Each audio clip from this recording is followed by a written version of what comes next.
There are two participants in the meeting. This meeting is being recorded. Short.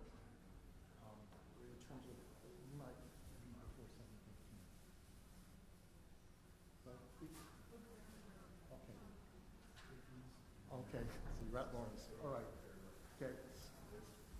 Okay. All right. Okay. All right. Thanks, Mike.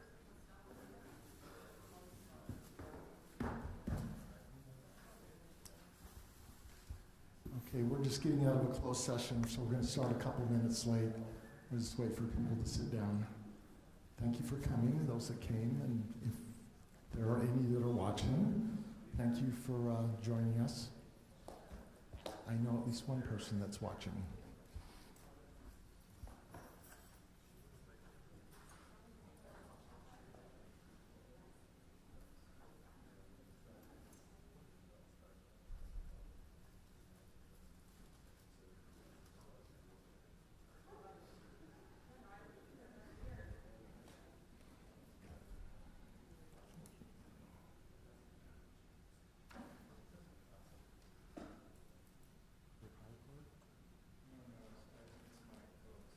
Oh.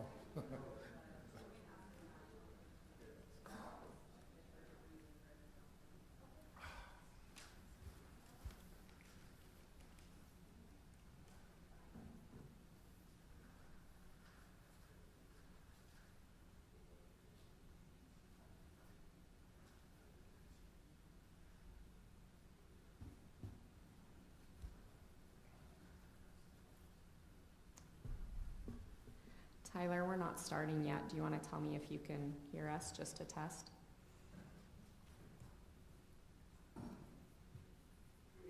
Aaron, I can hear you just fine. Thanks, and Tyler. We can hear you.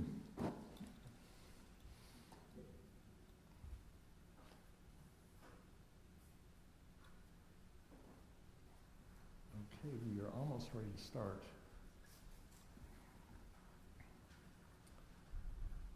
So welcome, as I said earlier, thanks for coming. We are starting a couple minutes late, but our invocation is going to be given by Kurt Osler, I believe, and Tim Ball will lead us in the Pledge of Allegiance.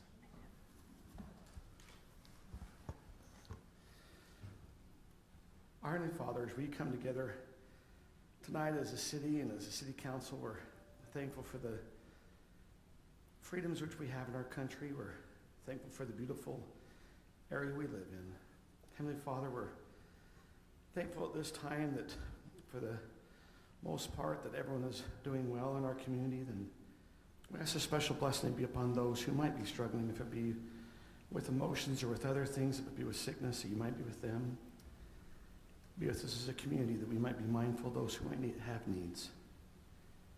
Help us tonight as a community, that the items we might discuss, that those who've come prepared to present, that they might be able to do so in a manner that's pleasing unto them, that they also might be able to speak clearly, and help us as a council and as a city staff, that we might be able to understand, that we might be able to also be good stewards over the city's aspects that we are interested.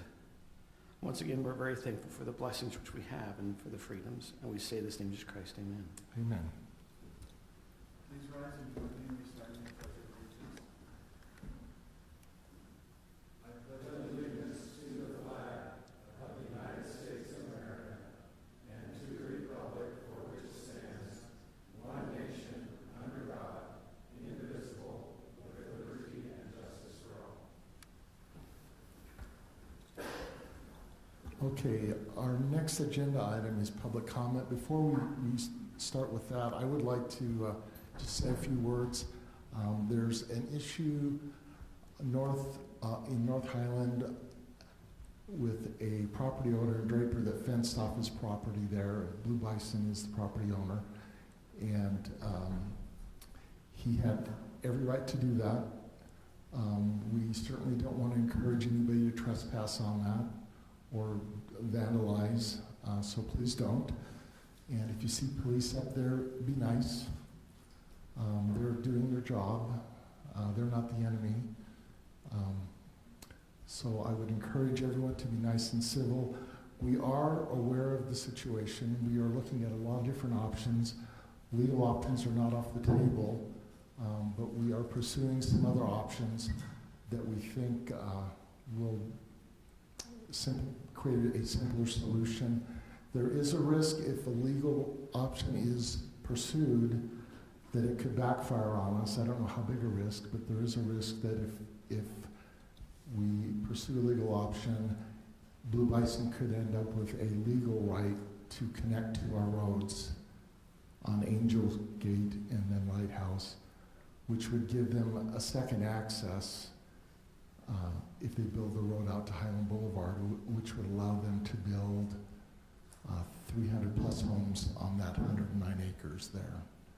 So given that that's a risk, we think it's prudent to look at other options first to see what they are and continue to investigate what the legal options are. So just be aware the council is working on it.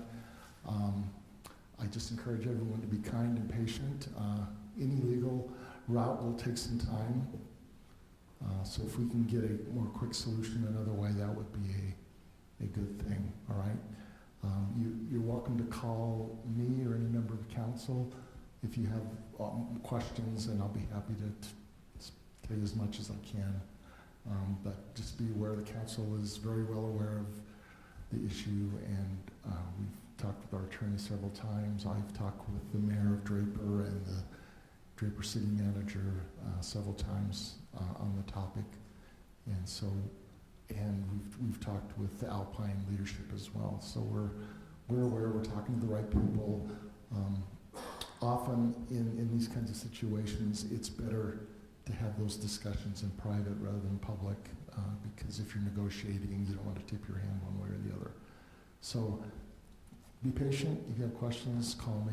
I'll tell you what I can. All right? All right, now, public comment. If you have a comment on an issue that's on the agenda that is not a public hearing, and I believe we only have one public hearing, we have two public hearings tonight, items 5 and 6. If you have a comment on an issue other than that, now is your time to come up and say something to the council. Let us know about a problem that you have or don't have.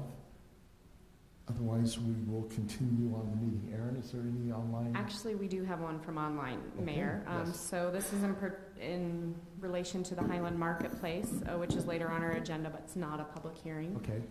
So this is from Roy Huntsman. He says, I live next to the church. I have seen the new plans for the marketplace, and I am concerned about the bright lights of the new development. The original plan had tall evergreens between the park by the church and the development and an 8-foot wall. It appears from the new plans that that may have changed. I would like the city to do with it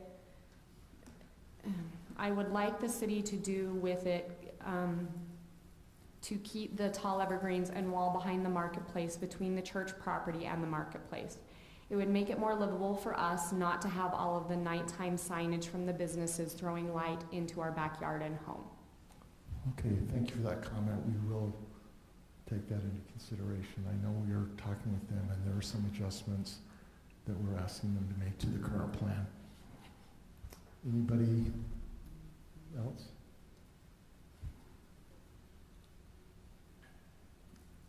Okay. Then we're moving on to the next item in the agenda, recognition items, Mayor Recognition Awards, and it's really award. Since this is my last scheduled council meeting, I would like to give an award to someone that has deserved one for a very long time, and that is my wife, Suzanne. So I'm going to get weepy. I do with these awards anyway. And she is in the Portland area right now because we just had our 12th grandchild, and so the grandchild did not come on scheduled, and so she's not able to make it tonight. But I would like to read what I put on her certificate. It starts out with a quote from Apostle Paul. It's, though I speak with the tongues of men and of angels and have not charity, I am become as sounding brass or a tinkling cymbal. Thank you for your service to Highland City and the Mayor. Among other things, you developed and ran Highland's annual baby celebration. It used to be called the Baby Contest, and when she took it over, she said, now there's all babies are winners, so we're just going to celebrate them. And she's done that for the last 4 years. She's the person who advocated for the fence around the splash pad. It's her idea, and it actually happened. It took a few years, but it happened. And she had served as the editor for the mayor's messages in the newsletter and Highland Living magazine, for those of you that read that. And she's done an awesome job. She's made me look really, really good. Thank you. So, and her roses have brightened the city offices every week when roses are on. Your creativity, Suzanne, and cheerful outlook have quietly improved our community and helped our mayor be a better public servant. You are a wonderful example of what it means to be a Highlander. Highland is a better place because of your charitable services. So, big hugs and a kiss to my wife. There's your certificate. And you get our annual pin that we have this year. It's a star, which is very appropriate for Suzanne. She's a star. And I will just add that I love her, and she has made me being mayor possible and made it better for me. So thank you. She's with our daughter, and I asked my daughter to give her a hug from me.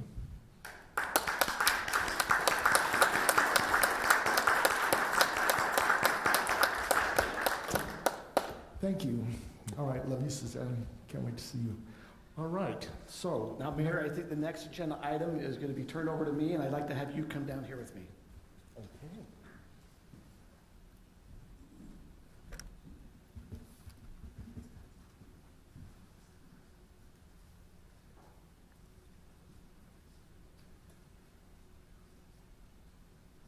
Oh, you shouldn't have. I was just looking at the sky. You know, as the mayor-elect, I have the privilege of, I guess, having a good friend and saying farewell. Rod, as a mayor, I've been here for 4 years. I know Brian Braithwaite here is in the audience, has been with Rod another 4 years. But Rod, you've served the city for 8 years, and then prior to that, you also ran an initiative to be able to help get the Sunday, there with the initiatives there with the Sunday closing. There's been a lot of time and effort. A lot of your mayors, the Highland mayor is a part-time job, but Rod did it full-time. And it's actually one of the things I'm probably the most nervous about in following him is that he's been a very dedicated servant of the city and the residents. You've always listened to the residents. I've noticed you've cared, you've spent time, as you had meetings with them, as you taken the time to address their things that could be on social media, through phone calls, through having one-on-one meetings. I think you've served the city as well as anyone ever has as a mayor. And as a city, we want to tell you thank you for your dedicated service, your love you've shown to those who have been staff. As I've visited with staff, you've been very respectful staff. And as the residents, they love you, Rod. Now, this is your gift here. So we want to tell you thank you for being our mayor for the last 4 years. I think we have given a great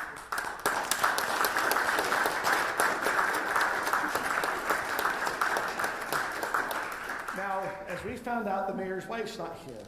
And as the mayor has mentioned about all the things that his wife has done for the city, I see her running around, if it be your mayor's story time, as she's dressed up with him, they come do the different stories. If it be there at the Highland Flame doing the baby floats, as he's mentioned, he has to do a monthly newsletter, and she's kind of been the editor. When I've been here at the city, I've also noticed your wife here, always supporting you, standing behind you. We've always said behind a good leader really is a good spouse. And so these flowers are for your wife. I know she's not here now, but hopefully that you can get this to your wife, Suzanne. She's been a very kind, as anyone's come. I know anyone that's ever come up to her that Suzanne's been very kind. And we want to thank her for allowing you to spend the time with the city, and then also for her to share her bright light to the city. So thank you. Nope. Rod, thank you. Very well. Thank you.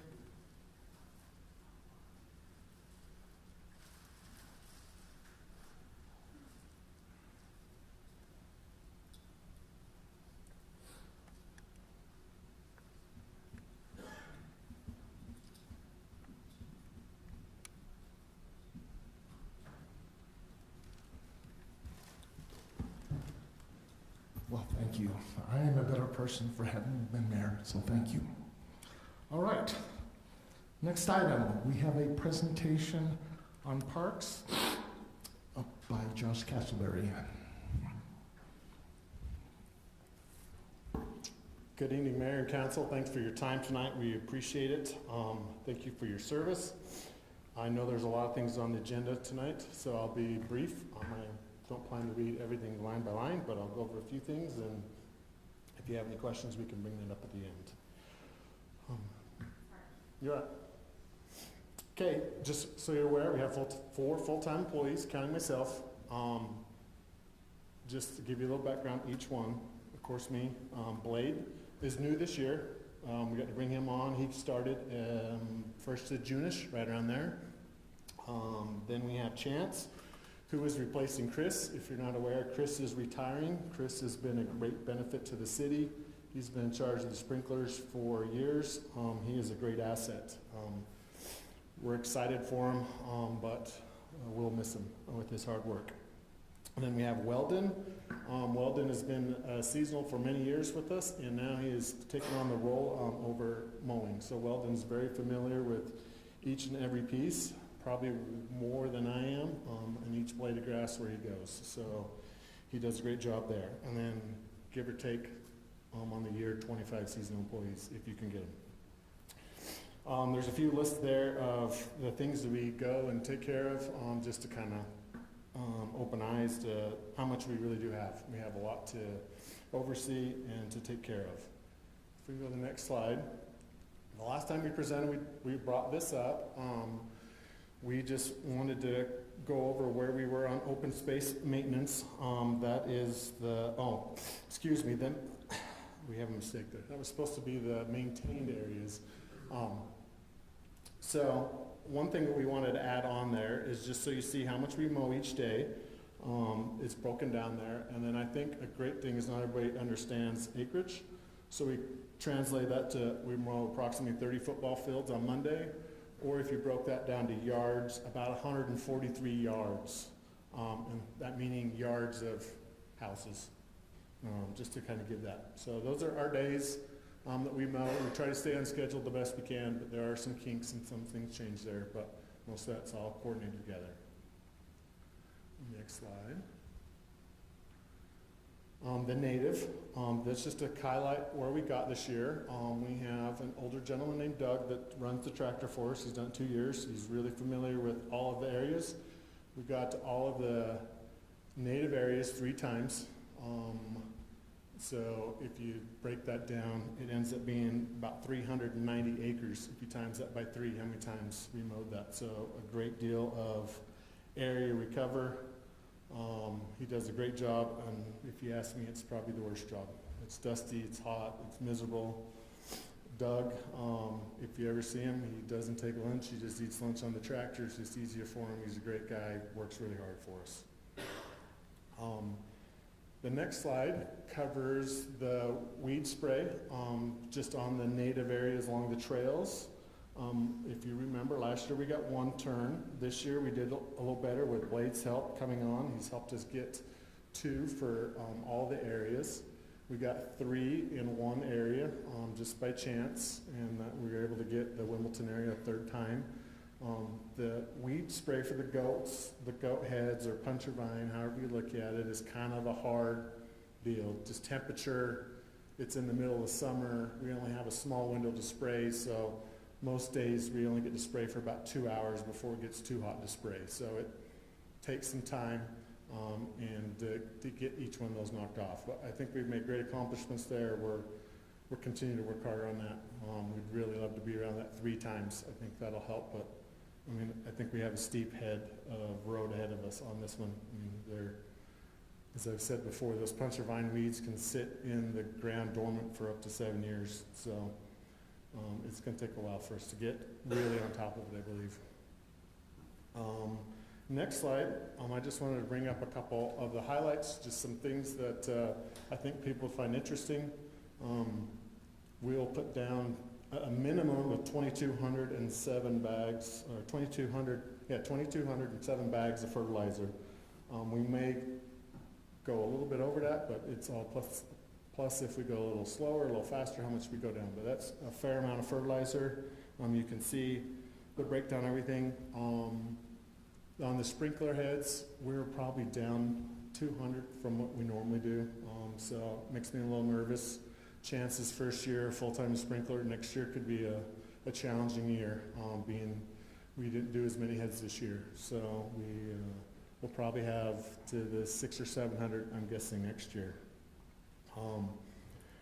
I wish we could have all the facts for you, but 2,500 garbage bags, that's a lot of garbage bags. So we have hit the garbages pretty well. We did all we could to accomplish the council's request to get the weekends. We got that adjusted and got someone to hit those pavilions and those garbage cans on the weekend. So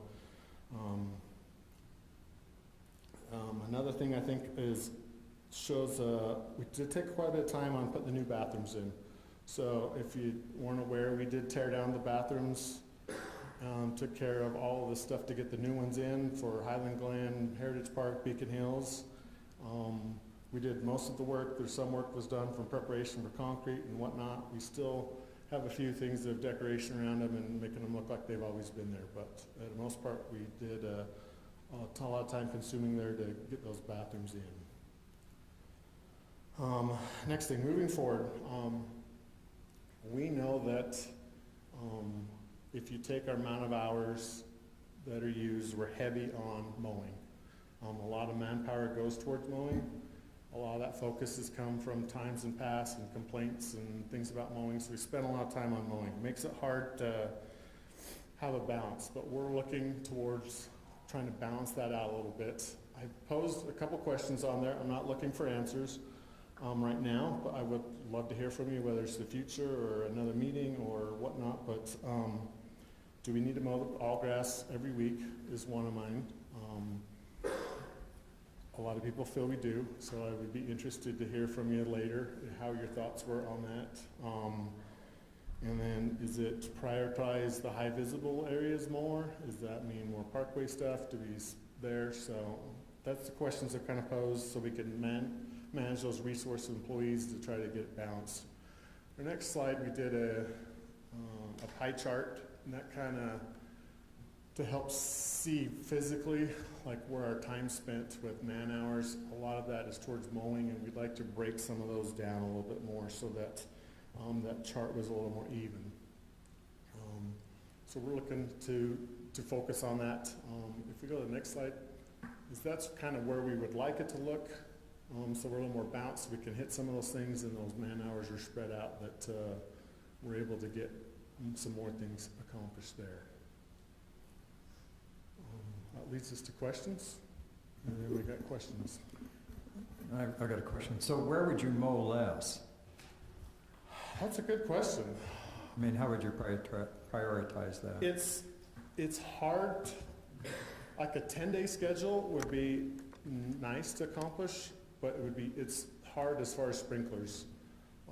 We try to water the night we mow, but not the day before.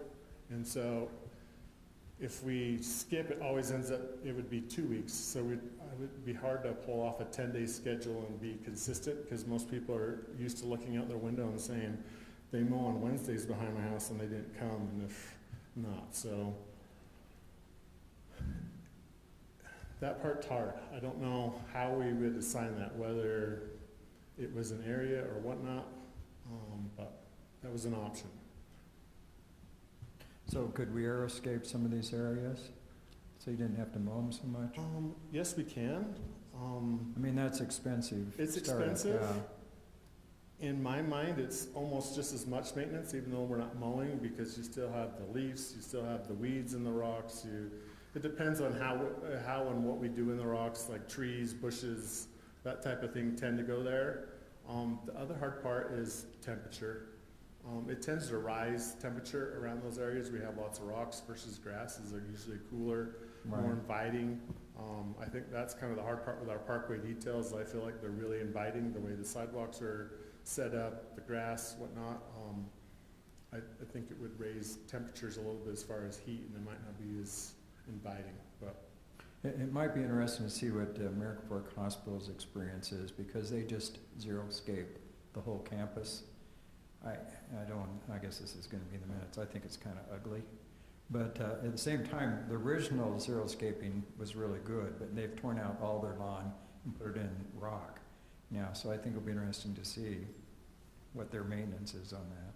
Yeah, it's Yeah. hard, just because you have those rocks, and, Yeah, I mean, it's always great the first year, it's down the road, the seeds still blow in, the dirt blows in, those stuff, you still have to kind of germinate, they're gonna germinate, you gotta spray them and take care of those, so, I have a couple of questions for you, Josh. yeah.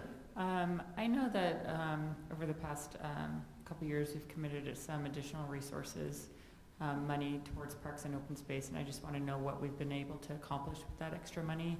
And then also, what do you believe is your greatest contribution that your team has contributed to our Highland residents? Well, some of the additional resources, I definitely would go with Blade. Blade's been a huge help for us. He's been able to take the load on the trees. We have a ton of trees. Everybody looks at trees different. I particularly look at them as a plan and what they're gonna look like in 5 years, 10 years. Some people, they just plant them and it is what it is, what it looks like outside my house. So going around and taking care of those is a huge asset for us, because I think there's a value. When we have windstorms, we lose trees. Some of that's due to species, pruning, some of the stuff that wasn't done that needs to be done, that should have been done at the beginning of the tree. So a lot of those resources, I think Blade's filled in there on those.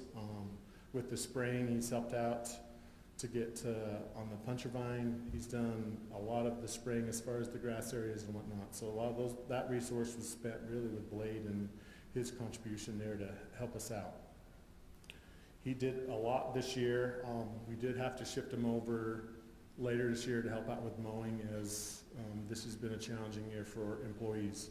So we've been significantly struggled there. Why is that? Why has it been a struggle with employees? I mean, what can we do? Be honest. Wage will be a part of it. It's been hard in the sense that, I mean, we had to hire whoever turned an application in. That's probably one of the first years that we've been like, whatever they turned in, we just offered them a job. There was no interviews. So that part kind of struggled. With the wage we're at, there were a lot of people with no work experience whatsoever. So teaching them how to work at a job, be there on time, come to work, plan ahead for time off, all that kind of stuff was all new to them. And there just isn't a lot of people available to work right now. I mean, it is really tough, and we're not the only place that struggled. It's been all places, all cities, all the cities I've talked to, even landscapers in general have struggled. Do you know what we pay compared to other cities? We were at $12 an hour, which was about average of most places. And a lot of the other cities had to move to the 12. So, I mean, there's a few that are less, but those jobs always stayed open. So 12, we were able to fulfill some of those.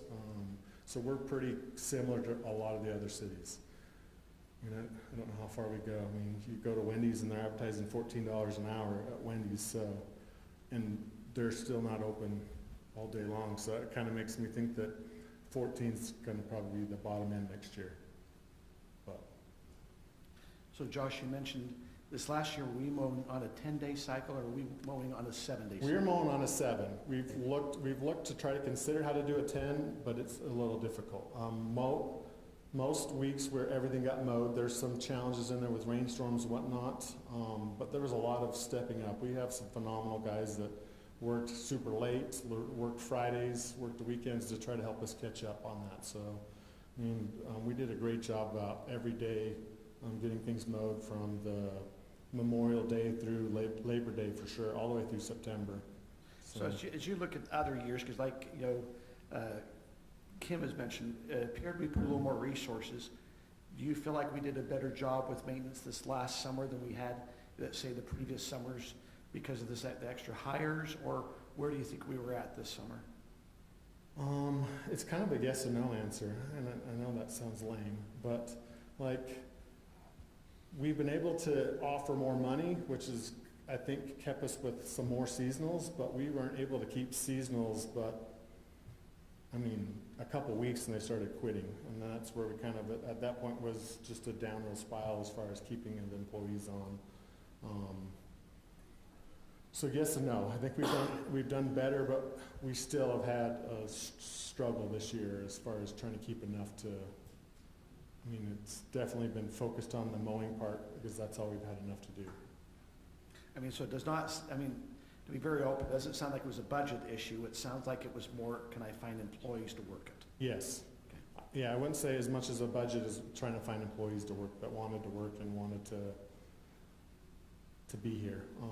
It's I mean, like if you've taken a while back, more employees wanted to work as much as they could and earn as much as money, and there's not that sense of, with the current people applying. I don't know if that makes sense. Like, before there was a lot that wanted to work as many hours as they could and save as much, whether it was for a mission or for school or whatnot. Now it doesn't seem as, they just want to do their time and then go. So I don't know if that kind of helps. It's just a different mindset as far as who wants to work right now. I'm still thinking about the greatest, what we've done the greatest. And are you for this year or for all, or? Let's say this year. I mean, in one sense, I really think the bathrooms were one of our greatest accomplishments. I've struggled with the Highland Glen bathrooms for years, and not just in appearance, but just again to run and operate when you start them up in the spring. And having that this year where we were able just to turn them on and they just went was awesome. Like, I don't know how else to explain to you other than spending a couple hours there and having a toilet that doesn't want to shut off and just wants to run and just try to do that. So having those bathrooms at Highland Glen, even at Heritage, at Beacon Hills, I think is probably one of been our greatest accomplishments. And I mean, that's you buying those bathrooms and having us do it. I mean, that, as far as I look at it, was great. So that's what I'd go with right now. I don't have a vote, but I really like that we started to hit the puncture weeds, because that's something that we get a lot of complaints about. So I think that's a really big deal that we're starting to work on that. And then the trees, I think we did a much better job on trees this year than last. And we had quite a few trees that volunteered to go lay down, and that creates work for you that wasn't planned.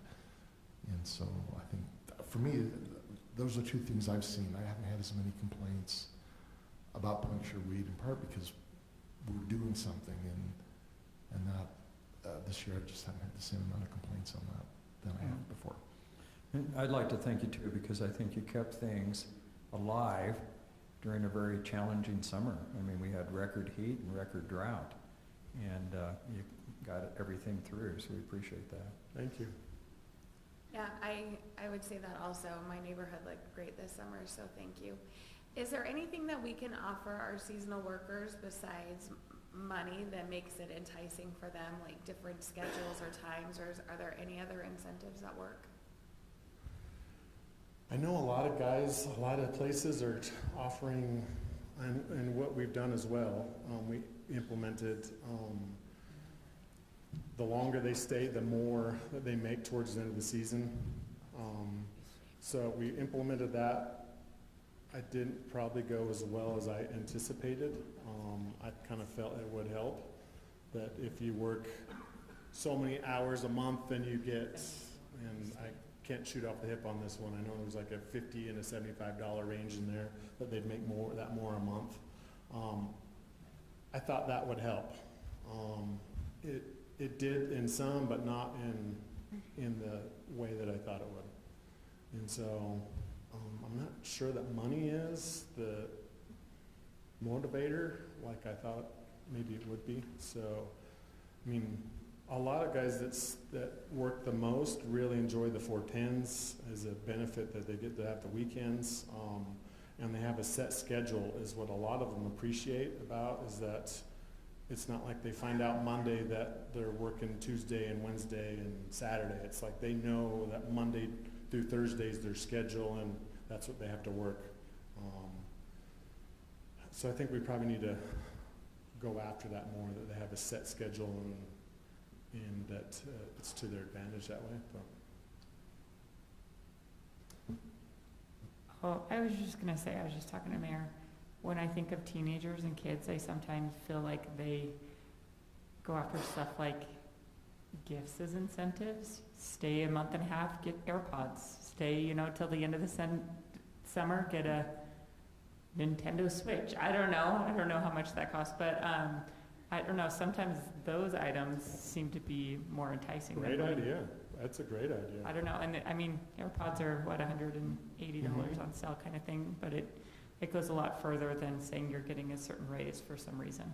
Okay, we'll take that in. Thank you. I worked on a swim team. One kid would swim for candy bars. That's. So Josh, I actually thought this summer you did a really good job. I mean, as I went around, I noticed the maintenance was being done. I felt like this was a better summer than what I'd seen in the past. So I thought, you know, your crew did a really good job, so thank you on that. I know that we always have to go, you know, look forward to what we can do to kind of help you. We know seasonals are going to be a concern coming up. It's not, you know, like you said, you're not the only one out there that's doing that. I think you're going to get some good suggestions that come through, and we'll work with you on that to see what we can do to help buoy up the seasonals. Okay. You know, I know the winter can sometimes be an off time, which is kind of where you try to get projects, but, so thank you. You will have to look at your pie chart to see how that kind of works, you know, on what some recommendations and things, and make sure we're getting the service that the residents are hoping to have out there. We do have a lot of ground we have to cover, so thank you. Yeah, well, I'm always available, so if you have questions, feel free to call. Email me, whatever. I would love to meet with you or at a place or wherever. I mean, we want to accomplish your goals too. We'll find a way to make it happen, so let me know what we can do to help you. I'm here. Thank you for your time. Appreciate it. Hey, you know, Brittany, I know she didn't ask to drive any of their vehicles. No. You don't want to get on the big grasshopper and go mow. I mean, now that you mention it, I could do that. Does it have a drink holder? Yes, it has a drink holder. Sign me up. I mean, Weldon has got plenty of experience there. He'll set you up if you want to. If I can get AirPods at the end of the summer, though. See, Josh, she asks every time the fire's up here, can I drive the fire truck? I just want to make sure she knows there's what's called a grasshopper out there. She could ask me to grab. To be fair, I have asked to drive the plows. And we've asked that you didn't. The only time it's worth it on the plows is you got to have like 6 inches of snow. Then it makes it feel like it's worth it. Then you might enjoy that. But okay, thank you. Okay, next. Thank you. We're going to learn about how we do on pressurized irrigation. Thank you, Jeff. Thank you, Mayor and City Council, for your time tonight. Congratulations on your time served. We thank you for your service. You're very welcome. So yeah, we did finally finish the irrigation season in October, and we were happy to see that season come and go, and looking forward to next year. The first slide that we have is just an overall snapshot. Sorry, I failed to mention, this is Tayson Arnoldson. He's our new pressurized irrigation superintendent. We had some staff changes, and he accepted that position as our new superintendent over pressurized irrigation. So this is Tayson. Our first slide that we put together is just a snapshot of the summer of 2021, what happened, and these represent the flows out of American Fork Canyon. I know you guys have seen this in the past with past presentations, but that just is an overall picture of what we experienced, and you see how the flows were drastically lower than the average. This year actually did come in at number 2 on the driest year experienced out of American Fork Canyon. 1934 was the other year that is number 1, so we didn't quite achieve that, but we were right next to it. So unfortunately, we need more snow this year, so we don't see this again next year. The next slide is just a running graph of the year of our water usage totals, and that didn't seem to come out right on the slide for some reason. I guess it did, it's just, there's some missing colors, but, we were able to experience a 17% reduction over last year in our water usage due to the things that we implemented as far as conservation, notifying the public with your guys' help, and newsletters, social media, all the different resources. We did have the signboard out towards the end of the year, and it helped. We would have liked to see more savings, but we'll take 17. That was great. It was a great reduction, and that's going to help us going into next year. The next slide is just a running kind of a snapshot of what we did the last 10 years from 2010 to today. You can see we were down a little bit on, we didn't pump as much water as I anticipated out of our wells, which was a good thing.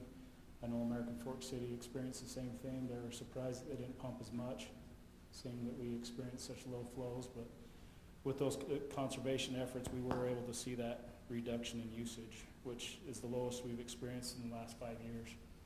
So it's a great sign that things are looking up. Our next slide is on-farm irrigation. It's just an update. That represents the Peck property agreement that was implemented this past year. As you can see, the agreement provided for 140 acre-feet of water that they are putting into our irrigation system, and they only ended up using 50 to 60 acre-feet of water of that 140 that they put into our system. So I think it's a benefit for us as a city and also as the PECs, so that they can water, get better coverage on their field, and I think we both benefit from that agreement. So the next slide is just kind of what we're looking at for 2022 irrigation season. We're looking at trying to achieve another 17%. I know our goal last April was 30%. So we're going to try to get up towards that 30% by saving another 17 this year, and we'll see how that goes.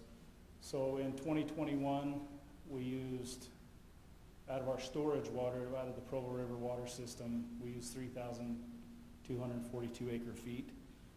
And we were able to keep 1,220. That's the section of the slide that's yellowed out. It got highlighted a little too heavy, I guess. But we were able to save over 1,200 acre-feet of water that's still stored in Deer Creek that we can use for next year. And just to put that into perspective, in 2020, going into this previous year, we had just over 800 acre-feet of stored water that we were able to use and tap into. So we have a little more this year than we had last year, or coming into this year. Granted, we have a good winter and don't experience the same type of situation we had this year, because to put it, without going into long details, they used all the emergency storage that was in Deer Creek to accomplish what we did this year. We were able to get a 95% allotment out of the Provo River water system this year, but there's not that buffer for next year. So if we don't see that snow in the mountains, we will experience, it could potentially be up to a 60% reduction in yield this next year. That was as per a conversation I had with Scott Bergendorf. He's the Provo River Water Commissioner. So hopefully we see some snow and get some improved conditions that way. And continued strategies for public awareness next year. I think we're just going to keep on what we were doing, public awareness, social media, announcing things in public, and trying just to get that message out that we still need to conserve. Just because we did great last year, it means that we can do better this next year to come. So, any questions for? Yeah. You mentioned a 17% reduction. That was actually achieved over what period of time? Was that for the entire year? It was the water season 2021 versus 2020. Okay. And then what would you consider to be an optimum level of reduction? Like I said, we were trying to achieve 30%. 30%? From 2020 to 2021 usage, we were hoping to achieve a 30% reduction. Considering the efforts that were put into achieve 17%, how feasible do you think it would be to achieve 30? I And when think do you it's it would- achievable. Sorry, did I cut you off? No, you didn't. Go ahead. If you went around town and noticed, there wasn't a lot of suffering from lack of water this last year. I didn't see a whole lot of dry spots in people's yards. Our parks look fantastic thanks to their efforts. So I think that we can still see an increased reduction in water, just because we did have a really dry year this year, and we still saw a lot of green grass. There wasn't a lot of yellow patches around town that I noticed. Okay, thank you. Yeah, and this year, we really didn't start conserving until about June, if you look at that graph. And so if we start a little bit earlier this next year, that'll help to that percentage of reduction. So maybe start pushing the campaign earlier then to conserve. That's a great thing. Yeah, this last year we held off until May 1st to start our watering season. That helped. But we didn't really start pushing that conservation, like Tayson said, until June-ish. So if we start from April 1, pushing it, or even now in newsletters, and just keep that message out there, that keep it fresh in people's minds as we go into next year. Thank you. Thank you. Okay, next is our youth council. Nora is going to come up and educate us on what youth council did this month. Yeah, so thank you so much for your time and consideration, just for allowing me to elaborate upon my experiences at Youth City Council. And also just like to preface this by thank you so much for your contributions to our community. Highland wouldn't be what it is without you. So just starting with the beginning of the school year, we did things like the Senior Citizen Appreciation Dinner, where we had a variety of senior citizens come, and we just helped set up and like take down the event and things like that. And then in the month of October, we had this Mayor Man actually generously donated his time, and he discussed local governmental regulations with my youth city council as well as other youth city councils across the area. And it was just really insightful and informative to learn about the different local governmental regulations. And additionally, we did a variety of like Christmas festivities. So just recently we had the Christmas lighting ceremony that we helped with.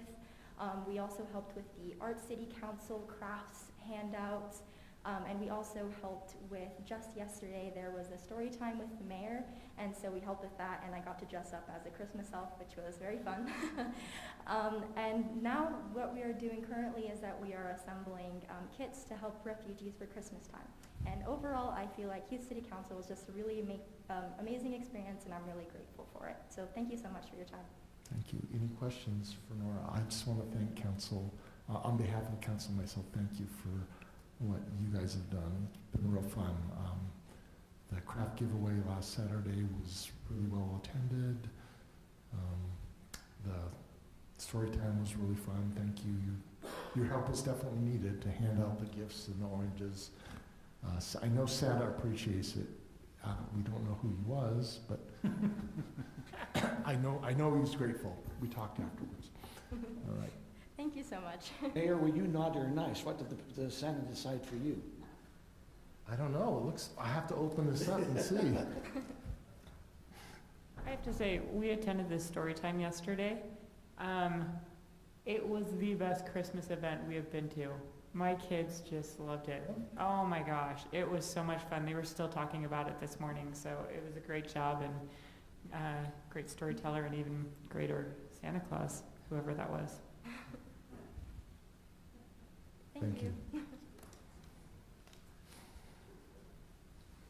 Okay. Next is somebody talking about traffic data. That would be me. So let's start, Aaron. As you're aware, I do like data, and traffic is a fun one to collect.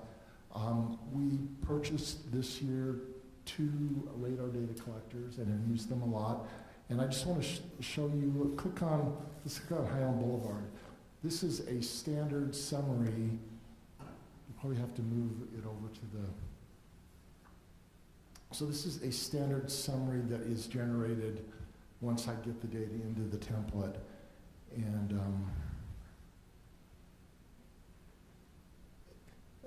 what you see there on the top left is an aerial photo of where the radar is. And this one was the Highland Boulevard one on the north there. I do a quick summary in a table form.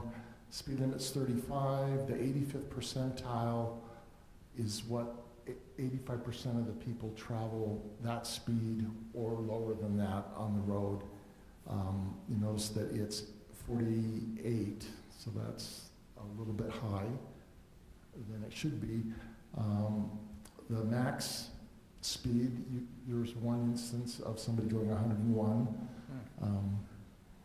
That's not the land speed record for the city, but it is. Thank you, Brian. And let's go back. Can we go back to there you go. And then below that, it's the number of trips, northbound, southbound combined, and then the average speed. Let's scroll down to the next two set of charts there. So if you look at the average speed, northbound, southbound combined, leave it there, and then the 85th percentile, you can see that on Highland Boulevard, our 35 mile an hour speed limit isn't working. Now, I was on the council when we reduced it from 45 to 35, and that was well intended, but it didn't change behavior. And Andy uses this phrase, reasonable person, and so a reasonable person driving down that road, it feels like it's not a 35 mile an hour road, obviously. It feels more like a 45. And if you look to the right, you can see how that breaks down in terms of number of trips. So for the whole day, less than 25% of the people are traveling 40 miles an hour or less on that road. And then from midnight to 6, you get slightly better, and then 6 to noon it drops, and then noon to 6 it's the lowest level, which is about 20%, and then we're back at 25 from 6 p.m. to midnight. This just gives you a sense for, okay, something's not working here. Now, in this case, when we change the speed limit, we also put in radar feedback signs, which can help. But what this tells me is that you have an enforcement issue, and Brian can't be out there all day, every day, or there is an issue with the limit. We can artificially reduce it from what people will travel, but in my view, we're just creating criminals, not changing behavior. So it's something to think about in the future once we start collecting this data, look at it and evaluate it. Tonight's just a discussion, but I shared this with you for your benefit, something to think about. Okay, let's go to the next two slides. This is their trip count. So for all the days, if you average them, it's about 6,000 a day on that road, which surprisingly is less than Canal Boulevard is. I know. It does go up if you look at weekdays only or Saturdays only, it drops a tad, and then Sunday's the low day. And here you can see on the right, if you look at the trips that are traveled, you can see how many are at what speeds. And if you look at the big bump there in the middle, that's between 40 and 45 miles an hour. That's where the bulk of the people are. Then you have outliers out to the right. That's pretty small. You got a few people doing 55 to 60. But between 40 and 50 is where the bulk of the people are traveling.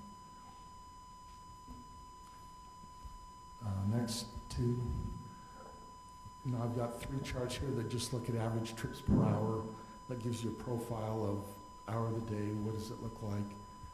And that's for Monday through Friday, this weekdays, If you look at Saturday, it flattens out a little bit. And if you look at Sunday, you can kind of guess where church is a little bit. You can see some spikes there. But it's even lower. So I just thought that would be interesting. I don't know how useful it is, but sometimes stuff is just interesting. All right. I have that chart for about 30, this sheet for about 33 different traffic collections that we've done going back to 2016, I think, is 2016 or 2017. And I am working with staff to figure out how do we put this in a place that the public can see it. Can we go back to the chart, to the thing again real quick? There's one other thing I would like to show. Can you click on the 24-hour summary? That's the tab on the bottom. So I share all this data with the police department, and there's one chart that I think is useful for them more than others, but if you scroll down here, that's looking at the average trips per day during the hours indicated, and green says, okay, that's within the speed limit, yellow is the 5 to 10 over the limit, and then red is when you're more than 10 miles an hour over the limit. So the police can use this if they want to look at hours of the day where it makes sense to enforce the limit. You don't want to go when there isn't a lot of speeding happening. But if we just continue to scroll down, I have it for westbound, or northbound, southbound. So you can say what side of the road you need to be on and watching, or just combined.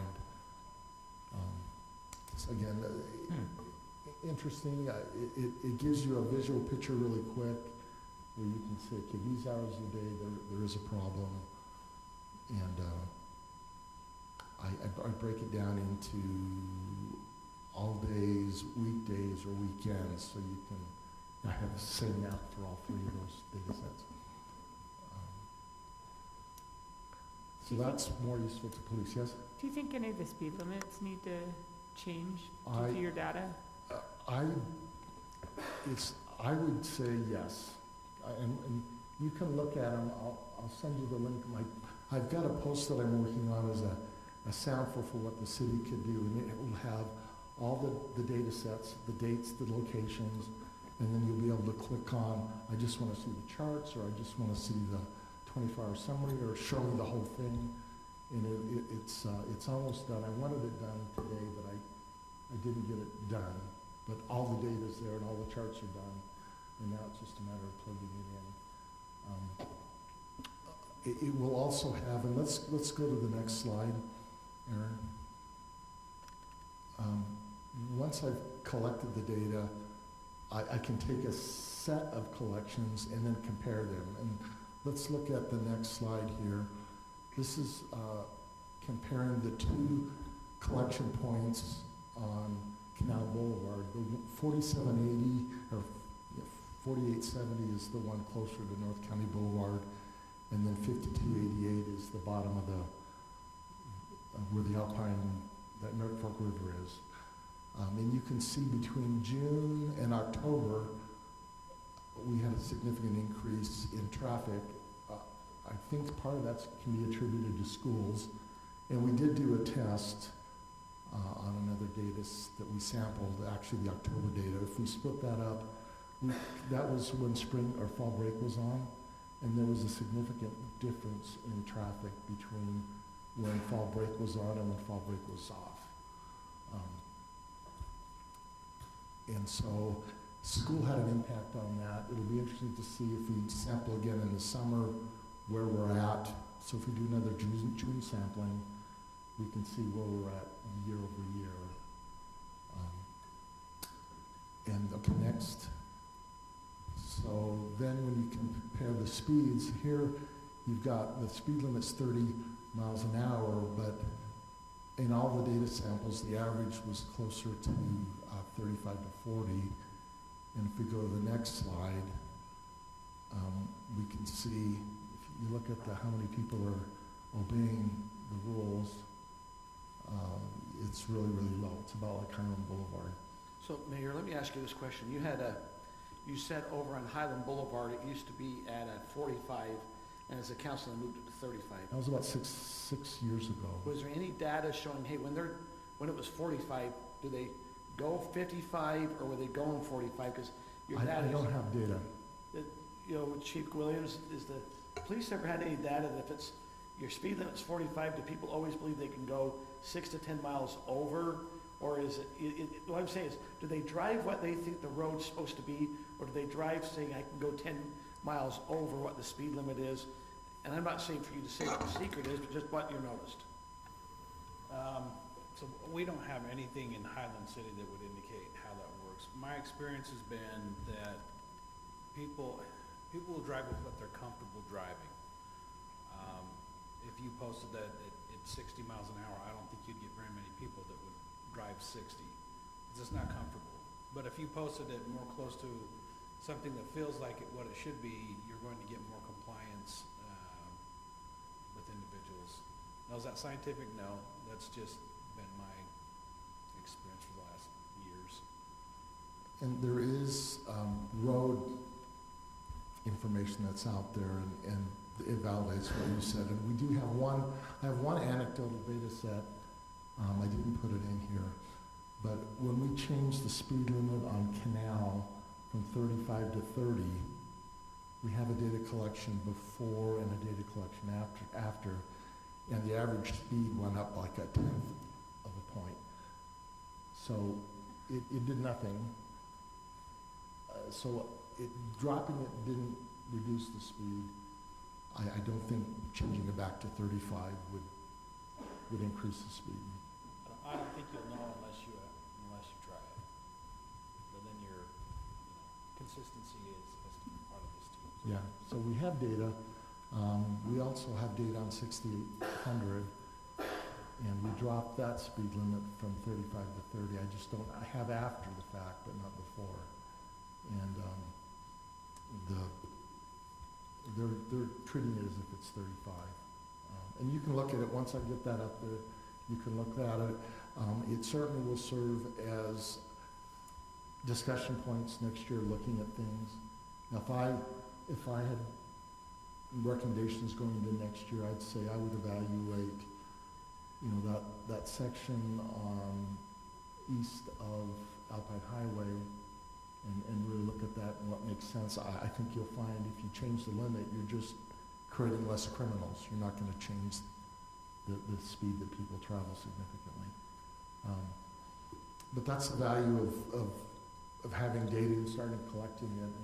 And we're now in a pattern of, our counters are always out. Every 2 or 3 weeks, we get data back in, and I've tried to make this as simple as possible. I really spent a lot of time last night trying to make it so that it's maintainable. And I've been working with Mike a little bit on it, and I think it is. But just getting the information there and out there is important. I think if residents know that you've got some serious speeders here, maybe they'll be more on the lookout. And maybe that's justification for buying, putting a camera on those radar collectors so that you know who's doing that, right? Not that you can do anything about it, but that you know, okay, this is the guy to watch out for. Or if I pull him over, whatever. I'm to the bitter end, I will be lobbying for that. But yeah. Well, you're perfect except in that regard, so maybe that's why you're not translated yet, right? All right. Andy, did you want to add anything to the discussion on this?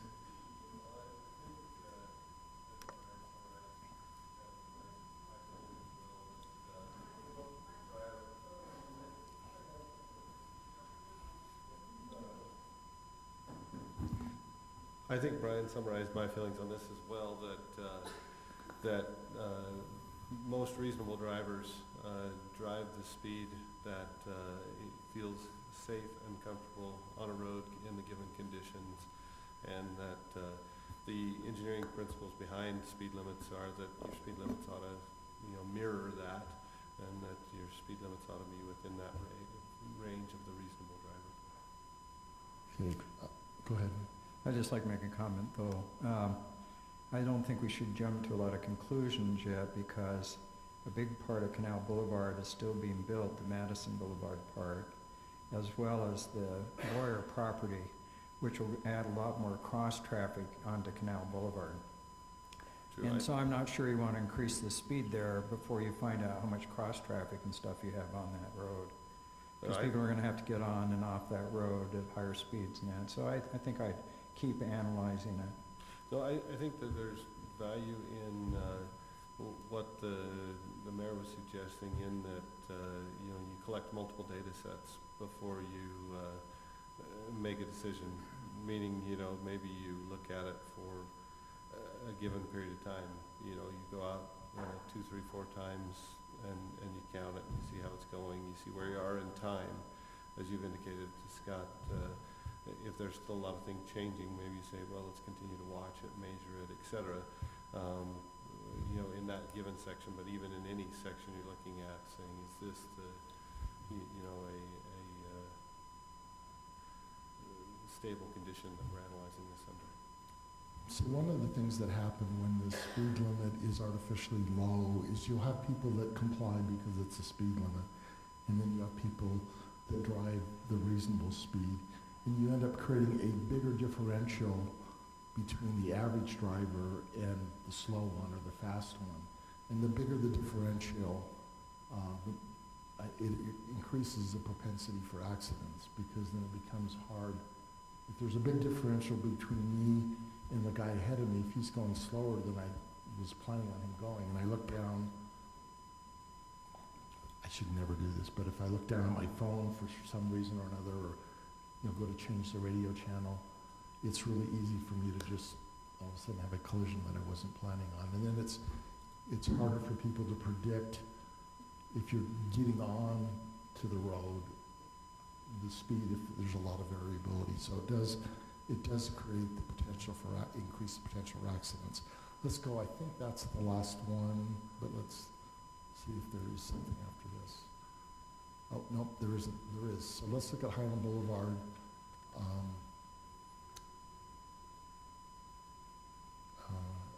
There's the data for we actually just walked through that already, so let's skip past that. Again, there's that, and then we're done. Nope, one more, 6,000. Okay, 6,000, here's a road that gets a fair amount of traffic, almost 4,000 a day. This is just north of 9,600. And if we look at their speed profiles, let's go to the next one. You can see the 85th percentile speed is 37 and a half. The average speeds in some cases are less than the limit. If we go to the next one and look at the red, yellow, green, that's a more normal looking profile. That's going to be the profile of most roads. Some of the residential roads will be better than that, but a collector road, which this is one, this is a pretty good profile. And so there's one where you could look at that and say, not to worry, we're doing good there. You would want to look and worry about the ones where there's a lot of yellow and red. That's what you'd want to look at and see. Now sometimes, if there's a residential road where people are going 40 miles an hour, you have to enforce that, right? Because that's a safety thing. You're not going to follow the flow. But with few exceptions, I don't know there are any residential roads where there's this kind of where there is that kind of a high yellow, high red that we've seen on the other roads. I haven't seen it yet on any of the residential roads. Okay, and let's go. Is that the last one? Yep. Okay. So that's it. Any questions, council? Just data for you to look at. I'll have it for you, and then next year, if you want to consider. My only other thing is I do believe that on Highland Boulevard, a 45-mile-an-hour speed limit is what makes sense. I would just hold off until we put a light at that intersection to make that change. That seems like you'd get less pushback on that. But again, that's your call in the future. We're just trying to give you data to make good decisions. All right. On to consent items. So we have a large, long list. Approval of minute. A is approval of meeting minutes. B is award of the contract for the Murdoch Irrigation Pump Station and Pheasant Hollow Sewer Lift Station. Resolution, Highland Boulevard intent to annex, that's item C. Item D is plat amendment, Peck Hollow. Item E is resolution, action disposal of equipment from Public Works, that's the utility dump truck bed. And then F is voter participation areas. Are there any that you want to pull from that list and discuss? Mayor, I'd like to pull 4B. Okay. Any other items? All right, I would entertain a motion on 4A, C, D, E, and F. I move that we approve the consent items number 4A, 4C, 4D, 4E, 4F. I'll second. Motion by Kurt, second by Kim.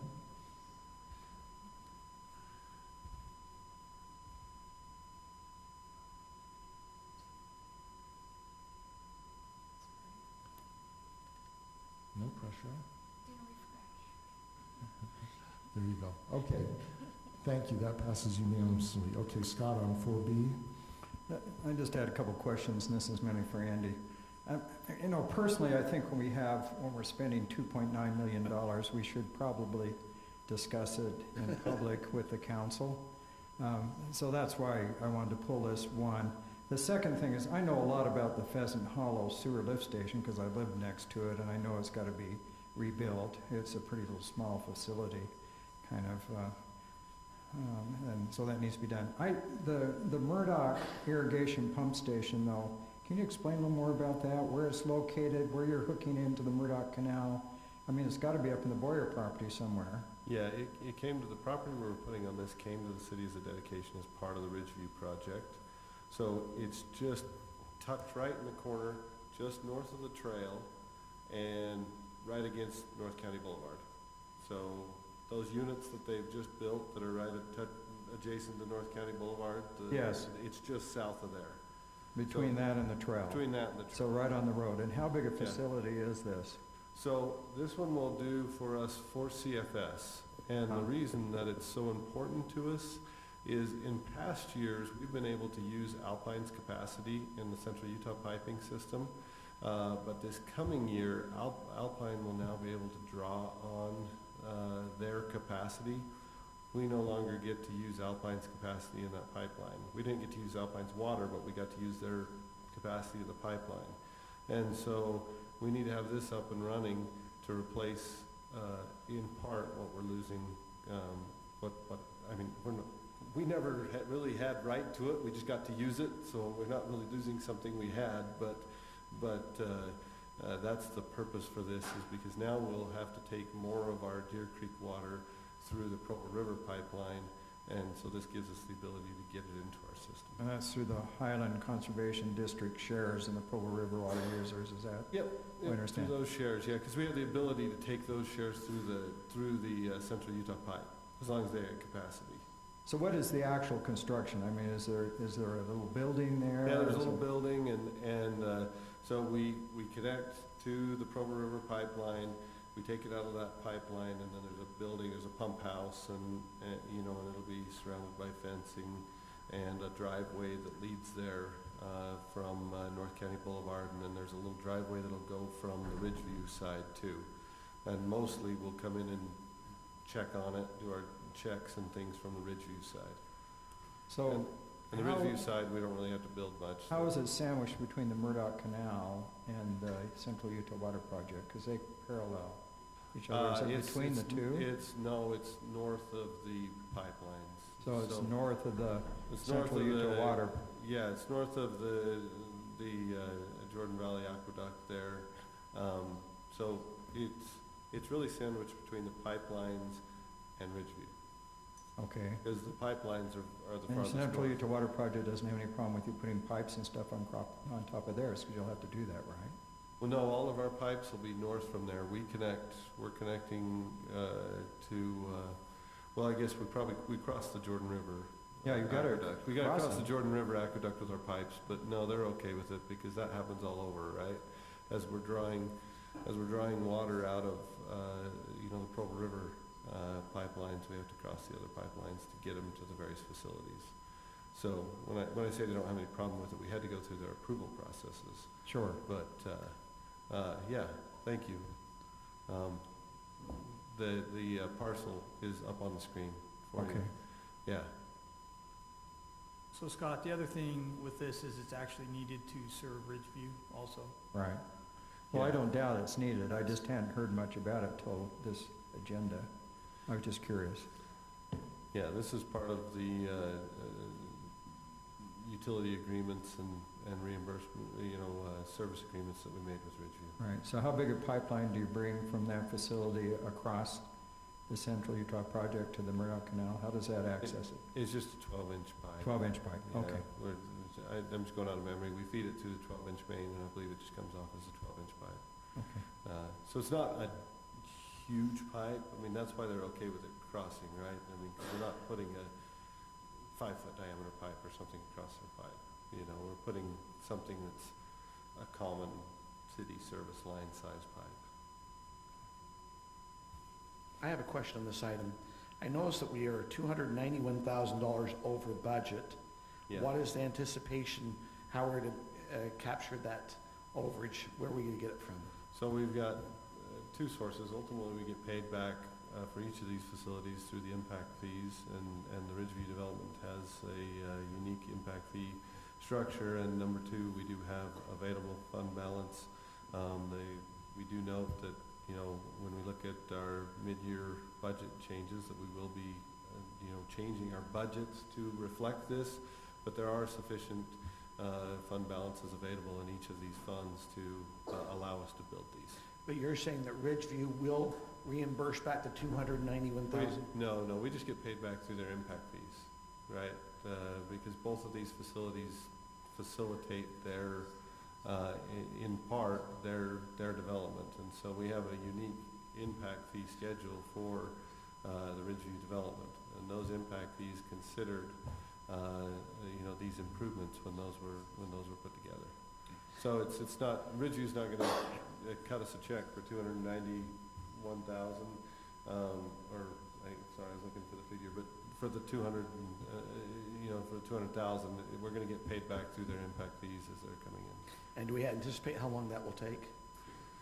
As you will recall, they were here with Plat B, and they're telling us, that they've been selling faster than they had anticipated. So they were telling us that, a lot of those units, as far as the multifamily units and the cottage homes, et cetera, that, they were anticipating those, to all be filled here in the next, 3 years or so. The single families, Ivory was gonna stretch out longer, but they're anticipating a lot of those higher densities to go pretty quick.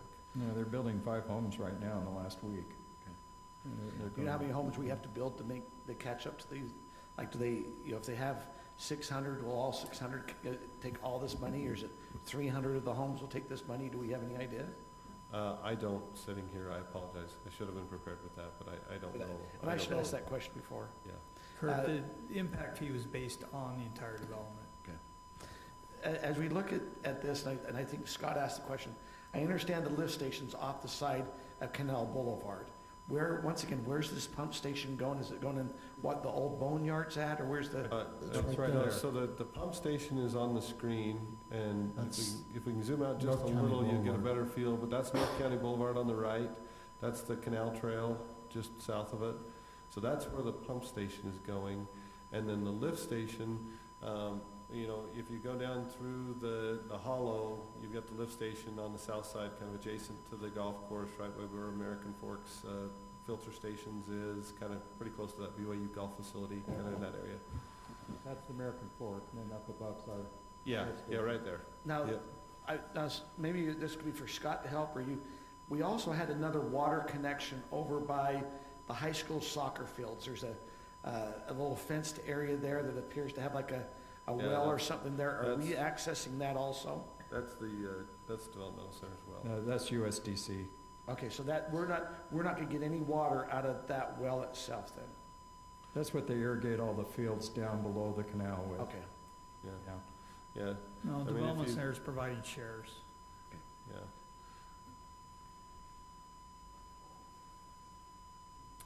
Anything else?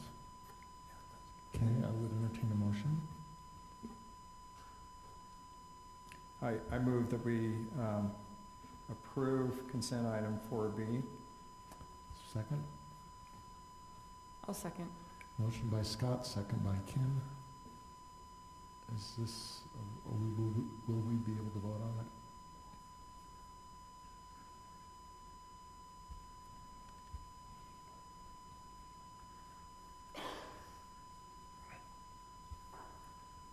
Okay, that passes unanimously.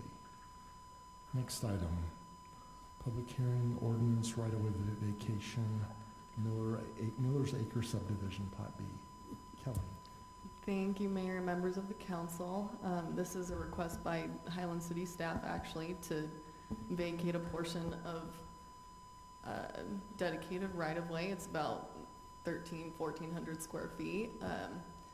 This is coming up now because, well, Spruce's Plat G subdivision that was actually approved by the council back in like November 2020, a little over a year ago, but they have finally gotten to recording the plat just within the last couple weeks, and so now we're moving forward. It's a little tough to see on the power, or on the, what do you call that, projector. But I just kind of overlaid the Spruce's plat, just showing a little bit of history behind this, why this, well, excess right-of-way exists is because that snowflake, do you mind if you turn on the laser pen? Thanks. Snowflake Drive right here with Pace Manor was intended to just go straight through and connect here to Snowflake Drive on the other side. And the developer of the Spruce's subdivision had to work with this property owner right here to, well, purchase some square footage for that road to go straight through. Unfortunately, that property owner was not agreeable towards selling to that developer, and so the developer came back to staff and worked to come up with a new concept to avoid that property owner's land, and so that's why you see the road curving down a little bit, and then it comes back up to still step to the Peterson property. This is basically what I just explained. That right-of-way was dedicated with the Miller's Acre subdivision, not with Spruce's, and so that's why it's part of that plat. Okay, these are just the two recorded plats showing that same where the right-of-way to be vacated is located in this plat, and then it's just shows the rendering in the Spruce's plat as well. This is a public hearing. We did send out public hearing notices mailed to every resident within a 300-foot radius as required by state code, and we also had to post a sign on the property, also required by state code, and there's also a petition that's required. The property owner that this potentially vacated right-of-way would be deeded to, she took care of the petition and went knocking on everyone's doors and got as many signatures as she could for people that consented to the vacation, and she got 7 signatures. That's what I emailed to y'all last night. I didn't get it until after the packet was out. And by state code, the council is supposed to basically, these are the findings that you should be able to find in order to vacate the right-of-way. I went into more detail in the staff report, but just that good cause exists for the vacation and that the public interest or any person will not be materially injured by the proposed vacation. Good cause exists because it's excess right-of-way that's not being used as roadway. And then the public interest or any person is not materially injured. Specifically, that property owner that was not agreeable towards selling when that stub road went in with Miller's Miller's Acre subdivision. It's just that one lot subdivision. He had been using that stub road to access the back of his property. We had a couple meetings with him and with the neighbor, and well, he got this public hearing notice. He hasn't reached out to us since, and so I assume he's moved on. With this curve, he will no longer have access to the back of his property. On that south side, his primary access is obviously on the north side on 11200, and so just pointing that out there. Hold it, but you did send him notice, right? Yes, we did. I verified that. And we as staff just recommend that the city council hold that public hearing and accept the findings and also approve the request to vacate this proposed right-of-way. Okay, I will open the public hearing. Use my gavel. Does anybody here want to talk about this issue? Is there anybody online?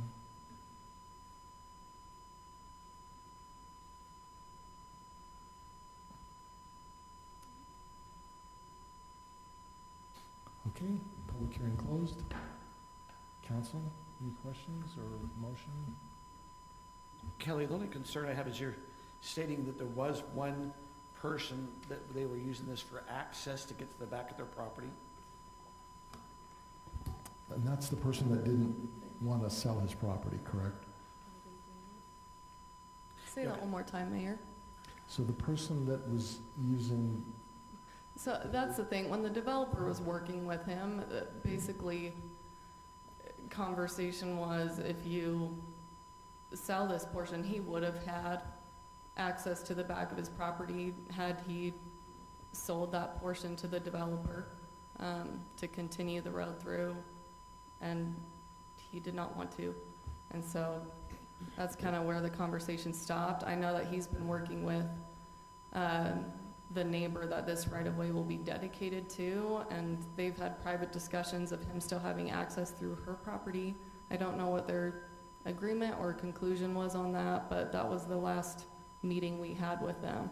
We had 2 meetings with them about that, actually. So Rob, help me with, we have down, it says the public interest or any person will not be materially injured by this proposed vacation. We have a concern here because are we going to be blocking access that someone had, and so there is a public interest or a person has an interest in this? You understand what I'm asking there? I mean, if we haven't heard from this individual, do we have an issue here? I think the issue is that not to sell, and by definition, that meant he agreed to not have access to his property. He's the one that said, no, I don't want access, I'm not gonna sell. And I'll say to that point, I think the property does have other access that they can reach the property. This was a convenient access to the back portion of the property that they've used for some time, and it was always planned for the road to go through there, and when the owner decided they didn't want that connection, it's not like removing this does not cut off their ability to use their property entirely. It just makes it maybe less convenient, but they had the option for allowing that access to continue, and there might be something else, I believe. What I was going to add is the real thing that cut off his access is if you can go back to the exhibit that shows the green, Kelly or Aaron, who's ever controlling things, it just shows the corner. Sorry. It's okay. Going back a little bit. Sorry. Just trying to get to where I can show the. Okay. So the green is the new corner, right? And when the council voted to approve the development and put the bend in, and that green parcel now is what sits behind his parcel, but it's right on the corner. And as you all know, it's a dangerous idea to put a driveway in the middle of the corner. That's what's really restricting him to have access, is the geometric configuration that was approved with the streets. When he opted not to sell and not participate in the development, the developer went forward, found a plan that the city approved. We built a corner there. Now that there's a corner right there, we can't give him a driveway to come out on the corner. That's But he has, is that, what, 11200 north there? Yes, that's where his driveway He does is. have access off 11200. Yeah, he has access That's to his go out to the primary front. access. That was He just- had used the back for convenience access for his animals and other things. We met with him. you know, and I think we had a very nice, pleasant meeting with him, and we just shared with him, you know, with the way things were approved, the way things went, we can't really give you a driveway on the corner, you know, and if you're able to work with your neighbor and find something that will work for the two of you, great. But you know, from a safety standpoint, it's a bad idea to, you know, to give a driveway right there in the corner. That's really what's restricting it, is just the geometric configuration of the roads.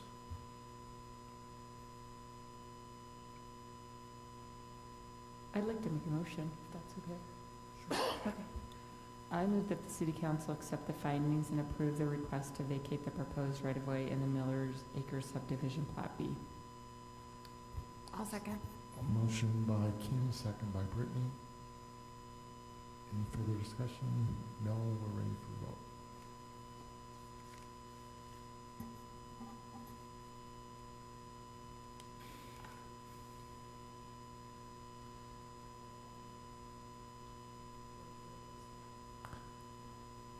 Yes.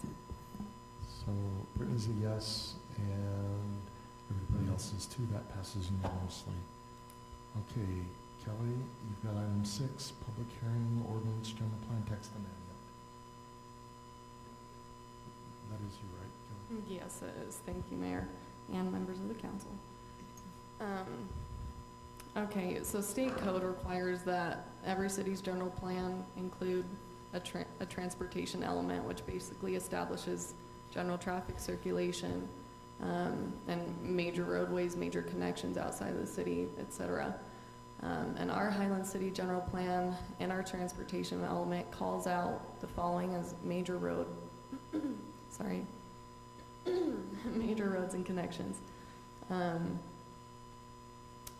In August of 2020, the City Council adopted this section into the municipal code. And this basically just establishes that the city won't accept or permit road connections that don't primarily serve the Highland City, what's inside Highland City boundaries, unless they're part of the city's transportation or annexation plans. When that was adopted, based on obviously the most recent events, it's important that we have our general plan reflecting what we have in our city code, and so that's what we're trying to address right now, is making it clear what the city's goals are when it comes to external connections. So sorry that the text is a little small, but with the proposed amendment, just so you understand kind of the organization of different elements in the general plan, typically, speaking of the transportation element, you'll have it kind of going through existing conditions, and then an analysis of those conditions, and then just goals or things that the city is hoping to accomplish based on this analysis, and then it kind of sums it all up, dividing it out into goals, policies, and implementation measures. And so this would be included in the overall element before you get to the goals, policies, and implementation measures. And this basically just explains, it gives a bit of background in that Highland and all the cities around it have seen a lot of growth over the last few years, and we recognize that interconnectivity between our city and other cities are important, but that those connections should be, like I bolded right there, limited to currently existing connections, and those connections specifically identified in the city's general plan. The next part I've highlighted just points out that there obviously can still be requests for additional accesses, and it just advises that the council review those connections, review everything that could come with it when it comes to traffic impacts or impacts on utilities or whatever it may be. And then this next is the policy and implementation measure that is proposed to be added to that second part. And that policy just reiterates that fact that Highland City will only extend or construct roads that don't increase the impact on existing public roads unless the new roads are planned for in the transportation plan or it's included in the annexation plan. And then that implementation measure is just to update the development code, municipal code as needed. This did go before the Planning Commission in November, and they held a public hearing as well, and there were no comments received, and they recommended approval to the council at a 4-0 vote. For this public hearing, they do have a lot of noticing requirements for state code. For the public hearing held at Planning Commission, it was posted in the Daily Herald and then on the state and city websites.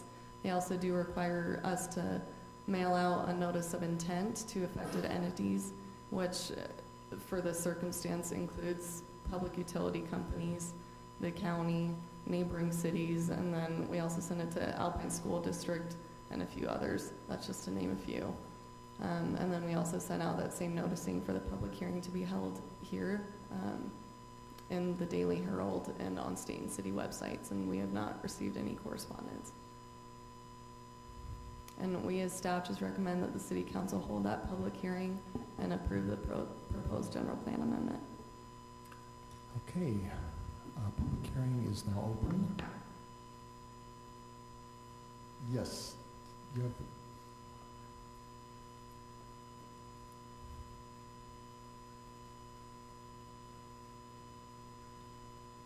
Hi, I'm Brian Braithwaite, resident of Highland City. I think it's very wise to add this code into our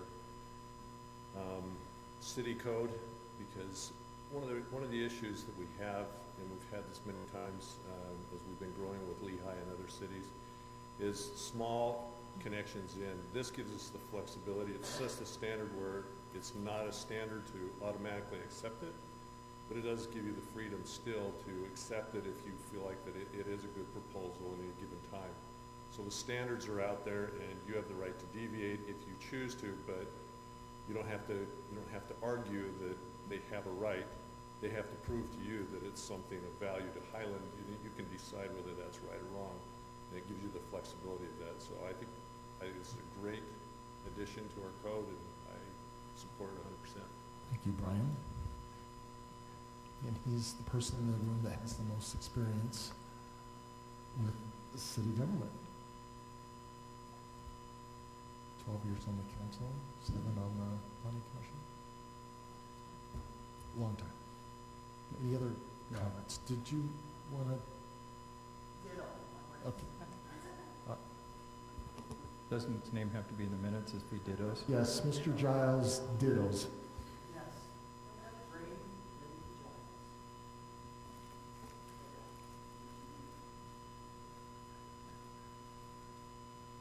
Okay.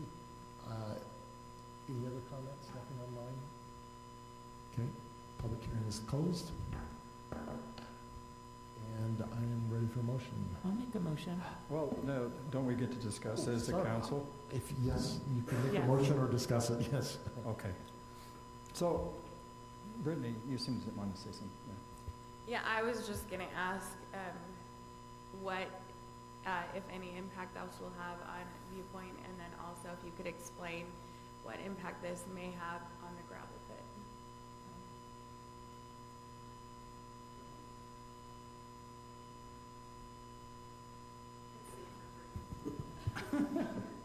We're playing rock, paper, scissors over here, and I lost. Okay, so here we go. Wait, you lost? Yeah. You won. He won. Better I phrase. feel like it was a win. Okay. So, there's a provision in our, Kelly mentioned the code that we adopted in August 2020. There's a provision that addresses existing or planned connections to adjacent cities. So the Viewpoint would fall under that provision. Stub Road would fall under that provision. If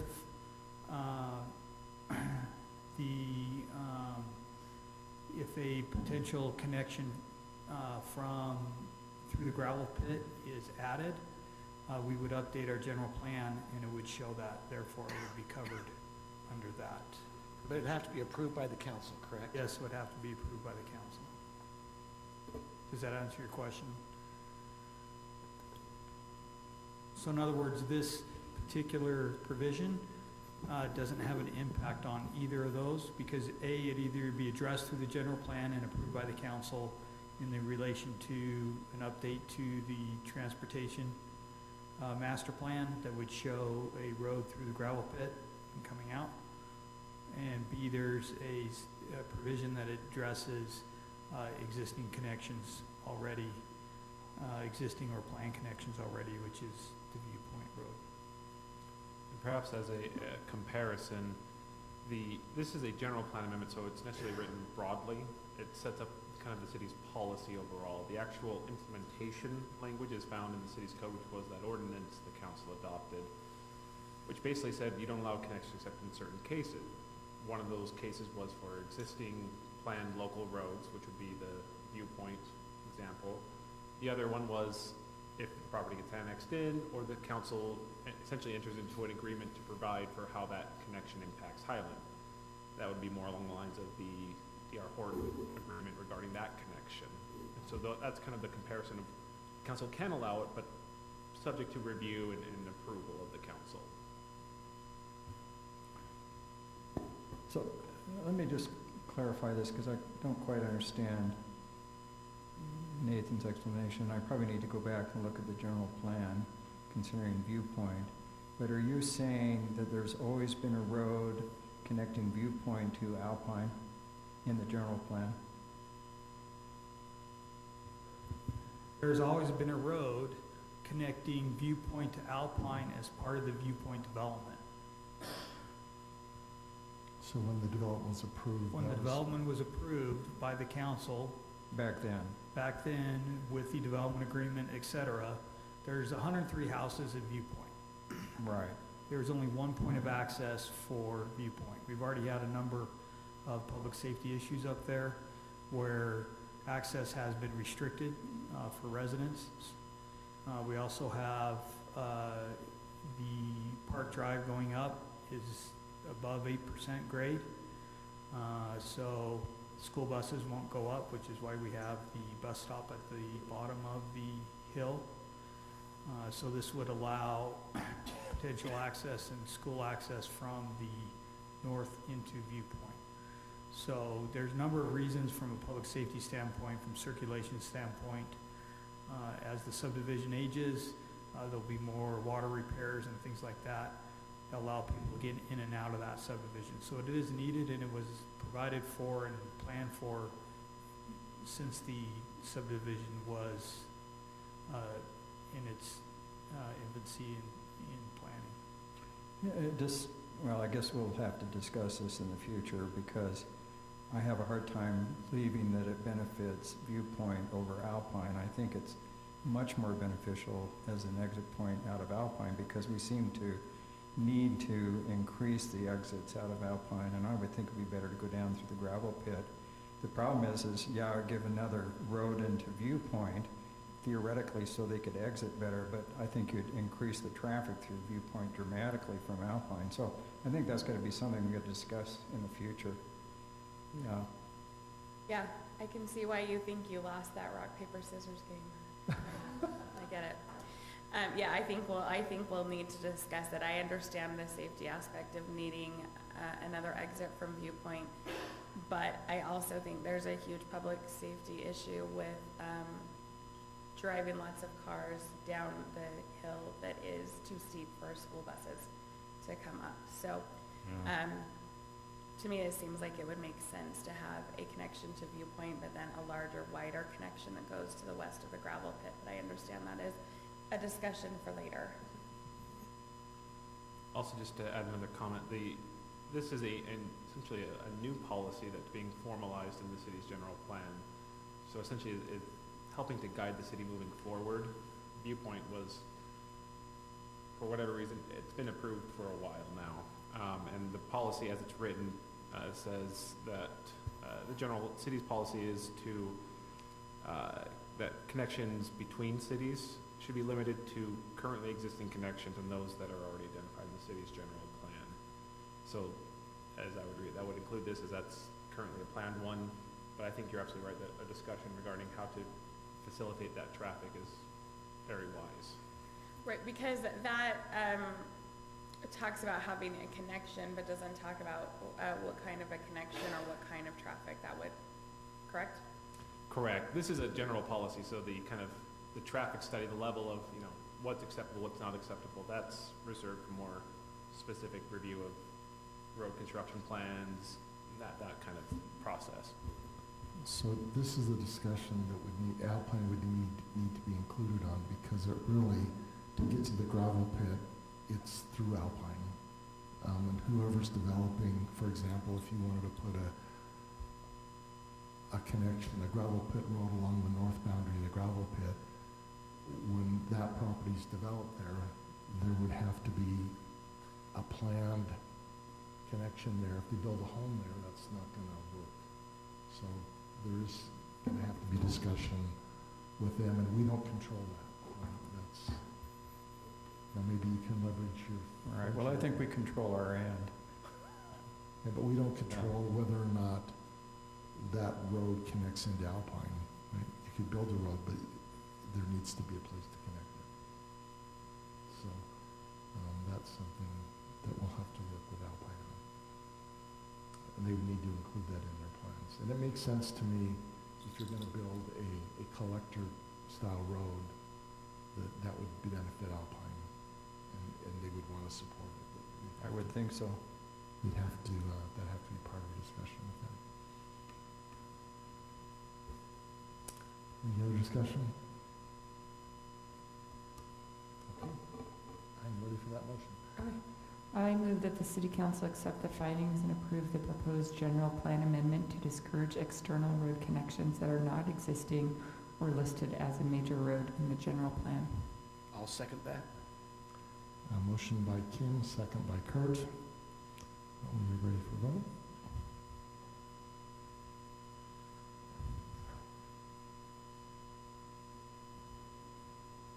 Mine hasn't come up, Sorry, Okay. it killed my PowerPoint, so if you would like to do a voice vote, Mayor, you're welcome. Let's just do a roll call. Start with Kurt. Yes. Tim? Kim? Yes. Scott? Yes. Brittany? Yes. Okay, next item. And it's the one I think most people are here for. So we're going to discuss item 7, resolution adoption of the designation of disposable properties. And Kelly, are you leading that discussion as well? Yes, once this comes up. Quick question. I just remembered that on the printer, I have the policy printed out. Would you like them, or do you feel like you're familiar enough with the criteria? I'm referring to the open space disposal criteria. I think isn't it on the agenda, yeah? Yes, it is. Yeah. It is included in the agenda. I'm fine, I have it in front of me. We're good? Okay. Well, I guess I have it here too. So this is the resolution that the City Council passed earlier this year regarding the criteria for open space disposal, where basically if it meets any of these criteria, the City Council decided that they should not sell or should not dispose.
74.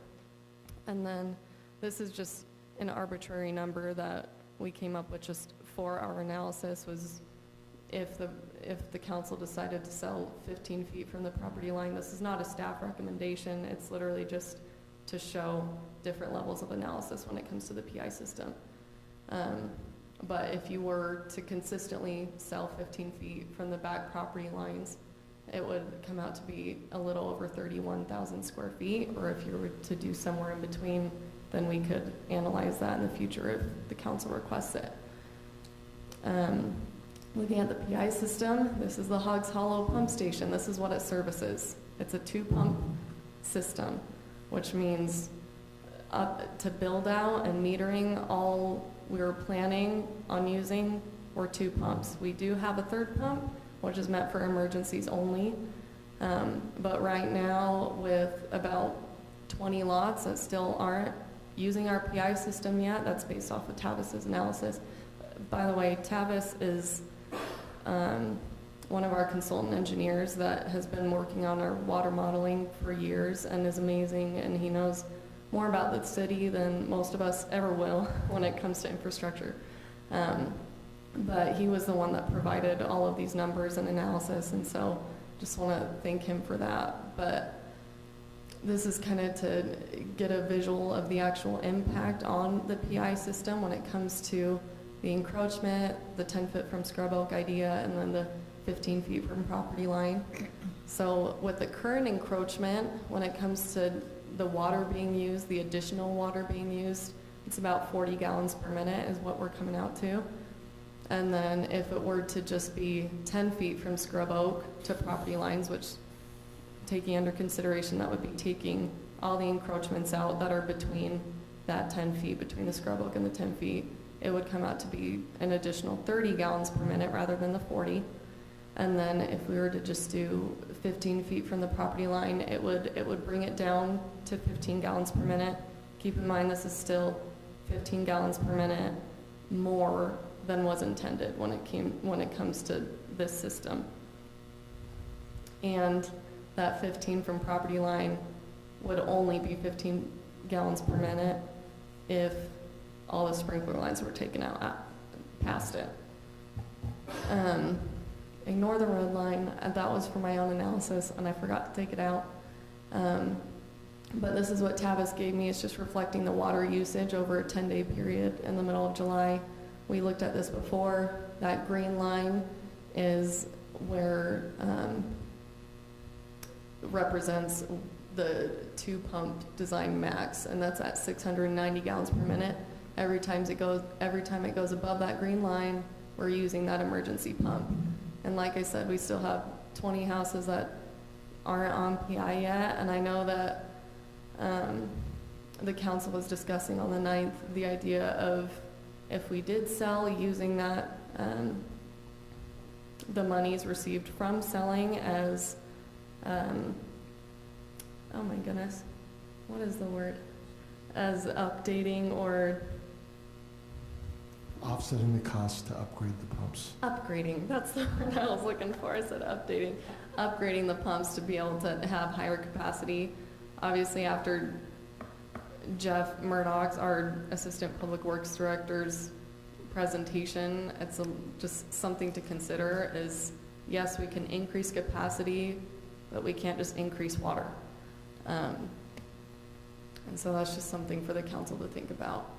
And we as staff, we can't, based on the PI analysis and our water situation, we can't recommend to sell any, but we did provide this analysis just in case the council did want to sell, move forward with that you would understand the impact, understand the square footage, however much money you would be getting from the property sales, etc. Would you like us to just analyze for the council to talk about that now, or do you want us to just go on to Highland Hills? Kelly, I have a question for you. So this analysis that you did, because most of this area is already grassed over, that's encroached. I think everything except for maybe Brady's area behind his house, right? Right. So is this analysis taking into account that it's already been grassed over? So go back 2 that's slides. What that, so the encroachment number that's where we took the square footage of everything that's already been grassed over. Okay. And that is adding an additional 40 gallons per minute. So that's what currently what is Yes. happening is we're using an additional 40 gallons per minute. Yes. So then if we come back and say, we don't want encroachment 10 feet from Scrub Oak, we'll bring it down to 30 gallons per minute, or if we go 15 feet per property, we'll bring it down to 15 gallons per minute. That's correct. Okay. Or something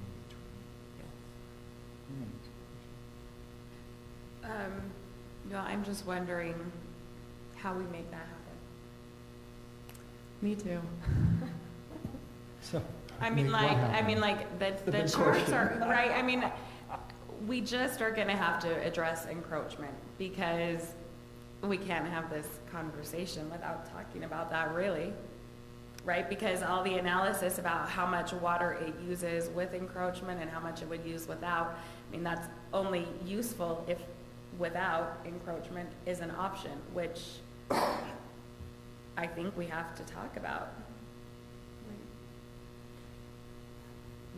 so my question goes along with that a little bit too. I mean, a lot of this area is already landscaped and greened and everything. So if we go 15 feet from the property line, then what happens to that property that's already been encroached? I mean, does Josh have a plan to mow that occasionally, or we just let it go back to native vegetation? How do we enforce it? Does it make the residents happy? It's a complex issue, and I think Brittany's 100% right. We really need to talk about encroachment as a whole. Yeah. Because it's nice to have this analysis, but I don't know how we resolve anything with it. Agreed. I think a huge part of it, sorry Kim, is just the idea that the encroachments that we have are the type of landscaping that use as much water as you could possibly use. You know, like there's no level of xeriscaping in there at all, or just the idea of, I mean, if the council wanted to consider doing open space maintenance agreements and then just saying you can only do this, this, or this to limit water usage or whatever it may be. I don't know. How do you I enforce understand it? it's so difficult.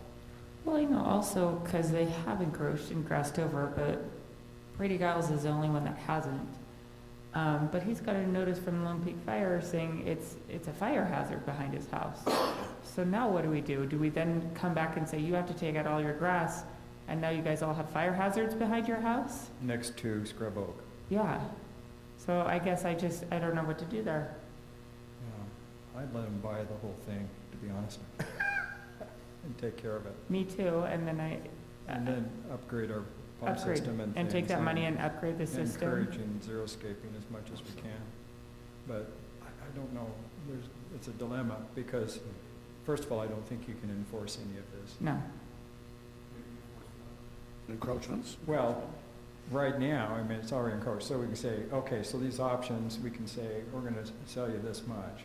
I mean, the 10 from the Scrub Oak's probably not too bad, but if we say we're gonna go 15 feet from the back of your yard, but all that area where you've encroached, we're just gonna let it go back to native grass, which is now a fire hazard. How, you know, it's just kind of a complex issue, because if they had a big fire in there and stuff, and it's because we forced them to put it into weeds, is that good? Well, what about don't know. that fire in the Yeah. Scrub Oak? Is that our problem? I know, but that's a little different though, than, yeah. Well, Is have your you been back microphone there on? and seen the property?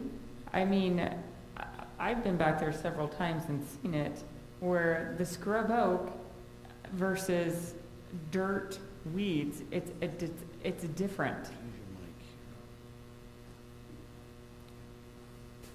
Sorry. What you're saying, say that again about the Scrub Oak? I mean, saying that the Scrub Oak is a fire hazard versus what's actually behind Brady's property, it's a completely different scenario there. I mean, this is like tall weeds and dry grasses. I mean, So let's go through, because we're talking a lot of different issues. We got Yeah. encroachment, Right. we got dry grasses, we got where we asked the property owners to maybe look to see how the property lines will be put together. We don't have so one, we don't have a proposal on how would that grass area be split up. They haven't come back as, was that ever agreed to? I forgot to update you on that. Well, yeah, it hasn't been completely agreed to. They've been talking with me about every other day or so, just giving me updates. They are working on it, but they have not yet been able to come to a full agreement, but they're optimistic that they will. So I'm saying, so we have one in that, all that open area, the residents haven't come to agreement. So there's one issue in what we're gonna do that way. Two is we have encroachments. You know, you can say, okay, let's go all the way. If we go, there's a couple options. We can say, okay, we'll sell an extra 15 feet behind all the homes, but before they buy it, they gotta remove their encroachment. You know, that's one way to approach it. I understand letting them buy all the way up to Scrub Oak, somewhat. You have to realize we allow this here across just right across the way. You'll have a whole bunch also there that will come approach. We're already having issues where we have trails down in here. So here we have our blue bison issue going up above, and the bikers, a lot of them launch from this area to go up there. You know, and I'm going, okay, are we starting to encroach on any of those areas that those bikers are using? You know, it starts to get convoluted all through there. Right. But I think we need to maybe continue this until we get the information from what the neighbors are deciding. I think that should play a role in our decision. I'd like to hear what they're proposing. I mean, it might be a nice compromise, because you want to protect the trails and the open space, which I agree, but at the same time, I think we really need to discuss what we do if we change boundaries here and what we do with the encroachment that already exists. I'd like to hear what they've decided before we make a decision. I mean, it's continual. We have a lot of residents here tonight. Right. It continues it for another time to allow them to come and say, hey, this is how we see our boundaries. Right. I'm not against that. I mean, I'm not against that. And I know that they want to protect that trail because that's one of the assets of their community and that open space feel of that trail as well. So they're probably the, better. I mean, I know the trail's done, it does come up on the side, and we don't want to also have that on a property thing where, like I said, also we kind of, the trails all up in this area are all seem to be having problems right now. Those are valid concerns. Is there a way, I don't know if this is even feasible, but is there a way that if we're approving sales, that if we are approving a sale of already improved land, that it is more expensive or something to compensate for the water that they will use and have used? Like, so my dad always taught me that like nothing was ever going to be fair, but I just feel this compulsion to try to make it fair anyway. And you just see, the one homeowner who hasn't encroached at all and the others who have, and I don't know, there's a part of my dad that is, I don't know, saying it won't be fair, but I would like to make it fair somehow. Because that is what's gonna increase the price of the water and the need for another station, right? If we're gonna do that, we probably ought to do that and be consistent throughout the city. Yeah, and I don't even know if it's a good idea. I'm just thinking of how we resolve all of those issues together. So what, Brittany, just to make sure I understand, were you saying that if someone's encroached, there's a price that they pay because of an encroachment versus those who have not encroached? Is that what I'm understanding? I mean, it feels like somehow it's good to incentivize not encroaching. But I don't actually know what I'm saying. I'm just saying that I think. I mean, what you're saying is those who have encroached have had a benefit of city services that they haven't paid for. So you're putting a premium upon those encroachments to try to reimburse the city back on the water usage they've had, if it's kicked in our third pump that's cost extra money. And now we're just talking this is a third pump. That's not through the whole city that happens, but. We'll have to put third pump here though. And I think that's the other concern we have to have. So if we're selling, it puts a pressure upon our pressurized irrigation system. And I realize that, we've talked before about where the proceeds of the sale go. We don't need to revisit that. I mean, even though I kind of want to. Aaron, can I ask you to bring up the Utah County parcel map? And I want to point out to council, it's related to encroachment, it's not related to this one. So let's go, where are you? I'm wanting to go up on Timberline Lane. So that would be over right, just go south just a little bit. Okay, zoom in on those, you can zoom to the right a little bit. Go west a little bit so that we're looking west. Okay, and a little bit more. So this is the trail corridor that we own, and we could put a trail that the north of that's Blue Bison. We could put a trail there that cuts over to the west that gets you to the trailhead, and then we can follow that to the south and east and connect to Pfeifferhorn on property that we currently own. So we can go west. The scrub oak there is owned by us. Actually, it's the Hogs Hollow Road, I think, right? That connects right there.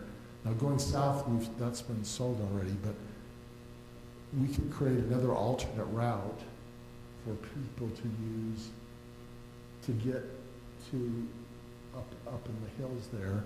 Problem is, we zoom in on, now go zoom in on the properties to the north, and you'll see those are substantial retaining walls, some concrete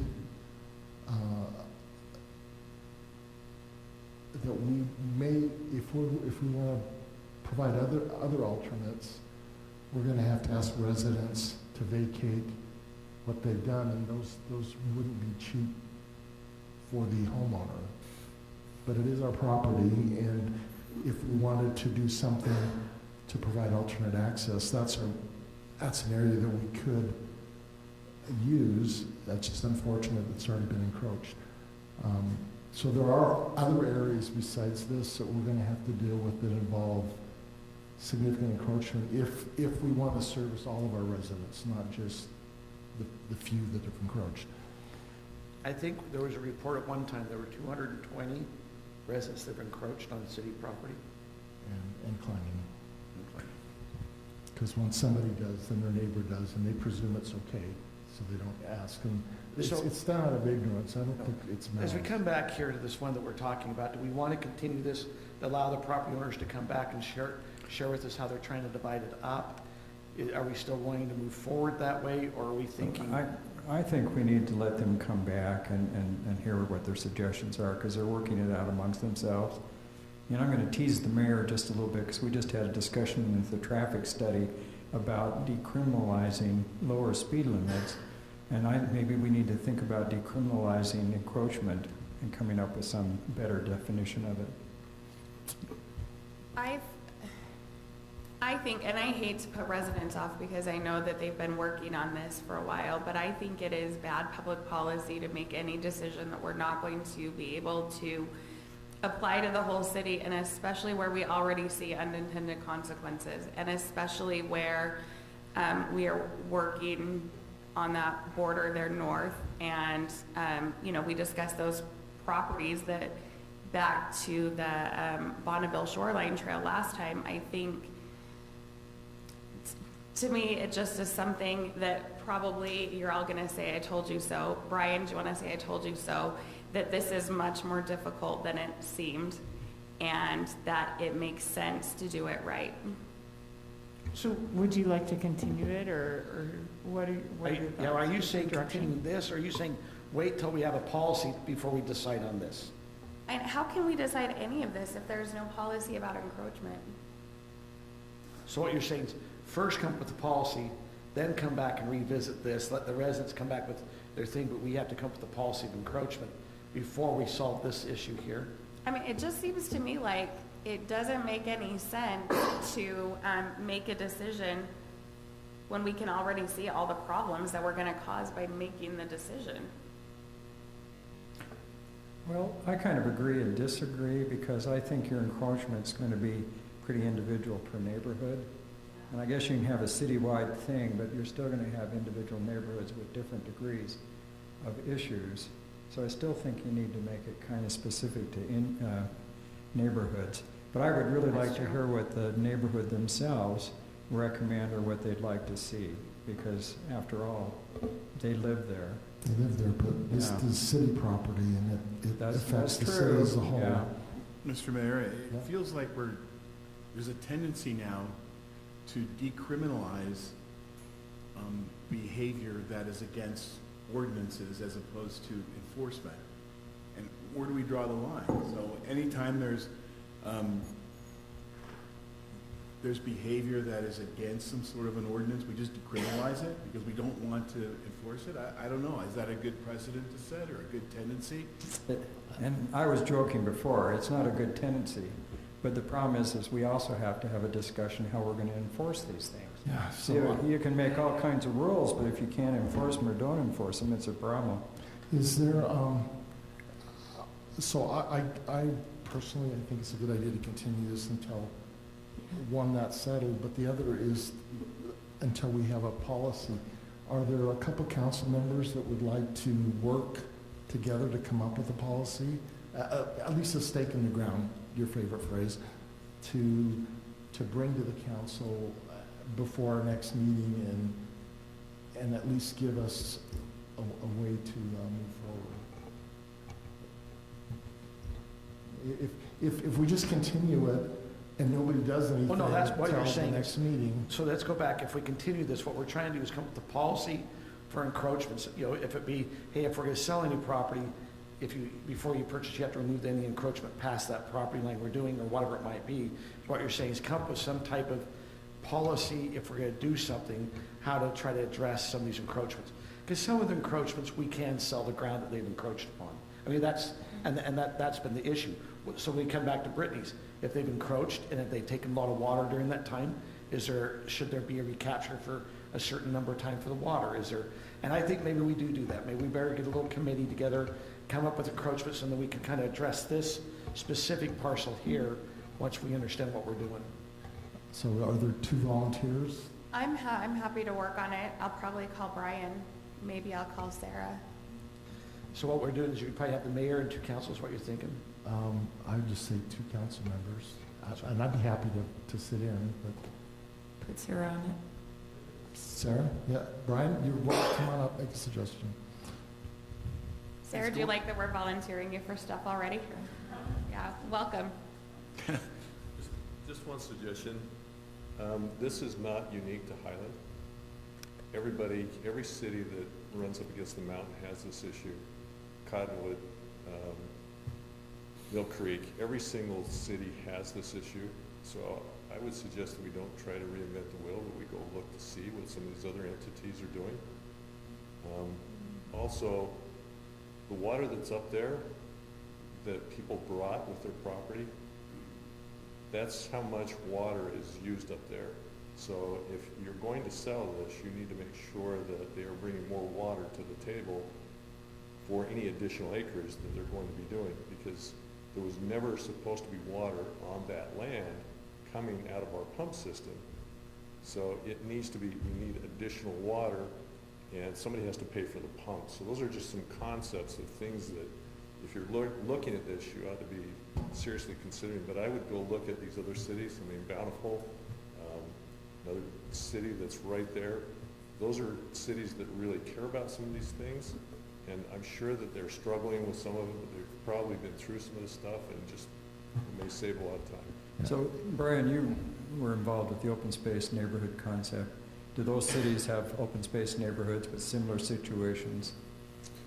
Because part of this is some of the open space issues where we have open space that we wanted to be native grass, the adjacent residents like it landscaped, and do they have open space neighborhoods? The answer is yes. It was not developed the exact same way we did, but it was conservative areas that were hollows and scrub oak, conservation areas with trails and things like that run through their backyards up the hills. And part of it is because the slope and other kinds of things didn't necessarily allow them to build on it, on all of it.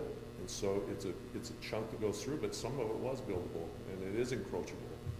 And so I think that's an idea for you to save some time and look at some alternatives. But if you think that you're going to allow this to happen, you know, the system, people who have bought land have brought shares into our system that are not all being used. That's why they were able to use other people's water already on the property.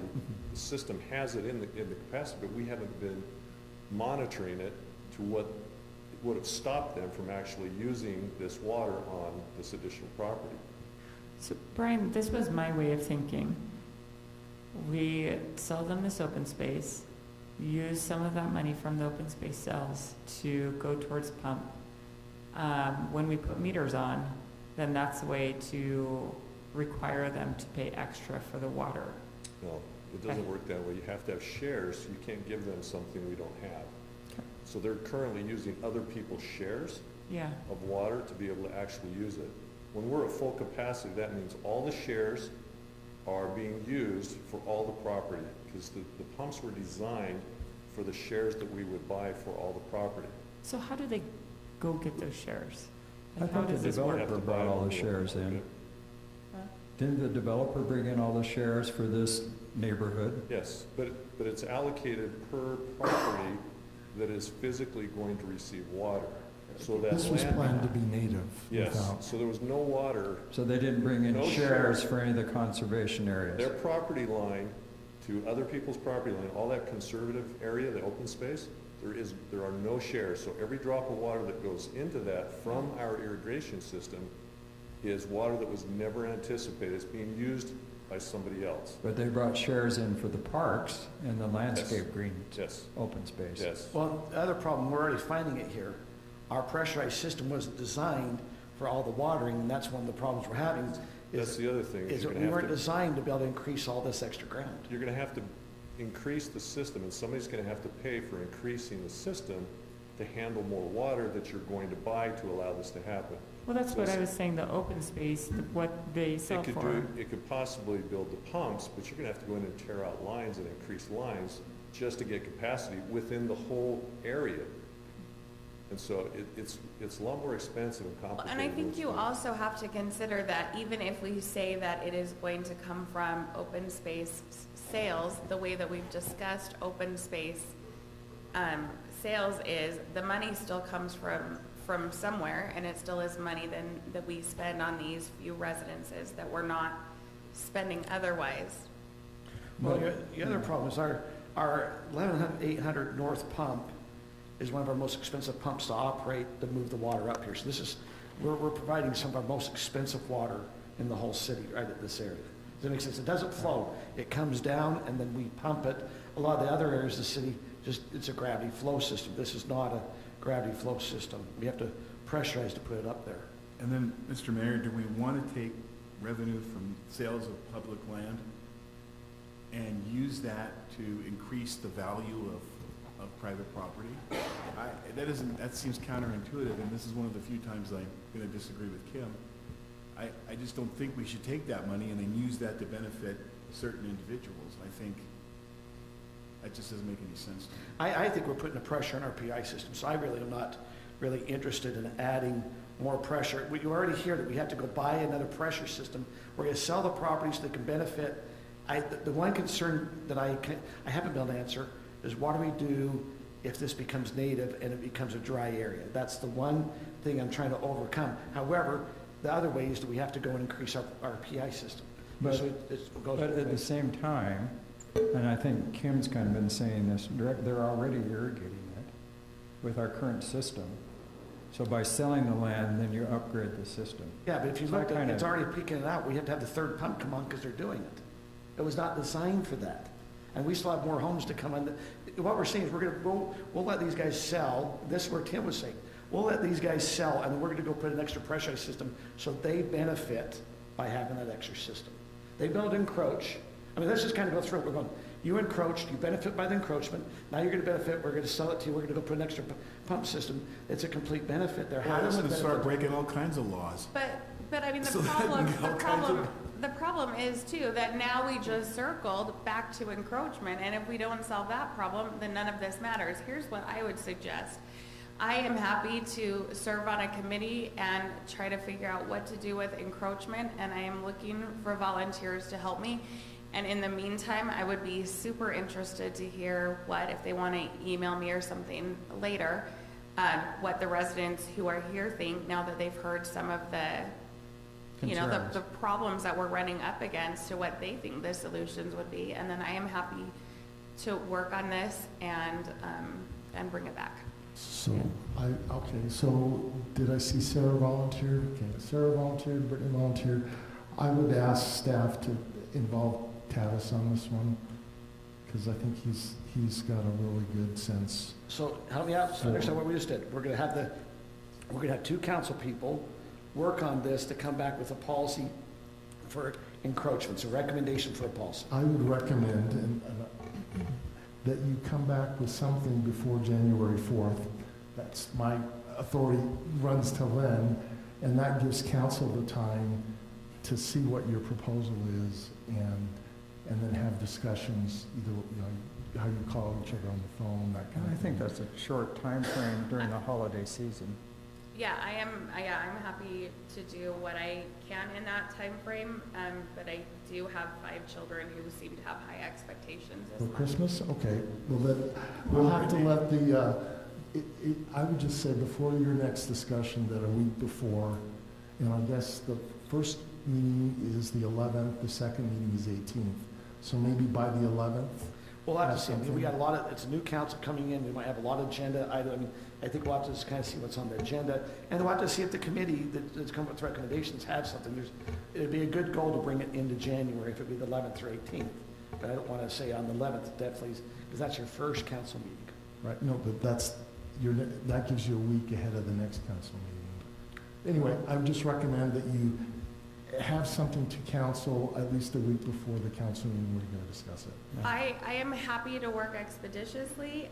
My request, though, would be that if other council members have opinions about it, that they either write their thoughts up or give me their opinions now so that I can incorporate those into my research. And same thing with the residents. The sooner I get all that, the better it will be, because I bet it's really frustrating if council doesn't do stuff and then have questions. I'm going to write and give you my suggestions. Excellent. Because I've been looking at open space issues for 10 years. But, you know, I think at the same time, I really would like to hear what the neighbors are coming forth with. So we'll ask for their input via email. In fact, I see hands. Well, their input, but also now that they've heard some of the problems we're facing, what are some alternative solutions to help us with this basically water problem that we have? I mean, we have a problem with fire hazard, but also at the same time we have, you know, a problem watering it. So if there are solutions you guys have, since this is your neighborhood and you know what are some of the, you know, irrigation pressure issues there, and something that you can help us with to solve the solution, I'm sure we can work together on this. So I saw a hand. I'm inclined to, if there's one of you that can speak for all of you tonight and just share some thoughts, we'll take it tonight. Although I just don't want to be here all night. We're already going to be Actually, we're working on 10:30. Can you just one person be the collective representative? Brady?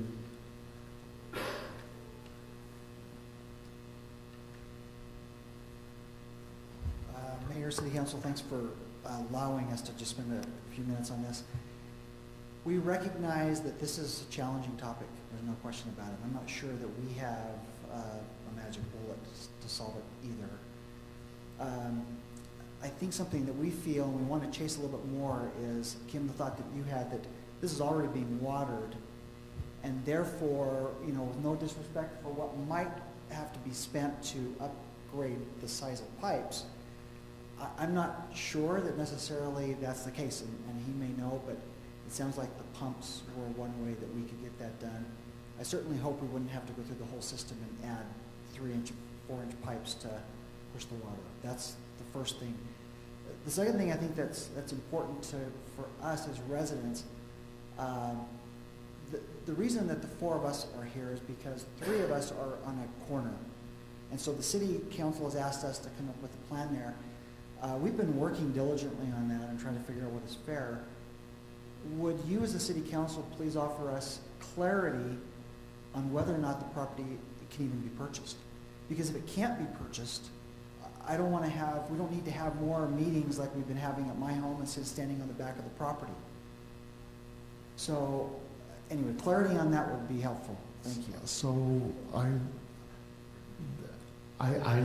can't speak for the council. You can see there's a variety of opinions. If I was just hazarding a guess, me personally, I would think some amount of property will be sold. That's all I can say. I don't know that it'll be to the tree line. I would guess. My boat's gonna disappear after tonight. I kind of favored more the 15 feet. Does that make sense? That we didn't go all the way to the tree line, went 15 feet. The one thing I am sensitive about is behind your house where it's gonna leave that big pasture, the big open area. But at the same time, it's also what's designed to be native, and so I think we get, there's some things. All property owners that live by an area that, if it be treated or not, they have to have some defensible space or something that they're planned. My neighborhood lives on a ravine, by a ravine. They've all been worried about if there's gonna be fire. They have to have some type of aspect. Hey, if there's a fire, what do I do? I don't think yours is any more risk than we might have in other areas of Highland. I'm just saying, I haven't bought in that yours is also that much special than some of the other areas that might have a fire risk. So if you ask, my vote goes away after tonight. I step in the mayor's role, but I was leaning towards the 15 feet. We've got it, but the problem is your area has not been resolved, how that would be divided up. I am nervous if the 15 feet, I was hoping the 15 feet we wouldn't have to add any extra pump. There would not be cost to the pressurized system. So that was something that still needed to be feathered out. Okay. Thank you. Completely understand that. And maybe, offline we can send some thoughts as it relates to that. Because you can see that the further you go up Wildflower, it probably is about 15 feet that they're already at. And there's about 5 property owners where it just so happens that the open space was a lot larger. So 15 feet, doesn't really beautify that with what could be green that has been the tendency of what other neighbors have wanted. One last point, this is not a solution. We will work on a solution with the 4 neighbors that we have here. But for example, Scott Smith, who's to our south, another Scott Smith, and Grant Carlson, they have had land, they're the second owner of the home, not the first owner that put in the encroachment grass. Yeah. And that creates a challenge that That's our huge problem on encroachment. It's not always the property owner that's there. They bought it and it was already encroached upon, and they didn't know that when they bought. I mean, it is an issue. It is, yeah. So at one point, we thought we heard that the council had come to a conclusion of either sell, lease, or go back to natural wildlife. And that those people along that timberline and Wildflower could choose one of the 3. It gives a lot of choice. So anyway, thank you. You're welcome. Thank you. Okay, so I'm ready for a motion. Well, we still have another. Yeah, it looks like Okay. we still have Highland Hills. Can we do a motion just on this though, on these properties, and then move on to the next? And this is the Twin Bridges area. I just move that we continue the Twin Bridges open space or the purchase here until another time. And, I'll second it. So can you include in that the council members' bills and Sarah Peterson are part of an ad hoc? And I also move that we form that council member Bills and Sarah Peterson will be on a committee to come back to the council as a recommendation on what to do with encroachment. Okay. Are you still seconding, Scott? I did. Okay. Is that okay? So we're ready for electronic vote on this specific set of properties. But it's different than what's in front of us, right? Yes, and she'll fix that. Yes. Erin is magical. Yes. Call You're voting editing. on the motion that was made by Councilmember Osler. Yes. And I didn't state, so motion by Kurt, second by Scott. Okay. That passes unanimously. And now we're on to the next set, and those are the Apollo Way ones, right? Okay. So I just want to go through the star on Horseshoe Trail really quickly. The last time we reviewed this, I had it in the report and failed to put it in the PowerPoint presentation just because it was one outsider in the same subdivision and I missed it. Y'all are extremely familiar with Horseshoe Trail. With the last review, y'all approved the 5 contiguous properties on the south adjacent to the street. And then we had this one request on the north that y'all deferred when you approved the ones to the south.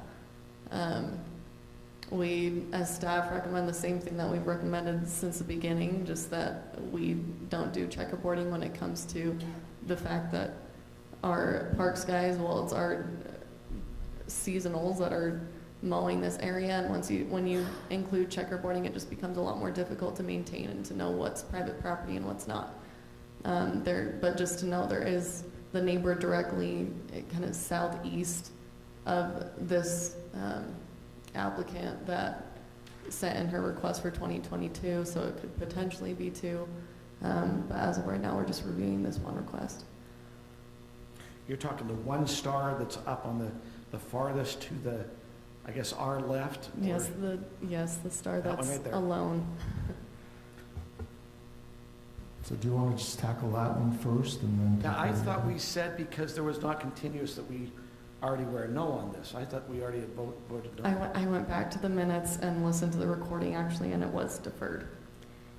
Okay. But, well, I don't know. Because we've sold Because property plan to like look at it again. starting on the corner and going forward so that it's not checkerboard, but this is just one property. For me, And that it was adjacent to the I'm open not in space favor of next just to doing it. one property here. I thought I'd already made that decision. So that was just me.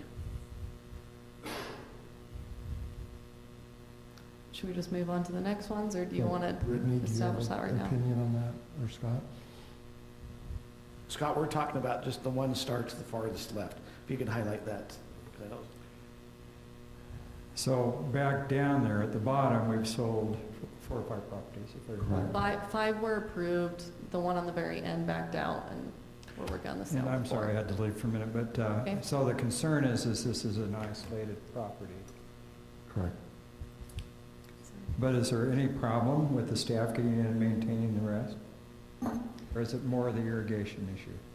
It's not the irrigation issue, just because it's already being watered by our sprinklers, and so Right, the but same they're issue. having to change the Oh, irrigation yes, system yes, down and below. so But I this think- person would have to do that Yeah, alone. I think we have to be careful, because I think now what you're saying, okay, don't mow that one area, but remember to mow the rest.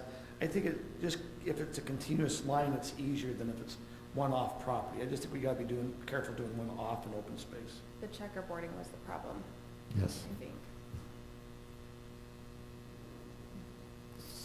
So we agreed that it's a checkerboard. We need to make a thing. motion on that one specific. No, we'll We, just, yeah, we'll so we make can it, include it with, we'll include it other with the Highland other Hills ones. So if other residents on the south side of the horseshoe came forward, because you already have, so I can't right remember, is now, it they 4 or still 5? have that standing approval from before, where if they all wanted to purchase, they could come to me and purchase. That still stands. But we Um, approved 4 or 5 on the one side for sure, but they're working Yes. on the irrigation, because they're all in a line. That is And so correct. they're still approved. But Yes. back in 2017, I believe the whole thing was approved at one point. Yes, and so that's what I was saying, excluding those 5, if Uh-huh. all of the other property owners came forward to the city and wanted to purchase all together, And would we work could with the move forward with sprinkler that. change. Yes, Yeah. yes, and we'd get that approval from Josh, from the park superintendent, and also we had Chris review it as well. Should I move forward to the next 4? Yes. Okay, so that was that one. Okay, so these are the actual visuals that I got from the residents. It's a little difficult to see the yellow one, but this is what they were hoping for, and their request was to go, basically get as much property as they could. I did explain to them that the council discussed the 8 feet from the trail. If they did sell, they wouldn't go closer than that to stay consistent with the properties to the south, the sales to the south. but also explain to them y'all's discussion about preserving the flatter land, and then they responded. That's a response that was included in the staff report. And then I know the mayor sent his second response to y'all the other day. That other concern, just the slope of the property and them being able to maintain their own drainage on their properties. I know that was mentioned in the email too, that they were saying that they don't necessarily have to fix those sprinkler lines between their potentially new property lines and the trails, because their water would drain off onto it and water it anyway. And I was like, well, not the point. But these were actually pictures that the property owner that we've been corresponding with sent to us. I just drew the lines over as paint lines just to make them more clear. He was just kind of trying to show what they were requesting visually. And then these are the pictures he sent of our already sold land, and that strip next to the split rail fence is not maintained. So by the trail, is it 5 or 8 feet? Because I've heard both things. It is 8. It's this 8. is That's what I thought. This is the place where it was 8 feet. Everywhere else has been 5. This so is to be 8. consistent, we would stay with the 8 feet if we surplus this. That's what was discussed. So 8 feet west of the trail. Now, there is a difference Yeah. between this property and the others. The ones we sold already, that was all native, right? Yes, that was all native land, and so going back to, dang it. This, you can't hardly tell. Can I see the mouse? So where we sold, starting here, all of this was native. This, starting right here, goes to parkland, or where it's mowed weekly, and we have sprinkler lines all throughout there. And so it's well-maintained grass that matches all this entire park area. And that's where, if we go back to our criteria, if it adds to the open space fill, I don't know if all the rest of the council had, I went and actually walked this, and I was a little surprised, but also I looked and going, hold it, this is really kind of part of that park area. Does that make sense? You know, like I said, we've always kind of sold more of a native area, not a lot of maintenance area, and this is more, because this would, they'd have to move a water line. There's several, you know, bushes or shrubs. I mean, but some of it does add to that open field there. Right. I'm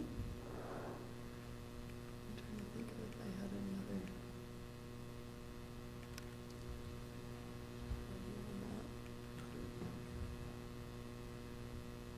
other. Oh, and yeah, the same thing would need to be addressed, that sprinkler main would be need to be moved, and then like that one viewpoint one we had, or this horseshoe trail, that they would have to switch out the sprinkler heads to still be able to water between their new property line and the trail, because we would continue to maintain it the way that we've been maintaining it all along.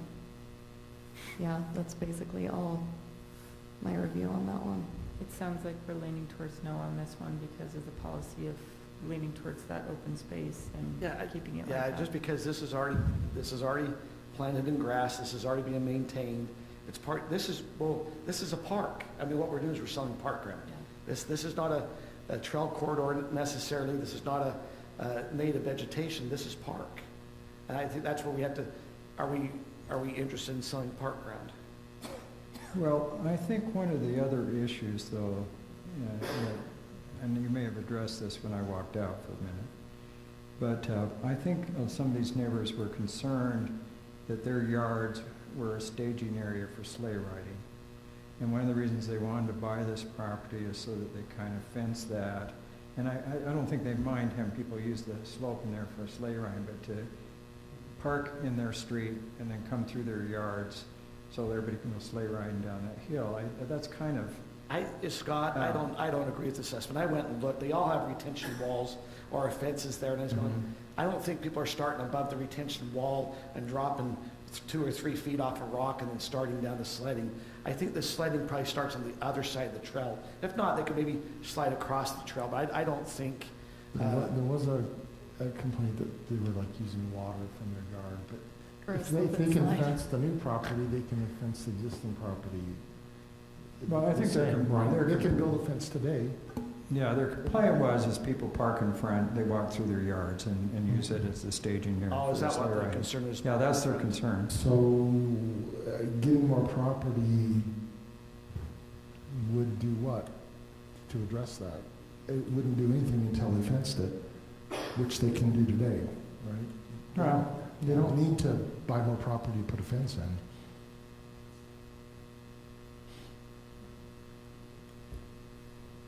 So Tim, if you Except take, I don't know if you want a fence 10 feet from your back door. but- that's the only thing, the back door is. That's pretty- a fair point. That's a yeah. fair point there, Scott. Their back door is fairly close. I mean, their back doors are right there, and yes, we maintain their backyard, but, you know, some of the people would like to build decks and do some things there, and I think they've just looked at the people along Juniper Drive, even though that was, you know, native grass, and said, gee, now they can put in a deck and some different things, so it's kind of a privacy issue. And you have a beautiful park there, and I don't want to eliminate that by any means, but I kind of support them wanting to move the property line a little bit back so they can actually put a fence up So then 10 how feet do from their we backyard. say no to anybody else that wants to take parkland? The I same don't think reason. that's the question we're discussing right now. Well, but no, it's it's the not. ramifications. I do think what Mayor's bringing up is a concern. You're selling park ground. There's several people that like to buy some park ground. They extend their yard to put, you know, a deck or something that way. That's the question is, and I do agree, some of these, you know, some of there's one there that did fence and a white fencing. They have it, but they are, you know, Scott, it is true. Their backyard's a little smaller, but it was also known when they bought it. This isn't something that, you know, it was known that this is how it was when they bought it. Yeah, and then we can go back and talk about encroachment, so. This is not, It's a circle this around. is a can of worms, so Yeah, it's a can of worms. it's just not an easy discussion. I know there's lots of, So I guess where I'm at, tonight I'm a no on selling the park ground. is, Brittany, do you have an opinion? Yeah, I'm just right now in favor of taking it slower, so I'm also a.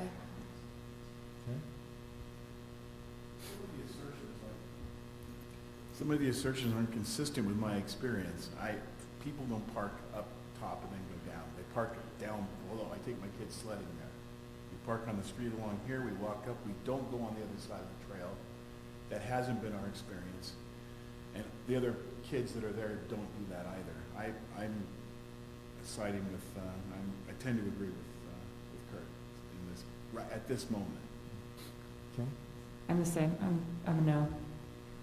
Okay, so then it looks like, and Scott, you've already. Well, mentioned I'm just that. siding with the residents, and they said people park in front and sleigh ride. So I don't know that I'm at the position to say that they're liars. So I just kind of support what they're trying to do here, because I don't think they're taking a significant part of the park. I wasn't saying they're liars, Yeah. I'm just saying my experience is. Yeah, well, and I think that's fine, but from their experience, they were telling me this, so I have to kind of take it at face value, so, you know, that's where I'm disagreeing with you. No, Tim. I agree with Yeah. you. I agree. You know, as I thought about this specific issue over the weekend and yesterday, a question popped into my mind, which was, what city problem does selling this land solve? Are we having any problems maintaining it? Unlike some of the other areas where it was native and there were problems, I don't see that this solves a city problem. I think by selling it, we create a city problem. I mean, I recognize, listen, if I had a lot of park property behind my house, every resident would come in and say, I'd want to buy. And so if we're always gonna say we're gonna support the resident, they'll always will say, buy. I assume every one of them want a 1 acre lot here. We've gotta be looking what's best here. I think it's a park, and I think we gotta protect the park. Which is why I haven't asked if I could buy my park behind my backyard, which I really would like to do. So, are we ready for a motion on these four plus the one on Horseshoe Trail?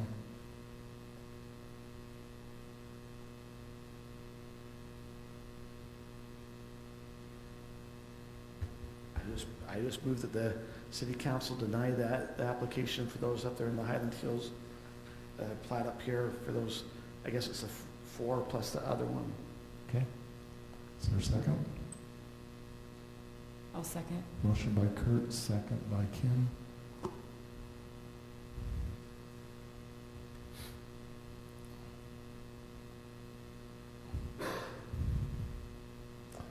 Okay, that passes 4-1. And I hope residents recognize that these aren't easy decisions, and council does spend a lot of time on them, and they're not done on a whim. So, anyway, next item. Can we take a 5-minute break? Absolutely. I took mine, and Scott took his. So You can have one you now. can have one. So I guess the others. if you Pass can those do it- cookies over. if you can do it, they can do it.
we are all back.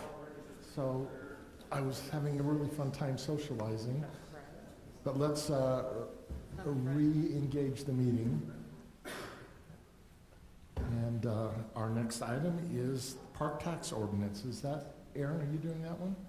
Lucky me, sir. You won. I did win.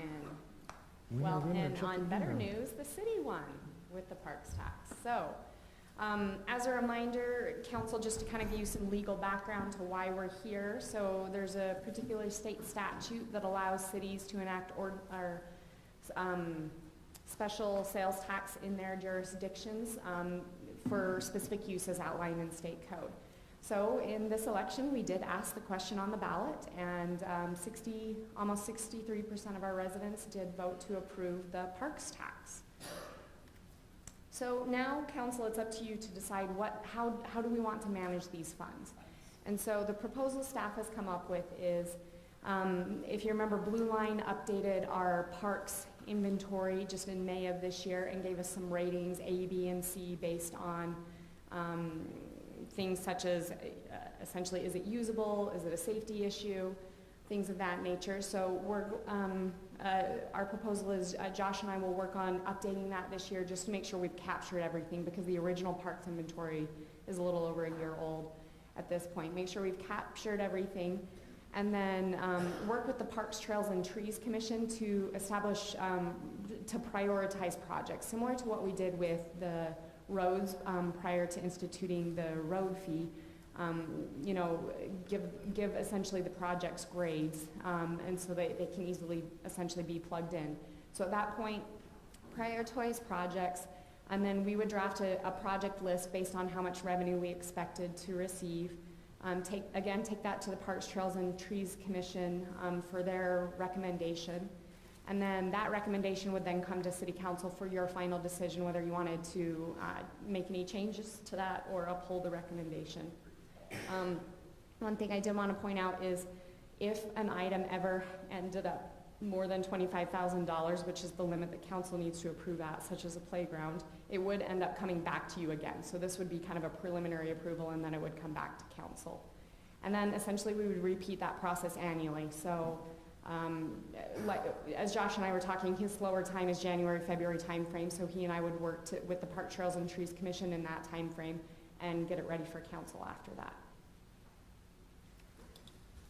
So you have a draft ordinance in your packet. A couple things I wanted to point out specifically is the limitations we put on that. So staff felt like we had heard from council that you wanted to limit it to capital expenses, not to maintenance. And so we limit it in the ordinance. It lists capital projects and equipment replacement or addition. So just because it's not over a certain dollar threshold doesn't mean we can't do it. So even smaller things like benches that we wouldn't think of as like large capital, but their equipment replacements, could be used with these parks tax funds as the draft ordinance is presented. But again, yes, no maintenance projects could be included with this. So a couple council members asked me, so what have we spent on parks historically, parks capital specifically? So in looking back over the past 6 years or so, in 2017, we put in the splash pad fence, and actually partially that was done with grant money. That cost the city $32,000. And then over the last couple of years, we put in Spring Creek Park for $133,000. And as council knows, that was put in with the proceeds from the sale of land. So is this an addition? Because I thought we spent $500,000 on that park. Maybe I have my numbers wrong. I'm sure I do, actually. You're absolutely right.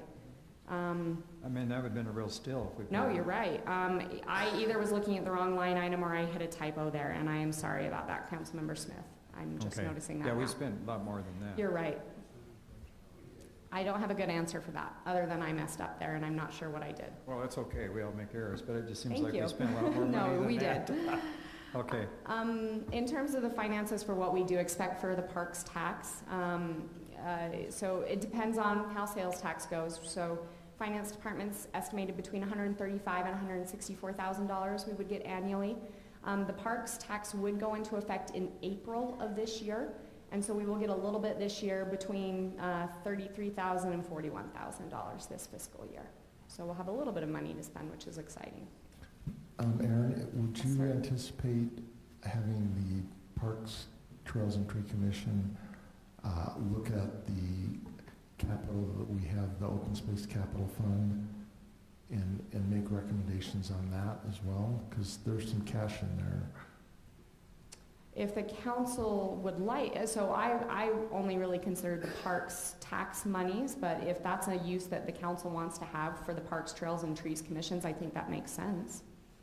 Now, say that one more time. So we're going to set up a special fund for this, right? We'll track this. Yes, so this would be a separate fund within our city budget. Okay. So the question I asked was, we have money in a parks, open space park capital fund now. Should the commission also look at options for spending that? And maybe the council says, okay, this year we want to spend X out of that, and then that gets included in the... I see what you're saying, but you're not going to put the two funds together. That was... No. They'd stay separate. I just want to make sure but they'd be making the decision. Really, in theory, the park inventory and the prioritization could then be applied to both funds, right? So making decisions on how to spend those fund monies, you could use that prioritization list. So they just give us recommendations. Correct. So just to be very open, just like one of the last items we were talking about, we're going to have the open space fund maybe pay for a pressurized irrigation pump, and so that didn't come from the parks committee. It was something the council. So it's as long as it's okay, the council will always have an oversight. It's just like planning commission, right? So it's a recommendation to city council, but ultimately it's city council choice what to do. But it's always easier to start with a stake in the ground, and a qualified stake. From individuals who have put a lot of time and effort into thinking about it. Correct. Kind of like MAG, they have their technical committee that looks at all the projects and ranks them, and then the political people look at it and occasionally make adjustments. But my feeling is in talking with people about this special tax, and it obviously passed 2-1, but I think it's important that we look at all the parks, and they're all considered, because there's some of our parks, there's an emphasis now on Mountain Ridge Park wanting to develop it, but there's a lot of kind of pent-up frustration about we've never finished the Beacon Hill Park. There's a lot of things that need to be done in Highland Glen, and that's true with a lot of the other parks. Now, some of those parks are in open space neighborhoods, and we've generated funds from selling some of the open space property. And we've talked in the past as a council to put money back into those parks from that fund. So, you've got like 3 sources of funds now, but it just seems like we really need to make sure that we're looking at all the parks and not just Mountain Ridge. Correct. Because there's I think there's a heavy emphasis on the park committee right now of Mountain Ridge residents. Am I wrong, Brian?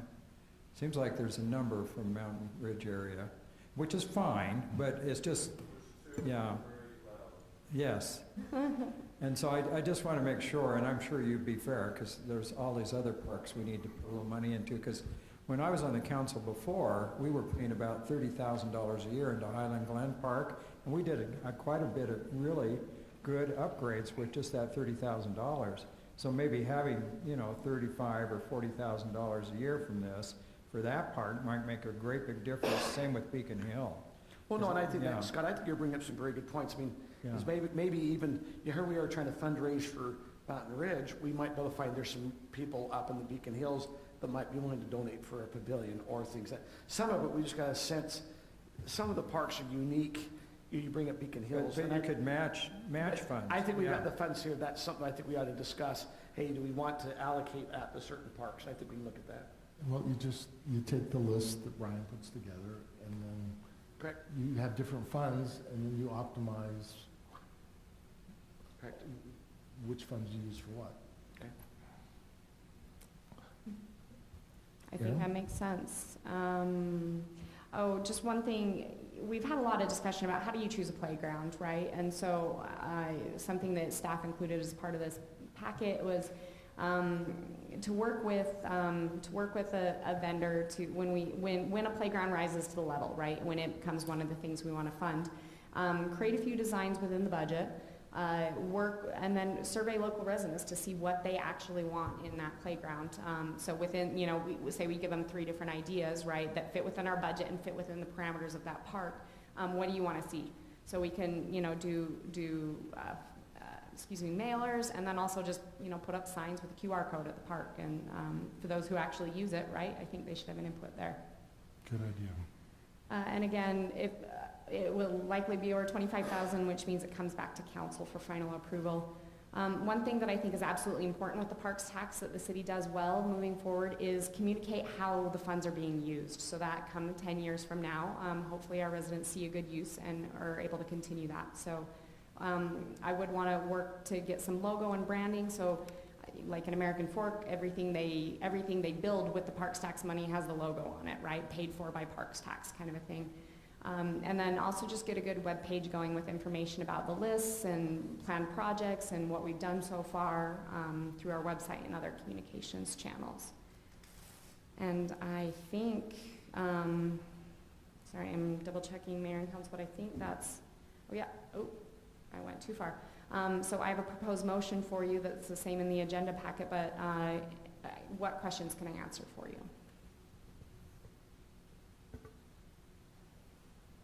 I just want to say job well done, Aaron. Like, you did a really great job communicating this and getting it passed, and it was because of you, so thank you very much.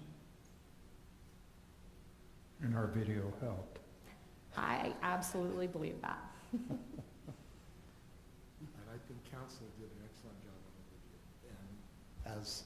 And thank you for our video meister, Scott Hart, not Scott Smith. I was in it. for putting it all together and making it fun and workable. He loves hanging out with us. Are you kidding? Oh, yeah. He loves that stuff. That's fun. And I think Tim, he did it like in one take. He did. He was the master. He preceded me, and I had at least 5 or 6 takes. So I had to go back twice. So you have an unfulfilled career in newscasting. That was my undergrad, and I didn't do it in one day. A lot of you don't know, but Tim is a famous movie star down in South America. What? Is there a motion on something? I move that the city council approve the ordinance adopting a 0.1% local sales and use tax to fund recreational facilities in the city and adopt 3.06 park tax in the municipal code. I'll second that. Motion by Kurt, second by Tim, and we are ready for a vote. Yeah, I'm gonna have to do verbal too. Mine gave up on me. Okay. Tim, use your best performing voice to vote, though. Yeah. Yes. Scott? Oh, actually, I got it to work, so, Oh. yeah. All right, we are ready to reveal. The big reveal, that passes unanimously. All right, site plan amendment, Highland Marketplace Phase 2. Kelly? Thank you, Mayor and Council. Okay, this is the vicinity map. So Joe Ham is over there. He's the applicant representing. And we're sorry to have you endure. You did get a cookie out of it. Okay, this is the vicinity map. Obviously, this is at the corner off of Timp Highway and Alpine Highway. Just that infill property that has not been developed ever, and it's been sitting there for years, and so we're excited to see some development there. The land use and the general plan is commercial, and then the zoning in our zoning map is CR, which is just commercial retail, and the proposed uses for the site plan are all compliant with the permitted uses in the CR zone. So the council has seen this site plan before, the overall master commercial site plan. This actually came to the council in February of this year. But included in that site plan that the council approved was a 45,000 square foot grocer, and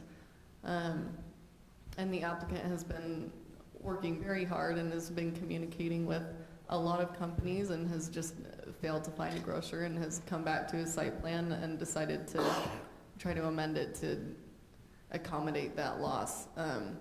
And also that note, just rewinding back, that's the word I was gonna say, is back in 2007, there was a development agreement that included the site plan for this subdivision. And so in February, that was amending that original approval, and then here we're coming back to request to amend it again. So this request, like I said, is just, it's a master commercial site plan. It's just establishing overall building placement, traffic flow, general landscaping plans, that sort of thing. In the CR zoning section of our development code, it does establish that the architectural plans for each of these buildings will be brought back to both the Planning Commission and the City Council for review.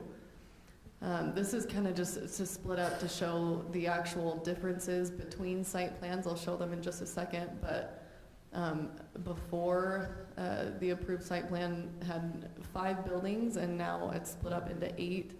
As you can see, the total square footage has minimal change of about 1,400 square feet in difference, and then the actual building footprint on the property decreases. And so does the site coverage, obviously. And then that grocery building, the 45,000 square foot, 1-story building becomes 2 stories to a total of 32,000 square feet. Dang it, I was hoping this would be easier to see. You can see it a lot better on the TV, but this is the old site plan. So if you can turn on that laser pointing to this one, this is that grocer that has the big difference. And then this southern retail building, if you remember, that was supposed to be the first phase or the first building to go up that y'all reviewed architecturally before. That was going to be a return center, right? Or part of it was going to be a return center? We did look at that, yes. But so this is showing it kind of split up. So you can see in the northwest corner, that building, that's the 32,000 square foot building, so it's about a 16,000 square foot footprint. And after talking to Joe, it's being advertised as more of an office use rather than grocer, but he doesn't have a defined tenant for it yet, which I'll pull up the phasing, we can talk about that more. So the retail building on the south, that's probably the biggest difference in configuration. They've split it up into 2 different kind of strips of retail with about 5 units per building, and then they've added sort of Joe calls it a campus plaza. That's basically the intent of it, is to make it more of a destination area. And so you have the tables and seating around there, around the restaurant unit. Yeah, thank you. And then on the east, the original site plan approved in February just had 1 restaurant on the east, and now we have, they're proposing 2. And then parking, they're well over their required parking, and then the access is still the same, just the 2 accesses on SR 74 and 2 accesses from SR 92. So this reflects what Joe has explained to me is phase 1, which is majority of the project, which are the 2 restaurants on the east, and then those 2 retail strips with the campus plaza, and then another retail strip on the west, and then that office/fitness building. It's a 2-story building. The bottom, they're looking at, I guess they've had correspondence with a training facility, and then the top floor would be used for office. That is the landscape plan. Joe and I talked about this during the break, but just he mentioned that the resident that emailed Aaron or had the unscheduled public appearance at the beginning, that he's happy to discuss any mitigation measures that he can do when it comes to landscaping. For the 8-foot wall in our development code, for the screen wall that would be required between the commercial and the residential uses, the max height is 6 feet. So at least by code we cannot have an 8-foot wall, but on the west side there is already a wall. On the north side, which this gentleman said he lived by the church, which is on the north side, so that's kind of what I assumed. So we have But- an 8-foot wall where Quick Quack is, right?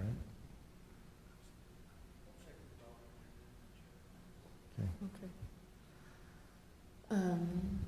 Okay, this is not for review, but this is just to show what they're kind of looking at for future when it comes to the architectural theme.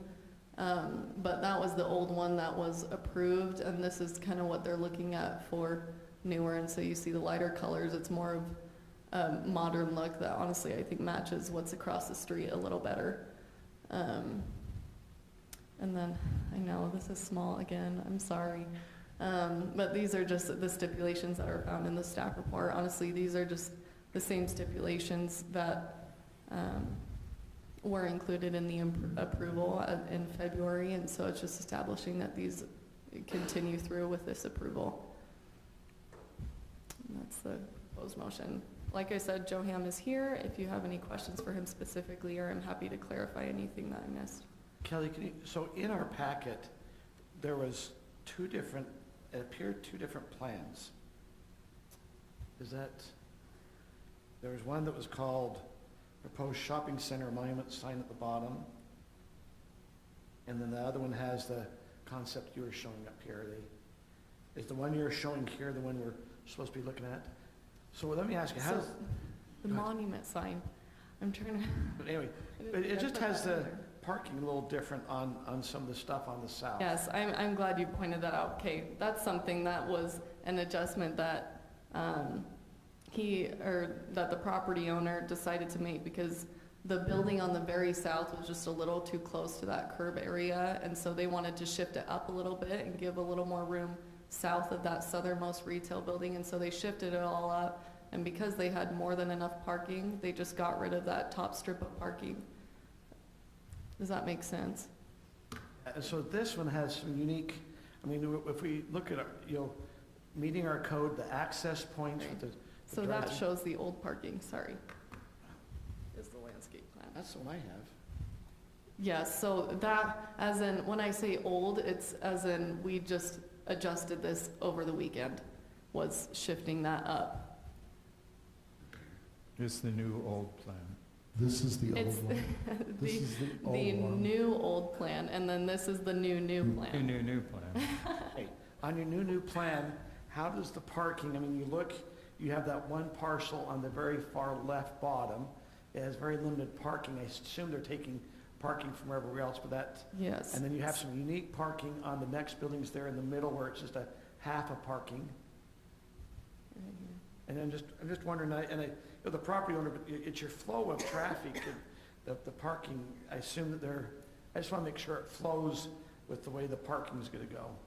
When it comes to required parking for this center, it was basically all of the stalls were based off of the total square footage of the entire site. And then we had that total numbered, so it kind of counted in for it to be parking for all the buildings essentially, but if y'all think it would be best for any areas of parking to be moved or for us to address more traffic circulation on something, then we can certainly look into it. Naturally, with restaurants, I noticed that almost all of his restaurant pads have a drive-through. And I noticed the one multi-tenant to the far left or the far west side has a drive-through there. And then you got the ones in the middle have no drive-through, correct? Yes. Right there, that has a drive-through? Yes. That one has, That one does not have a drive-through? Oh, I thought it did. Would you like him to come to would you like to ask him some questions? Yeah. I'll get the most important questions you walk up. Your color rendering has a name of a restaurant on it. Share us about that. Can I come back to that? Yeah. Joe Ham with MNG Development LLC. I do agree that little pocket of parking in between in the plaza area, it might be a little bit difficult. Retailers are so keyed into having a parking stall right in front of their shop that we thought the plaza was already adequately sized, and so our architect came up with the idea of putting that little pocket parking in there. Yeah. Now, we inherited a reciprocal easement agreement on this property, that means everybody can park on everybody else's parcels. And we have an overabundance of parking stall count. So we positioned as much as we could parking near to the retailers. Fast food retailers now, or drive-through retailers, are hardly using their dining rooms now. I don't know that that will continue, and we can't plan on that being the model for the future. But there is plenty of parking based upon my experience for those drive-through restaurants that we have. But let me just tell you a little bit about the history of our marketing effort here and our strategy, which will go to the sign that you saw in the building. We began our marketing prior to COVID, and our first attempts, or our first efforts, were spent on trying to find a large retailer that would really drive traffic to this shopping center. We weren't going to get a large home improvement retailer. Our best chance was to get, based on the income, the wonderful income levels in this area, were to get a really high-end supermarket. We talked to Amazon, we talked to Whole Foods, we talked to Trader Joe's, we talked to Good Earth, as a matter of fact, most recently. Although not large, they at least have a very unique offering. We simply have not been able to attract a supermarket to this location. That shouldn't be a surprise. We have Smith's on one side, operating in Lehigh through Sunday, and I'm not critical of the ordinance, but that's what retailers, particularly from out of town, have to think, oh, can I survive if I can't be open on Sunday? I personally am in favor of that, but, and then they have the operators over in Cedar Hills. So I can understand that we may never attract, if we wait for years, we may never attract a supermarket in this location. And we have an investment here that we need to move on and start our development. Where we were really getting a lot of traction was in food and restaurants. So we have a lot of letters of intent that are on the desks of several restaurateurs that we've been negotiating with. We have a full-service restaurant that's going to take almost all of the building on the north side of the plaza, which will be, as I said, a full-service restaurant that's currently not operating in this area, and I can't say the name So, but yet. you're saying the plaza where the parking area, that little, where we have our highlight at right there? Right, Okay. right. Will they take that whole building there? Almost all of it. Wow. They're 3,800 square feet. We have the corner of the southern building already spoken for. We have quite a fight for the two eastern restaurants that are drive-through restaurants right now. The building on the west side is almost all spoken for. So we've had wonderful success here, thank you very much, for the community that you have, with small business retailers here, and the preponderance of them is food. So with that, we thought we need to take off. We can't wait and wait and wait. Trader Joe's asked us to give them more time, and we gave them 6 months, and kept calling, and they finally called back and said, we're not coming to Utah County for the foreseeable future. We have 2 projects in Salt Lake, and we're just not going to look at Utah County now. So that's where we stood. Pardon me? Oh, I know, they already are at University Mall. Yeah, but they meant for an additional store. Let's go back to your sign question. That was architectural liberty. But we are negotiating with Cafe Rio, if that's who you're asking about. And yes, they are one of the retailers that are interested in the 2 pads that are on the east side. How soon do you think you'll be, if this gets approved, you go through, when you say you have letters of intent, how soon do you think until you'd start moving forward with this, the phase 1? Well, our team has been told to start drawing after tonight's hearing. So we will start doing our detailed drawings, although I still have to process a lot line adjustment. If I could use one of Kelly's favorite words, y'all approved a parcel map for us already, but with these reconfigurations of these buildings, we will now have to do a lot line adjustment. So we'll do that simultaneously. We also have to go through architectural review with the Planning Commission.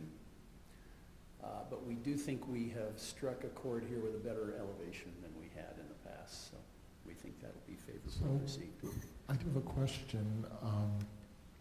Down where Taco Bell is, it looks like there are two buildings. Does that represent, or Taco Time, sorry, or was, I should say? Oh, yes. The Taco Time will be a Bank of America. Bank of America? Yes. Congratulations. Wow. And they'll offer lunch. Pardon me? They'll offer lunch. They'll offer If you- lunch. if you- Bank of America is just coming into the Utah market, and they're just starting to open up several branches at this time, so. Yeah. Councilman Ball, you had a question? Any other establishments that are committed that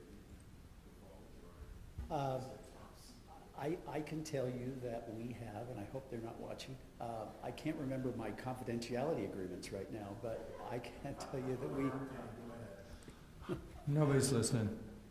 Rule of law, man? I will tell you, Mod Pizza has spoken for the large area on the south side of the plaza, where you see the tables outside the front door. Oh, nice.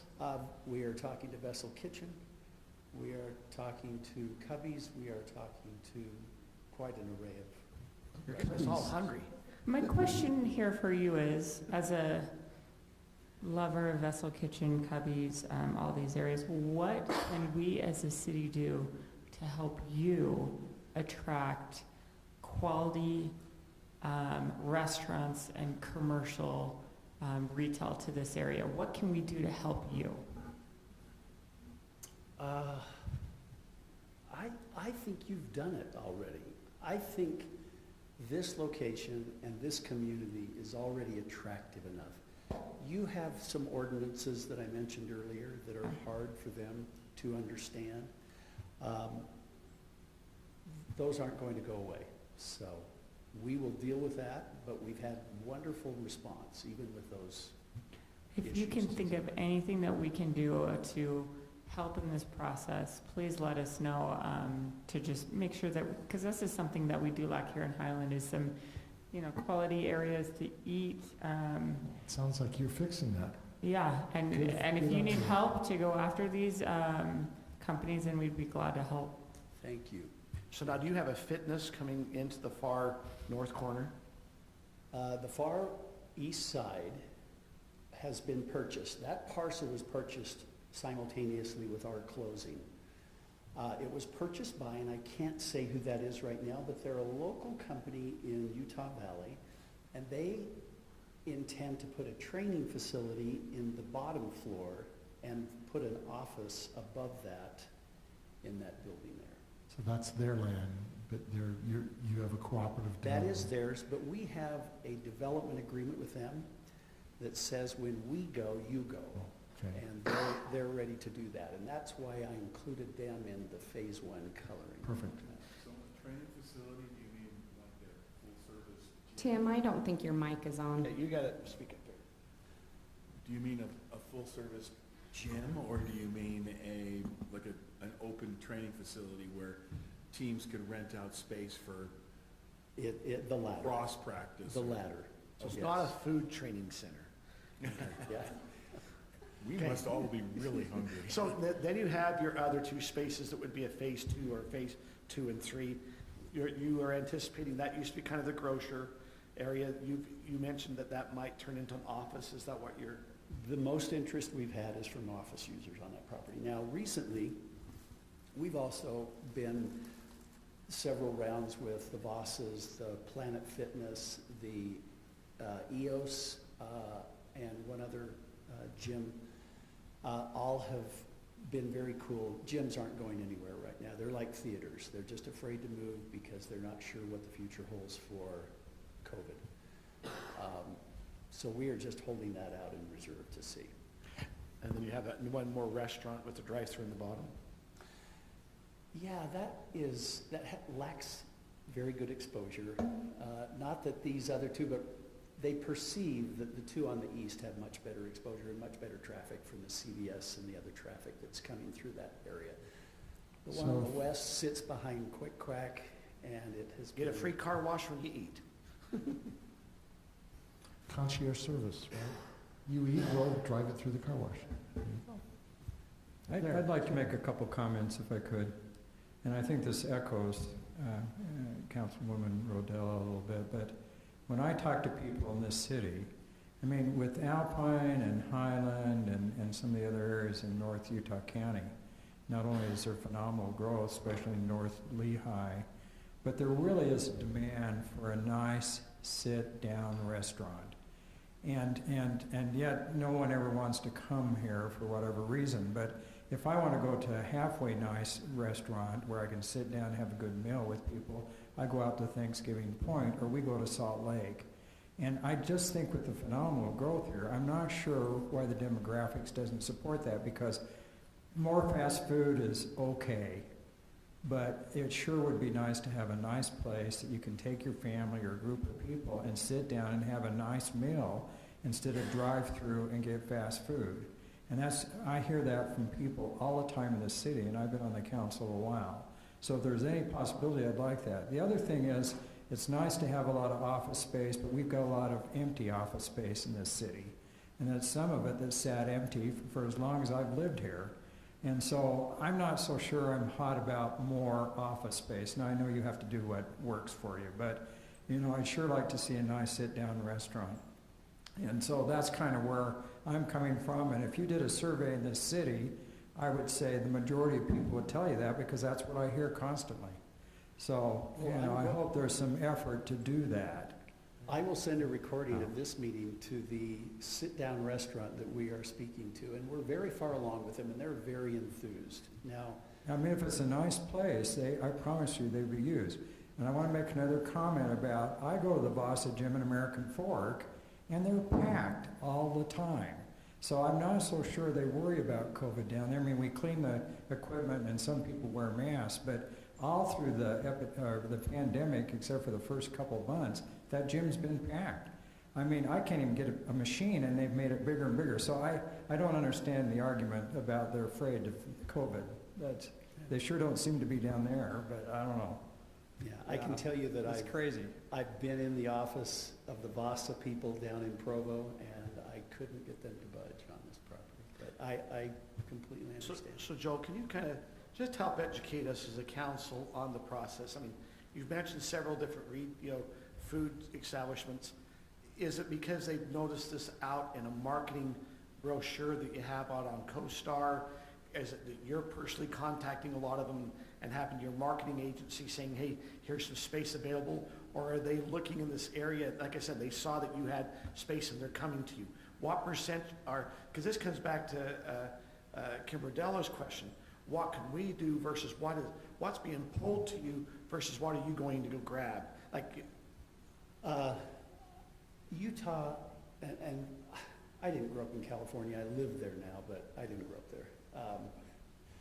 In California, we have the pick of every retailer we could want. It was interesting to me to come to Utah and find out the chain guys aren't here, don't understand the economy that's absolutely exploding here. They will one day. Almost every retailer, with the exception of Cafe Rio, which used to be Utah-based, are local restaurateurs. Cubby's is, Vessel Kitchen is, well, Mod Pizza is not, but it's a franchise. Their owners live in Highland. that was so interesting to me that the restaurants in Utah County are local restaurateurs. I mean, we didn't had have another Olive restaurant Garden. coming over by Myers Meats. It's a local company out of Bountiful. You're, like you said, we're finding that it's more localized restaurants. I mean, there's some others that restaurant users, like you said, there's several out there. I know Seven Brothers is out looking around, some things that way, but I'm sure so. We appreciate you. But I didn't answer your question completely. In Utah, the brokerage community drives all of these retailers to these locations.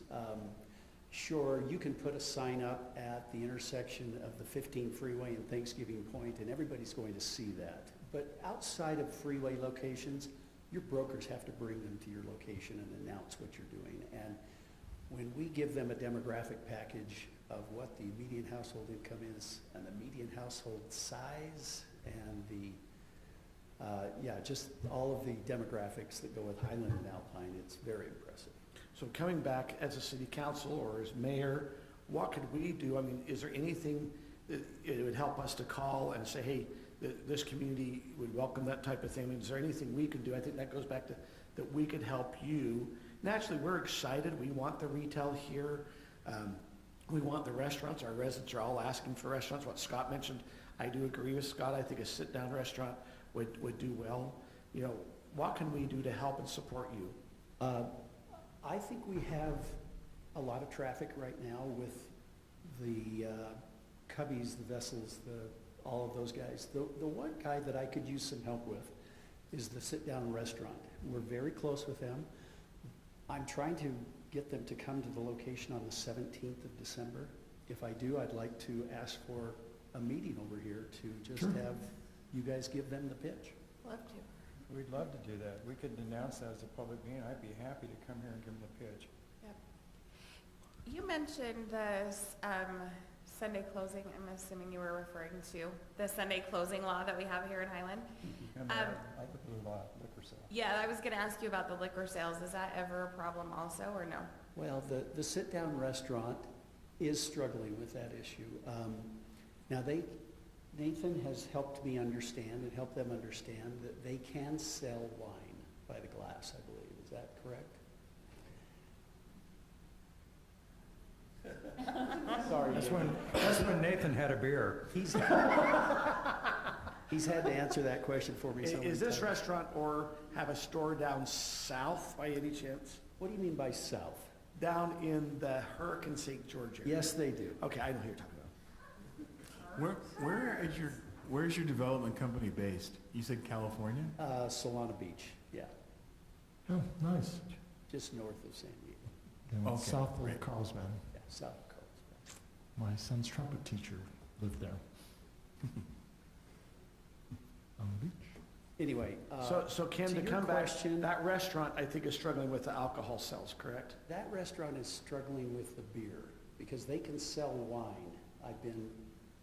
I've learned, but they're struggling with the beer issue. They also asked if they could be open for private parties on Sunday. And the initial answer they got back was no, you cannot be, no. Like missionary homecomings. Wedding receptions.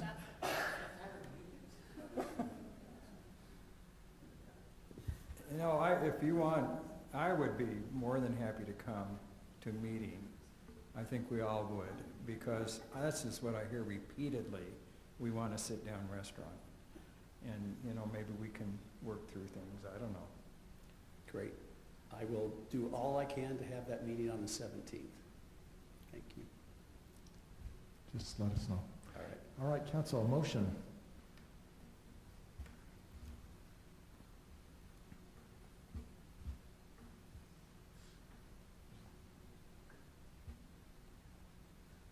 I move that the city council accept the findings and approve the amendment to the master commercial site plan for Highland Marketplace Phase 2, subject to the 7 stipulations recommended by staff. A second. Quick question, we don't need to put anything in the motion to address the resident concerns we got earlier? Yep, that's all good. Okay.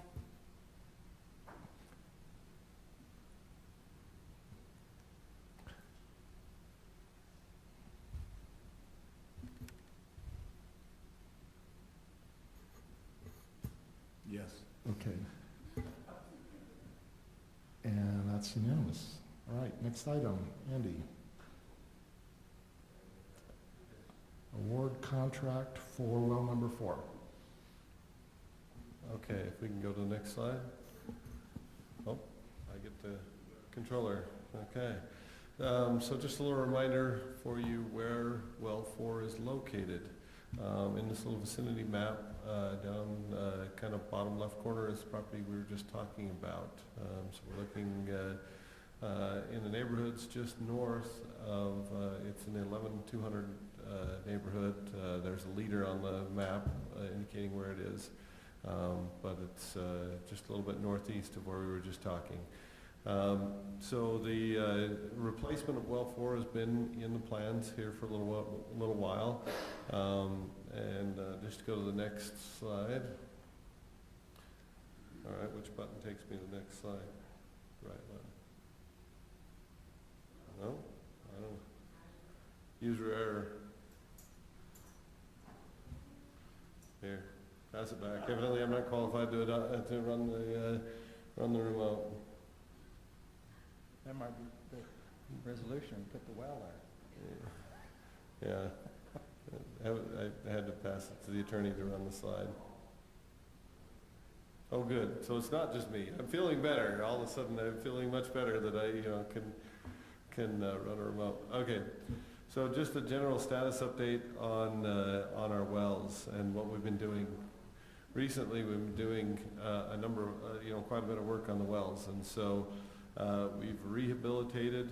We're in process of rehabilitating well 1 right now.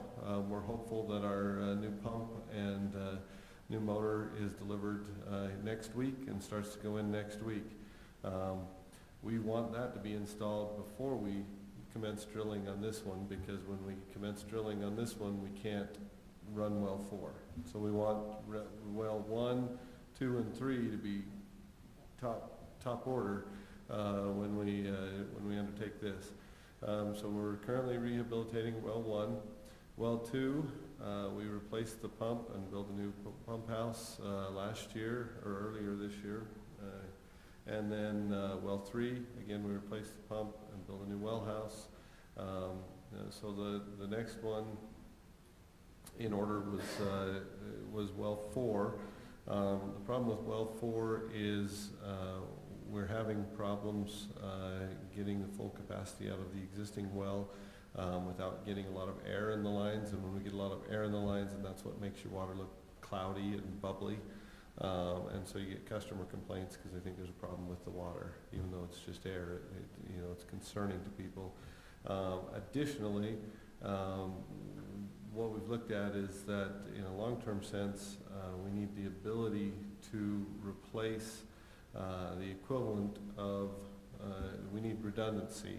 And so we need a good high-capacity producer, because we're looking at, once we reach build-out, we're going to be operating with 2 wells going all the time and supplementing with one of our smaller wells. And so we need, if you look at that there, we need the ability to generate a couple thousand gallons a minute in a redundant well. And none of our wells right now will do that. And so by drilling this deeper well and going with a larger casing, we anticipate being able to generate somewhere in the 2,000 to 2,500 gallons a minute range. And this will be a far deeper well. It will be twice as deep as our current wells, and so it will also help us with protection of dropping aquifer levels. So this is part of our long-term culinary water management plan to drill this well. It's unfortunate condition of our economy right now. Prices are high. It did come back higher than anticipated, but it is something that we do have the reserves to be able to, the fund balance to be able to adjust to, and so we are recommending that we go ahead and award that bid. One thing I do want to discuss with the council, and this is just unavoidable. There are portions of this work, when we start to drill, we just have to keep drilling. So there will be sound curtains placed around the well property, and the instructions to the bidders where they had to keep, per the city ordinance, 60 decibels during the day, 50 decibels at night. We will reach out to the residents. We will talk to them about what's going to happen, but we drill a pilot hole first, and then we perfect the exact design of the well as far as what portions are perforated, what portions are solid. They come back a short period later, they install that. There is probably about 6 weeks this winter where work will be going on 24/7 for those residents. Now, those sound curtains, will be in place, but it will not, it will not be unnoticeable to them. They will, and there's nothing to do about it, unfortunately. It's one of those ises that we have to do. We need to drill the well. And pick the time of year that it would be better to have it noise all year round. I don't know what time of year it is, you know, the answer is none. But in talking to the well drillers, once they get started, they just keep going, you know, until they're done. How long do you anticipate? Well, I mean, the how first- deep, I must have spaced out for a minute. How deep is this well going? This is going 1,200 feet. 1,200 feet, okay. Yeah, so the first little effort will be 2 to 3 weeks, and then we'll come back, and hopefully we're about 4 weeks on the second effort, you know, when we drill and install the full well. So there is somewhere in the 6-week neighborhood of time where the work will be going 24/7. Andy, can we just reach out to the residents, just with that beforehand apology of, we know this is what's going to happen, and we just apologize beforehand, but this is for the sake of you guys to be able to have a well. Yes. You know, throw Yes. in some earplugs.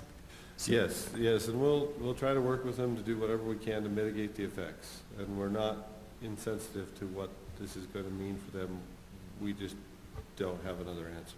Well, but I think if people understand this is critical for our culinary water supply. Yeah. I mean, we all have to sacrifice. Yeah. Now, this will be our deepest well, right? This will be our deepest well. So this is going to double our depth of anything else we have.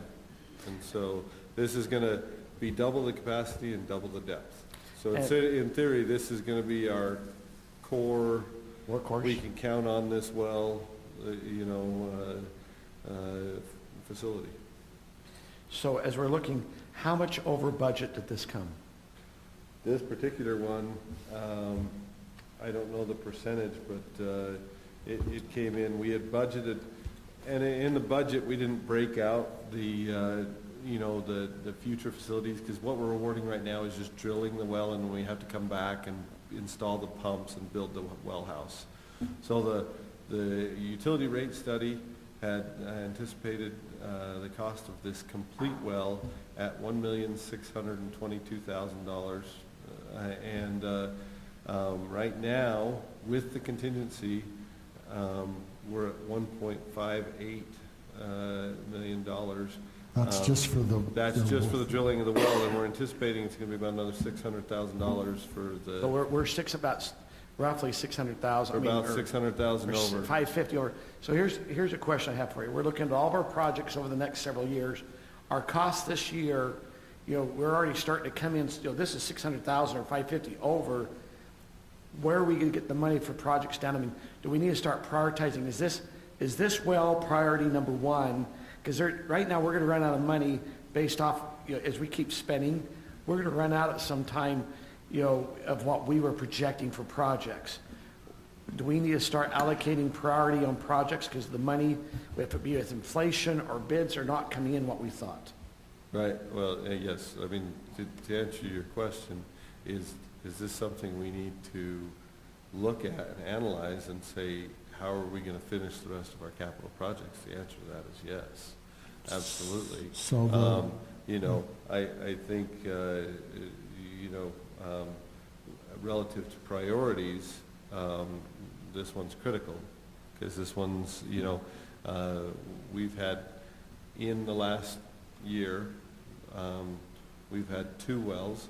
One of them is the culinary well that you're familiar with, which is well 1 that we just talked about, where basically we had to pull that all out of the ground and upgrade it and drop it, you know, to a new level because the groundwater levels have dropped.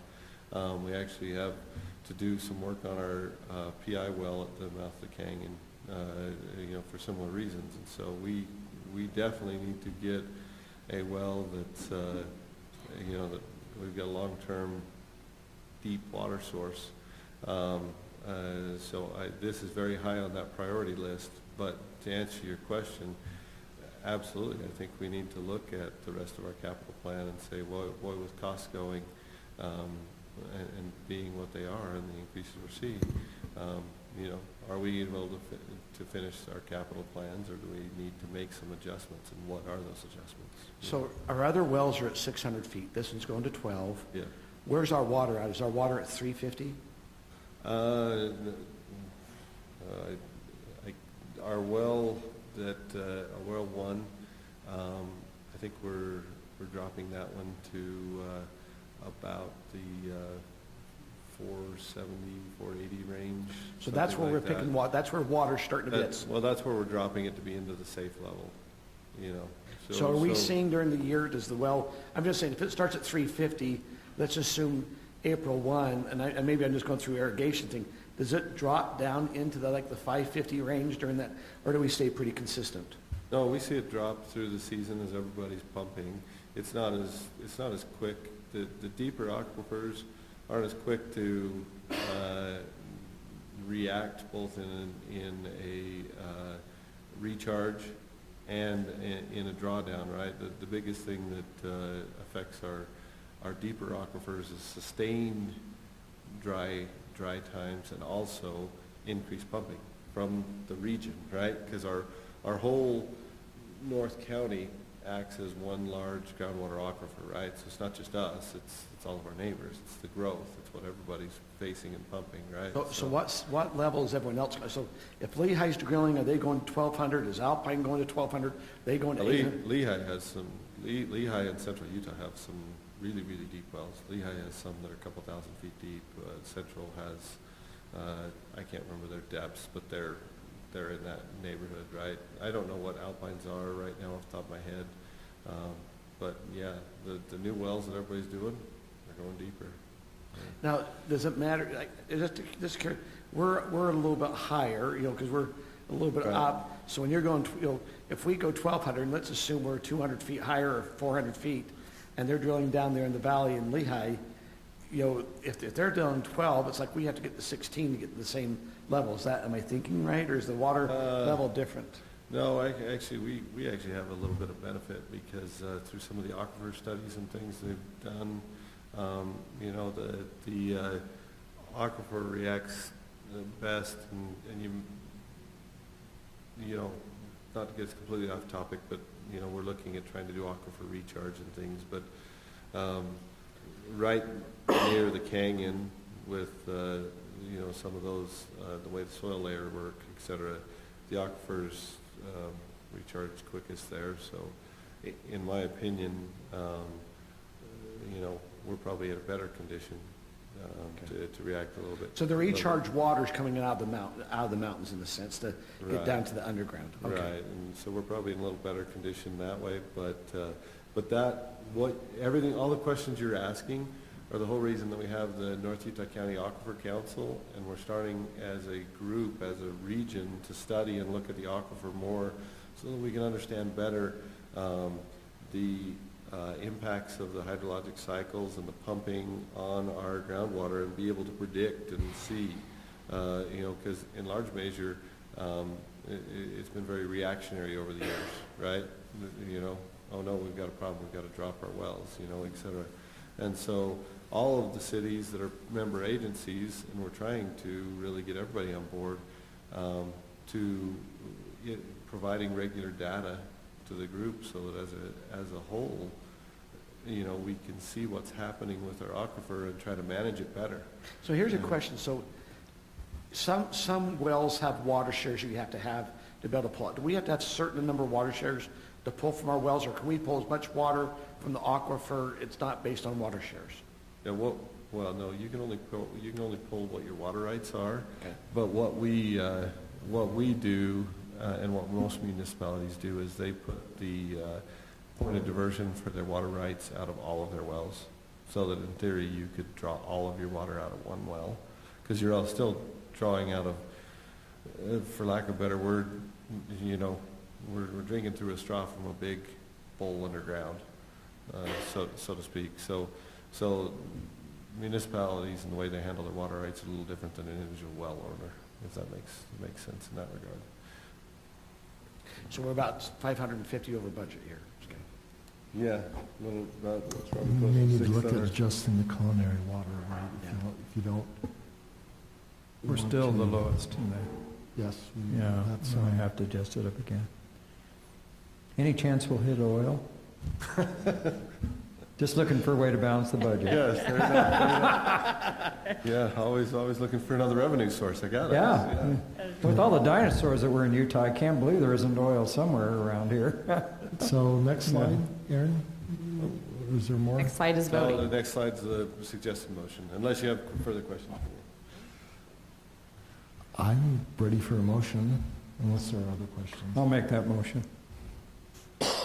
So I move that the City Council approve the contract with Ling Equipment and authorize a contract of amount up to $1,583,221.20. I'm impressed with the 20-cent part. For the redrilling of well number 4 and authorize the city administrator to execute the contract documents. Is there a second? I'll second. Motion by Scott, second by Kim.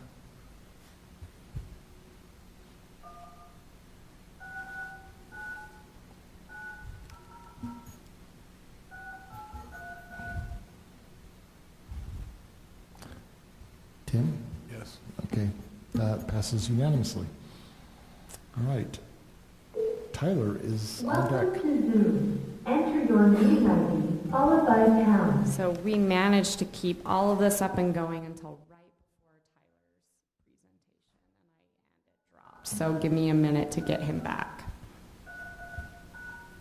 Can I ask a question while you're getting Tyler back? Absolutely. Enter your participant speak. To work on this committee with Sarah. It's going to be a good time.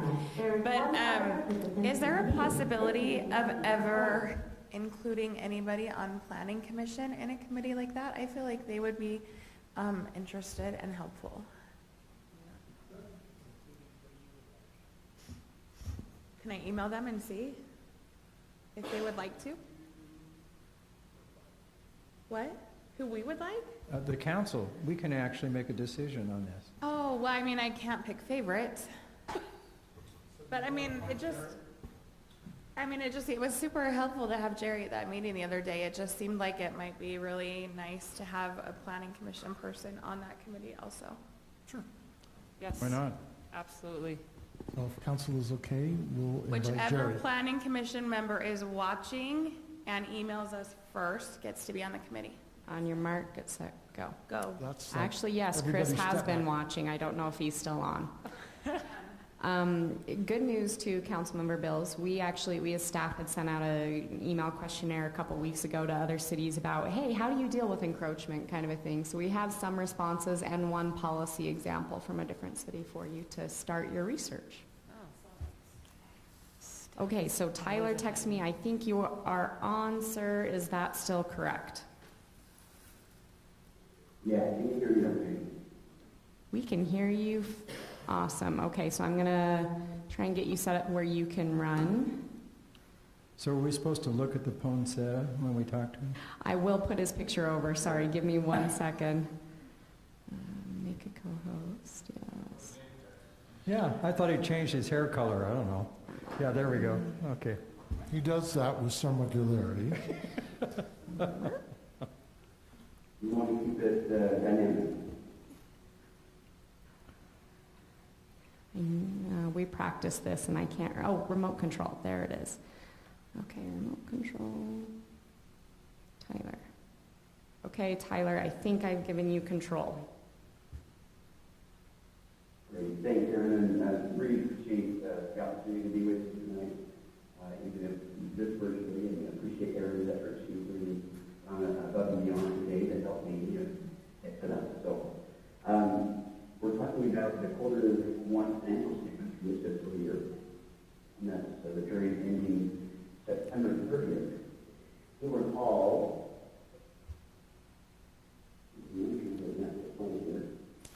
Is there some way we can kind of clarify? I mean, I'm having a hard time hearing him.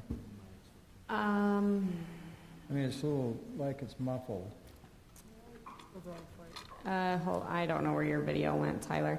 Honestly, how about you just tell me to move slides, and I'll do that. And I'm going to try and find you where your video went. As far as Councilmember Smith is saying you're a little hard to hear, honestly, I can't do anything to control that. Yep, let me see if I can change headphones here. Oh, okay. Oh, that's why. Tyler's readjusting. Sorry.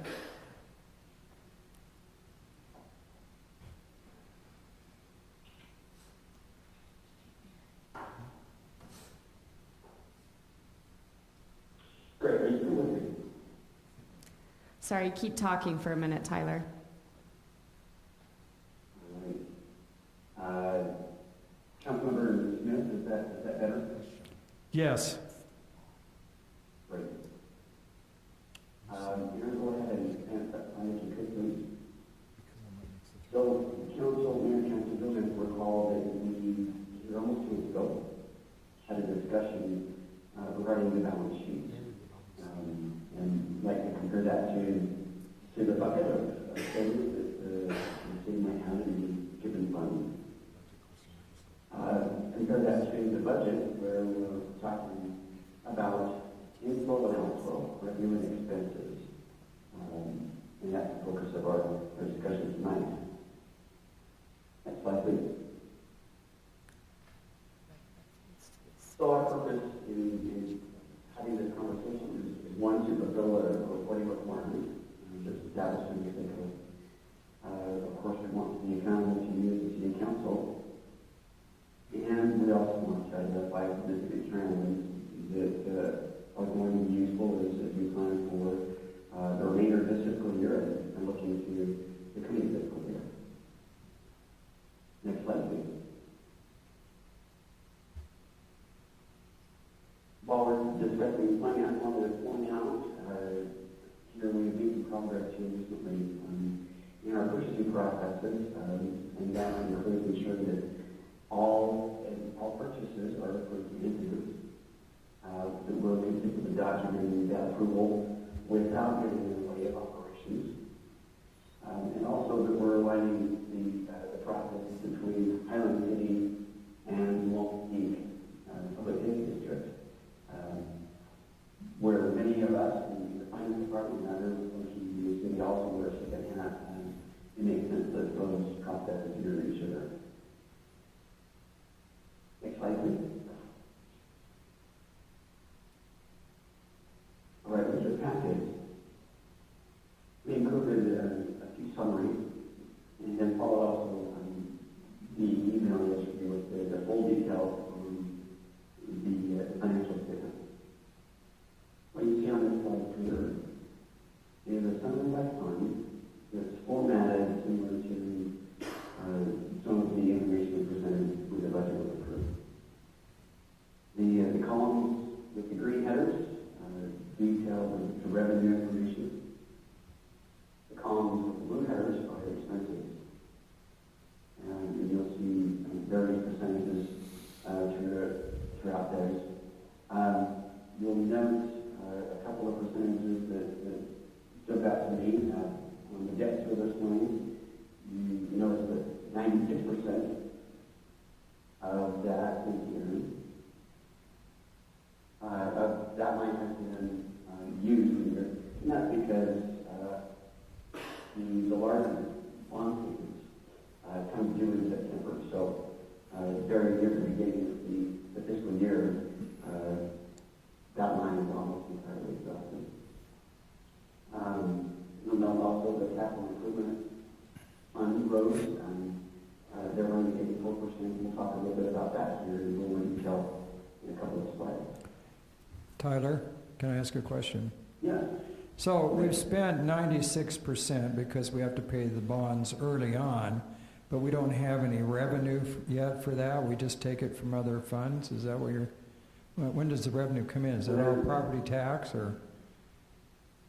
That is transfers that will occur later in the year. So yes, once the funds come into other funds in the city to support that debt service, then those transfers are made by the end of the year.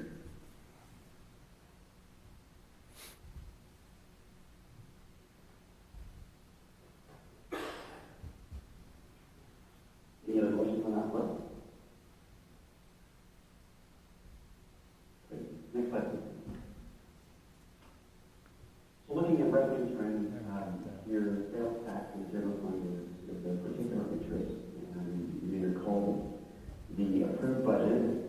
anticipated $3,025,000 in sales tax revenue. Here on this chart, we're highlighting in green the amounts that were received in the first 3 months of each fiscal year. Now keep in mind with sales tax, because of the lag when sales tax is collected at a retailer, or now that, and then delivered to the city, there's generally not 2 months. So the first month that we get to count towards this current fiscal year in terms of sales tax revenue is September. Comparing fiscal year 20, 21, and 22, you'll note that we started in fiscal year 20 with approximately $658,000. The following year, here this last fiscal year, more than a $100,000 increase, $787,000. And the current fiscal year, and again this includes data through November, is almost another $100,000, $874,000. So we're seeing increases year over year here throughout the business. Looking then at the actual receipts for the full year in 2 prior years, 2.7 in fiscal year 20, 3.2 is what we're, and that's approximately a year ago, fiscal year 21, the audit was closed. So based on those trends, we could see somewhere in the range of $3.3 to $3.4 million here in fiscal year 22. Tyler, and this is Kurt, but what we have in the budget for 2021, 2022 is $3,025,000, correct? That's what we plugged into the budget for our numbers to work, but what we're saying, hey, if we keep trending as right now, we might have 3.3. Am I understanding that correct? Okay.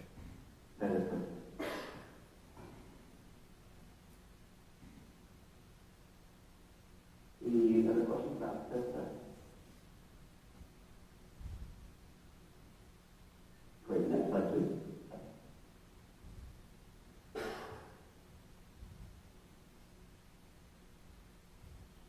A couple other notes on revenue.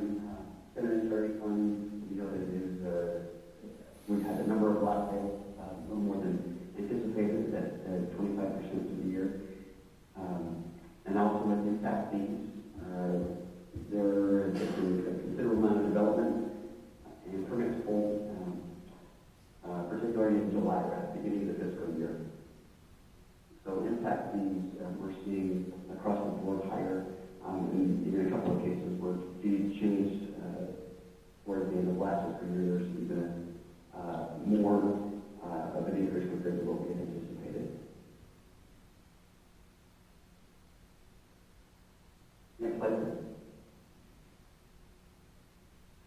Turning to expenses, staff is monitoring carefully the general fund particularly to determine adjustments that be presented to the council for consideration in January.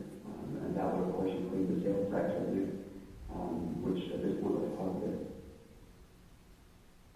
Enterprise funds here, we noted that pressurized irrigation repairs, a couple of lines there that had budgeted a total of $26,000, and through the first 3 months of the fiscal year, we're already at $42,000. So simply that was some unanticipated repairs. Also, some fuel costs across the board are running high, simply because of the cost of fuel, of course, and that's something that we're keeping an eye on and trying to make adjustments necessary. Particular to the road capital fund, major road maintenance, noted that the majority of that budget has already been spent, and that is primarily due to projects that were planned in fiscal year 21, but not completed and paid until fiscal year 22.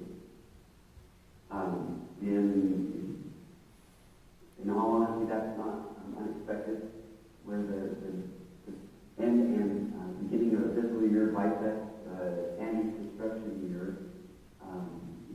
something that we see quite often. But the savings, 21, and the fund balance exists to fund this project that we need to adjust for here later on in the year. Next slide, please. So with that, I'm going to take any questions we have. So one question I have for you, Tyler, is this something you plan on doing every quarter then? Yes. Okay. Remember that business thing here in February, providing an update in addition to the audit report and findings there to bring. Okay, so the second or third month of the quarter, you'll do some kind of you'll do this update or a similar one. Yes. Thank you. Yes, Tyler, thank you for taking the time to put this together. Thank you. Yeah, that works. I just, I'm going to email you. There's a few items that I had questions about that I'd love to get more detail on, but I'll just email you on that. Great. Thank you. All right, any other questions for Tyler? If not, you can go to bed, Tyler. I'm impressed you're not in your pajamas, by the way. You just don't see what's below the belt.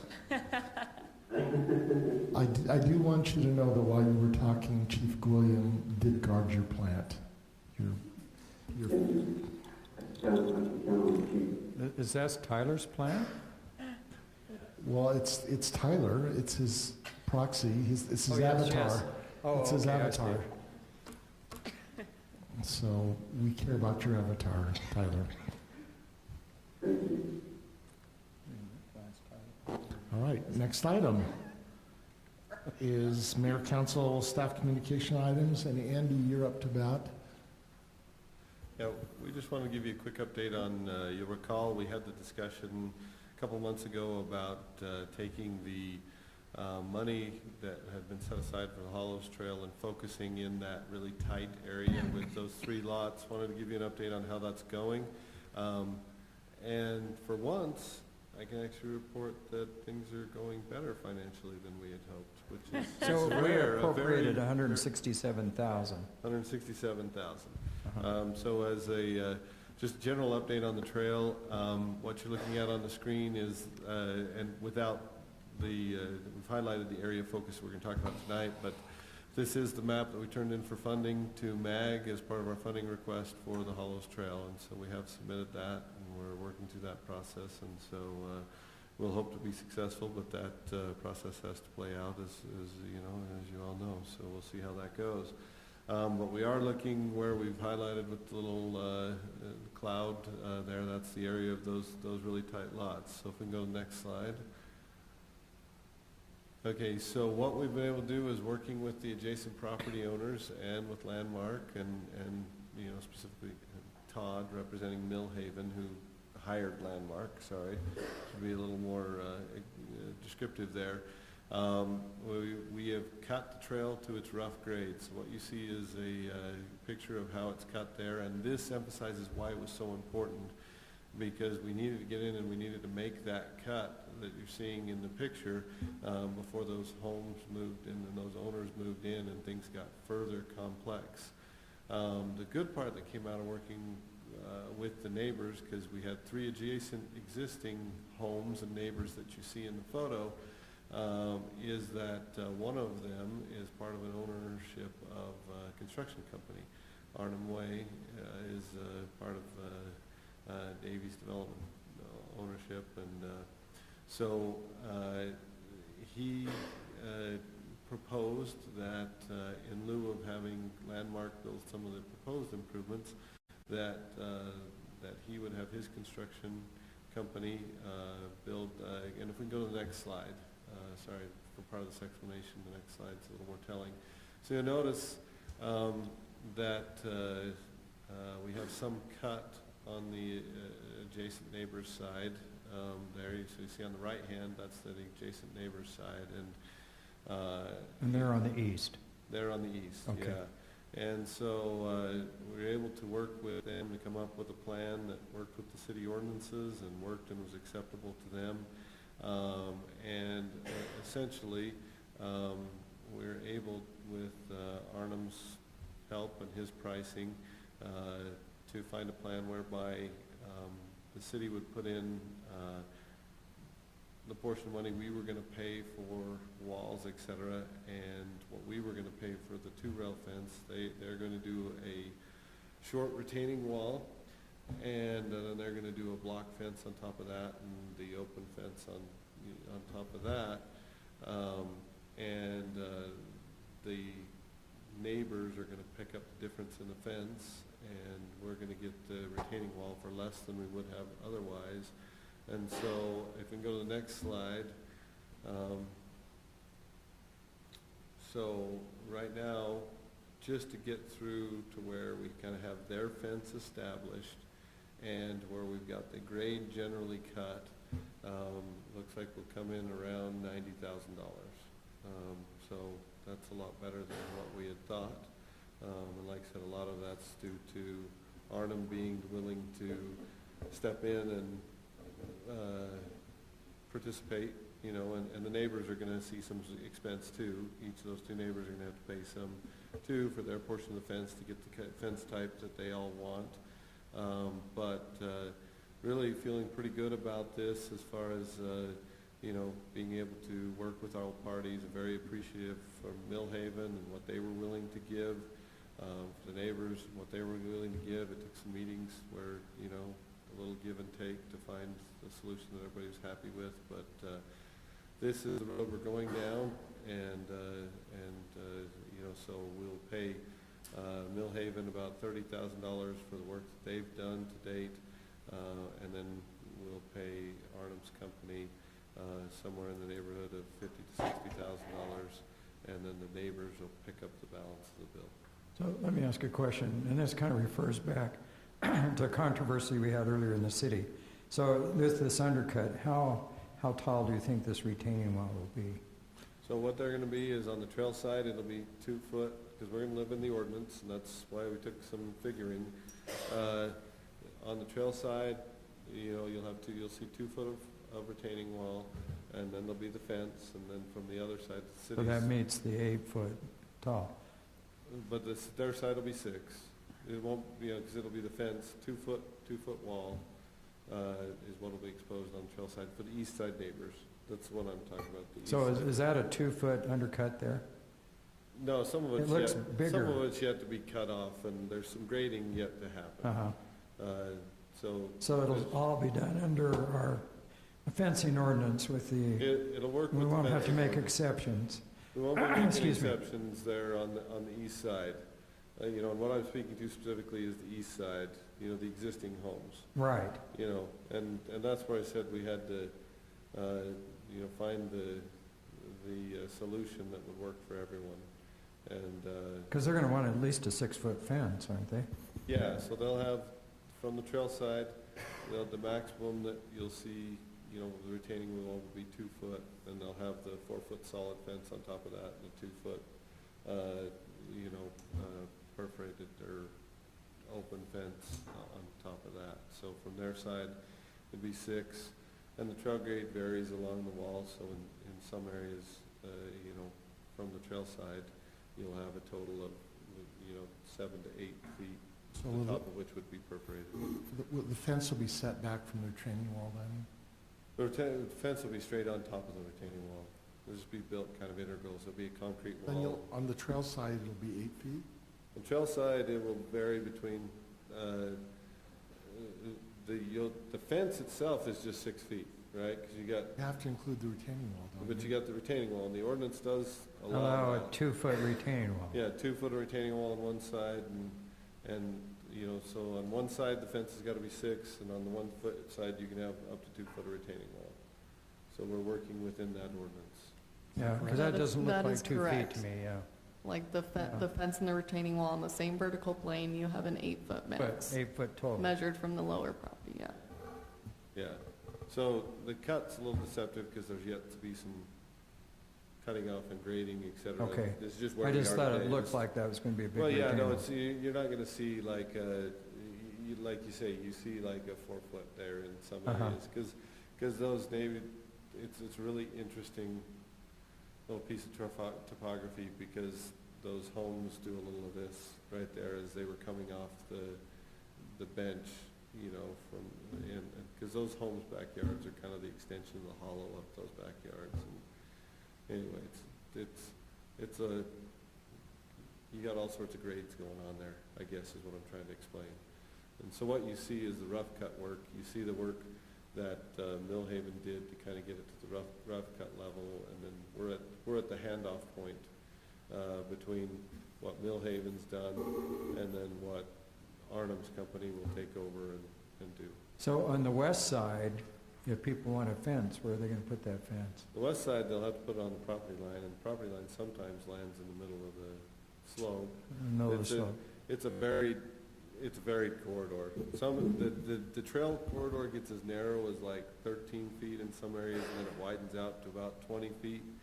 This is that little pinched area of the trail. So this is the narrow. This is, for these 3 lots, this is narrow, because you come down to this point, and you're in that existing open space with the trail kind of running on the west of it.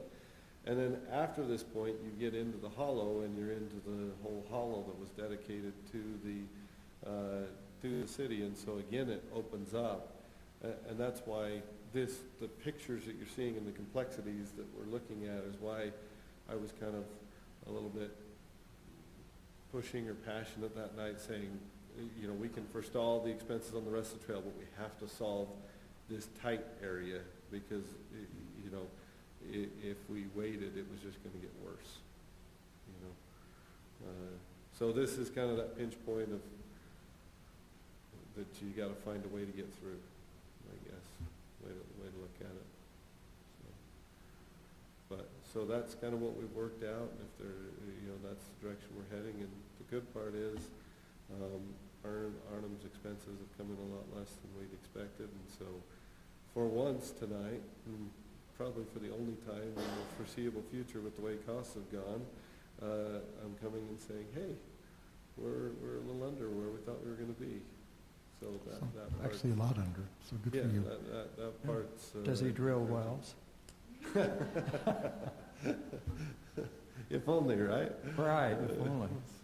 So can you do a quick update on 6800 West? Oh yeah, I'm happy to. So 6800 West, it's out to bid. It went out to bid and hit the streets yesterday. Should have hit it yesterday, maybe today, I'm not sure. I had a construction company today tell me they've downloaded it and we're looking at it. But what the plan is going forward is we will get our bids just before Christmas. We know that we're going to be short on money. But in talking to Mountain Land, there's a contingency. When they did this round of funding, they set aside $15 million for extra contingency. So where we are expense-wise, the whole project was funded with $2.3 million. That has kind of in MAG's process an automatic 10% attached to it. So really you can look at it as 2.5, round numbers, $2.5 million. Our construction alone, our current estimates for the construction are 2.3 million, in that neighborhood. That's our engineer's estimate. We've spent a lot of money on engineering. We've spent a lot of money on right-of-way to date. So we're anticipating having to go and ask Mountain Land for probably in the range of another $700,000-800,000. In talking to representatives of the county and Mountain Land, they've said, well, why don't you get your bids so when you come and ask, you know you're asking for the right number. So I've talked to Mountain Land's representatives and said, hey, my name's going to be in line for January, for a request for some additional funds. And there'll be a few others with their names in the line, but there was $15 million set aside for this purpose. Saratoga Springs took a couple $1 million out of it already. So there's about $13 million left. So hopefully we're in the line early enough that we'll be able to get the additional funds and move forward with construction in the spring. So that's the plan. Hopefully the plan comes together. But we've got it out to bid, and we're marching down that road. Okay. Council, anybody have anything they want to ask or share with the other members of the council? If not, our next meeting will be, it's not our meeting, it's a swearing-in ceremony on January 4th. Then City Council on the 11th, Public Safety on the 12th, and then another council meeting on the 18th. And then Planning Commission on the 25th. There is a possibility that we will have a one-item council meeting before the end of the year. If we can make that happen, everybody cross your fingers. No, I'm talking about what we talked about in closed session. Okay. If we can get some things sorted out, there may be a one-item council meeting. We'll just need a quorum, and we'll have to host it here, and you can even call in. When do you think that would be? We don't know. We don't know. I know what I'm hoping, but I have no basis for that hope. Other than, I think it's possible. I'm half full, Nathan's half empty, so somewhere in the middle. There is a action item list that got put in based on our discussion at the offsite. If you see things missing that council has asked for, let staff know. Who in staff is doing that? Stephanie? Aaron? Who's doing this action item list? Who is? Stephanie is, but if you want to send it to me, that's fine. Okay, so if you have an item in there that is missing, share that with Nathan and or Stephanie. If not, I wish everyone a very Merry Christmas, and I do hope we meet again before Christmas. But if not, I hope you all have a great holiday, and thank you for your service this year. It's been great. It's been great serving as your mayor. I'm going to miss it. And Rod, we're going to miss you.